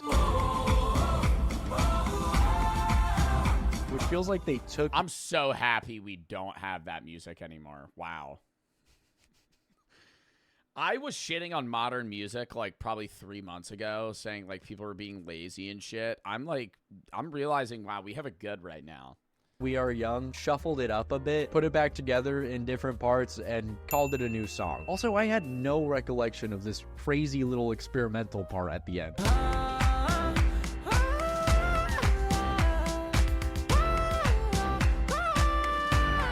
Kind of crazy. They were on top at that time until the lead singer Nate Ruis left to do solo music, only to totally flop and everyone else from the band to go on and have amazing careers. Jack Antonoff. Like, I know there's a lot of Jack Antonoff haters out there, but imagine being Nate Ruis. He's got to be the biggest. On to American Authors, the creators of maybe an even more millennial song than We Are Young. Now, while I found some enjoyment in the Fun songs, I will say, for me personally at least, I hate this song. This is gonna be the best day of my life. Okay, I don't know. Why don't I like this music? Because the beat's catchy, the lyrics aren't bad. It's just so upbeat and generic. I think it's really because it's the type of music you're going to hear in a Target on like a Sunday afternoon. they're going to be playing this. It's not even just overplayed. Even if you didn't hear it, I think we need to do an experiment. We need to find people that have never heard these songs and play them to them and be like, is this good? Do you like this? It hits every single bullet point when it comes to this sound. You got the big dong dong dong drums. The echoing whoa whoa whoa whoa. And it just seems like he's gonna be like nowadays this guy's ordering a fucking IPA that's 12% and acting like it tastes like fucking heaven when it tastes like actual fucking horse piss. And the obnoxiously positive lyrics. And one more bonus point, they're all dressed like they just walked out of an Urban Outfitters, which ironically is somewhere that this song would play. This stuff all kind of ties into that 2010s hipster era too. I remember I wanted that haircut so bad though. Growing up, I was like, that shit looks so fire. I wanted like Lachlan's cut. Too. And I'm not sure if these bands were the cause or like Preston Plays. I remember I wanted hair like Preston Plays when I was growing up. I literally I look at his hair, I'd be like, yo, this guy has fucking heat. Look at that hard part, bro. Look at that line. He's got fucking hair, bro. Now I'm about to just shave my head. Yo, Max Taylor, thank you for the fucking raid. Oshiara, the Real, and Lala for the sub. Exluid, Glad for the sub. Bo for the sub. Or the effect there. Kind of a chicken and egg situation. Did hipsters come first and make fun? Or did fun come first and spawn hipsters? Wow. Also, while researching for this video, I found out there's a sequel to this. I hate okay, there's a very niche thing I gotta rant about. I don't like the hipster era where people had those overall straps and casually wore bow ties around. Let's not make bow ties a cash situation. They fell off? Oh, dude, for real. Bow ties, though? Bow ties just fucking bow tie hipster fit. Like, not a fan of this. Okay, now, this guy kind of rocks it. This guy kind of rocks the fit. I'm not a fan of just casual bow tie.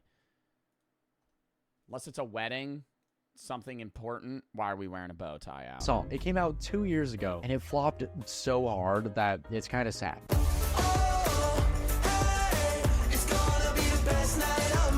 They went all out trying to that sounds exactly the same as create the success of that first one, but must have quickly realized that people do not vibe with that sound anymore. Ironically, I bet the day that they released this was not the best night of their lives. Now let's check out One Republic, who by the name I always think is a Christian band. Pretty sure they're not, unless they're one of those like sleeper Christian bands, but I could not for the life of me remember what they sounded like. Even though it's one of those names I like distinctly remember, it all clicked when I heard their song Counting Stars again, where guess what the lyrics are about? I don't know if you'll get it. It's pretty out there. Old, but I'm not that old. Young, but I'm not that bold. This one uses something. I kind of fuck with One Republic, though.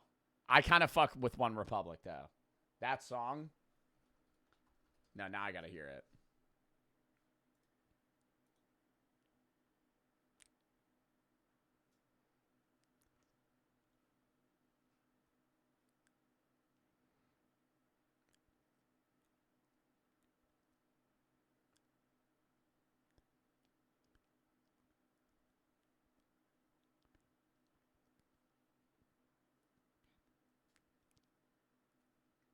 Nah, it's good. It's good. Thing that I don't think we saw a ton of in the other examples, but is usually the case for the more poppier in this sound, and that's the boom, clap, boom, clap, boom, clap, clap. And I don't know what it was with this era and the woos, man. Whoa, whoa, whoa, whoa. I'm so young, and being young is so great. Life is fantastic, but sometimes being young isn't that great. But that's okay, because at least I'm young and in love. And happy. Must be nice. I'm just salty that there was once a world with things to look forward to. The comments on these songs are so funny too. Let's be honest, this song is still legendary. I don't know what it is with the let's be honest. And who the fuck's going back in like 2021 to the fucking One Republic Counting Stars video and going, oh, let's be real. This is still a banger. Bot. Dead internet theory. You're not a real person. You're commenting on a fucking One Republic music video from that'd be like going.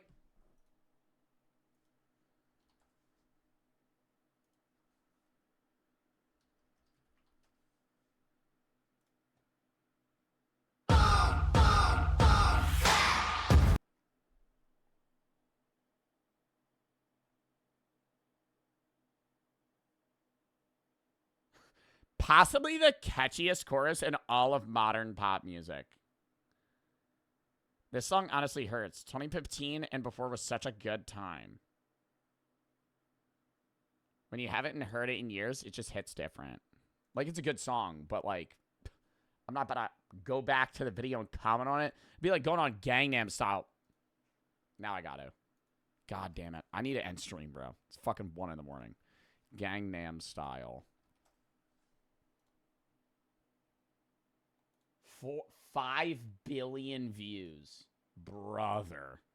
5 billion views. I bet we didn't know this was K-pop until years later.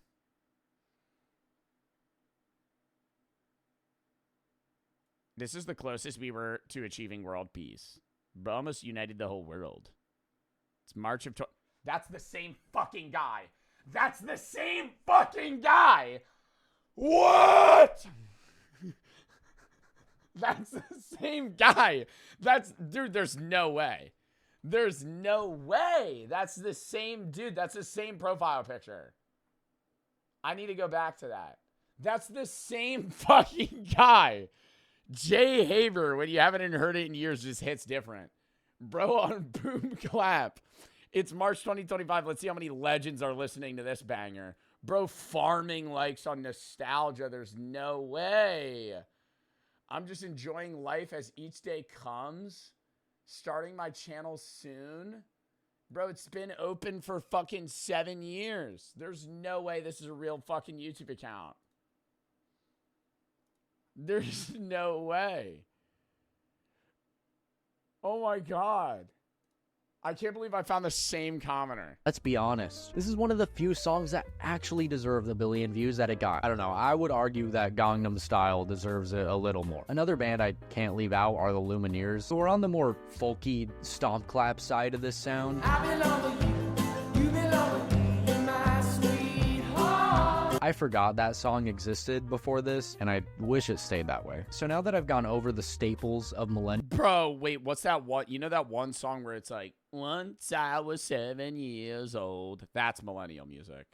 Once I was 7 years... What is the 7 years? Lucas Graham? Yeah, this is a Millennial song.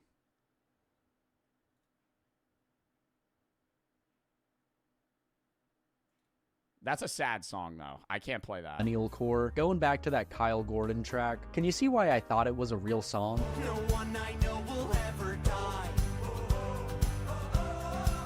It's uncanny. Props to Kyle Gordon, who's also made a really good Euro-based parody as well. Oh, I've got an idea. He actually does fucking concerts, too.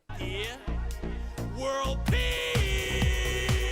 Dude knows how to parody a genre, I will give him that. That kind of sums up Millennial core, and I gotta say that making this video, I rediscovered a lot of stuff that I was super into during these times that I would almost consider subgenres of this sound. This one kind of pains me to say. Stuff like Porter Robinson's Lionhearted, which is almost in this sound, but replacing the folky stomp clap aspects with EDM. But at that point, you could say any EDM song from like 2010 to 2016 is the same thing. Because they all had the same vibe. Like, wait, where is it? Oh, that's Maroon 5. What am I playing? Why did I think Animals? I can't even remember what song I'm trying to fucking think of. Anyways, look up Animals, and it's just any song that's named Animals is a Millennial song. Animals by Martin Garrix, Maroon 5, Nickelback.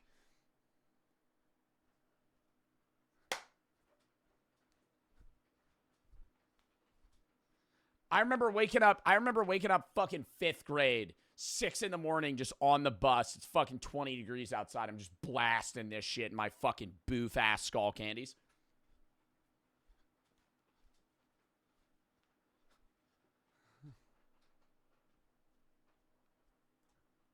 Listening to fucking Monster Cat just raving. This sound came near the end of the Millennial core era, where tracks with EDM elements were getting super popular in the mainstream, but people were still on that fun kick. I mean, that's like Zed. I just saw Zed at Coachella. Zed is like the same shit, where it's like EDM mixed with like actual like lyrical music. I don't even know how you would describe, what is the genre of music that is? Where it's like half EDM, half actual music, like house music. It's got that upbeat "We Are Young" like pop EDM vocals and melody. It just replaces the stomp, clap, whoa with. But yeah, just wanted to talk about this funny little feel-good era of music that hopefully, fingers crossed, never comes back. I mean, if people tried right now, I think it would end up a little like that American Authors failed comeback. So if you're happy right now, just keep it inside, or at least express it in a different way. Don't listen to that guy. Do whatever you want. One quick thing before I end the video. If you want to get videos early and directly support... I'm sorry, I'm skipping that bit. I'll like the video, though. It was fucking fire, and I'm subscribing. I like this YouTuber. W. Blustry. Anyways, Stone for the 1,000th video says, what's good? O's over the 3. Even in old classical music, sad, depressing, traumatizing music was always more popular. True. All right, chat, we're calling that there. W fucking stream. Glad to be back. I will be live tomorrow at 3:45 EST. We're going to be doing Schedule 1. The entire stream, likely. Maybe some other stuff near the end. I don't know for sure. Probably 3:45 to like 7:30, 7:45 EST. Probably going to be a 4-hour stream. Got to go live early, though. Got some shit I got to do. Wednesday, we're going to be live at 4. I'm going to be doing a full horror game day. Probably a 5.5 hour stream. Maybe doing Into the Dead. That's a new horror game that dropped. Maybe some other random horror games. Thursday's going to be Unbanned's Neighbors Suburban Warfare, which is a new game that's dropping as well. Playing that with the guys. Maybe Mario Party, some other stupid shit. Friday's React. Saturday, we're doing another new game. Do not press the button. Some other random shit as well. Sunday's 420. Getting high, playing video games, fucking reacting, doing a bunch of stuff. Maybe Schedule 1 because it is a drug-related game. I don't know. Monday, Last of Us 2. Tuesday, if I'm live, Last of Us 2. If not, I'm not live. Next Wednesday, horror games. Next Thursday, random games. Next Friday's Reacts, the Autism Rec charity stream, and merch drop.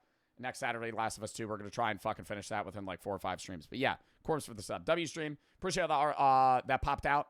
Thank you for that watch, followed, sub, donate, etc. Thank you to everybody that was fucking here. We had a great chat crowd audience today. I already posted on the main YouTube channel, so go watch that. I'm going to post on the gaming Schedule 1, Episode 3 on Tuesday and Episode 4 on Thursday. So that'll be on the gaming channel. Not uploading the gaming today, but uploading in the main tomorrow as well. But yeah, go watch that as well. Appreciate y'all. Hope you had fun. And let's fucking raid. Who do we want to raid? Live at such a different time. Sneeg's doing a subathon. I feel like we should raid Sneeg. Oh, he's asleep. Let's raid Atrioc then. All right. W stream. Chat, I'm raiding a smaller streamer. Or around my size. Queso has fucking 66,000 viewers. All right, W stream chat. Appreciate y'all. Hope you had fun. And I will see y'all later. We are going to raid in 5, 4, 3, 2, 1.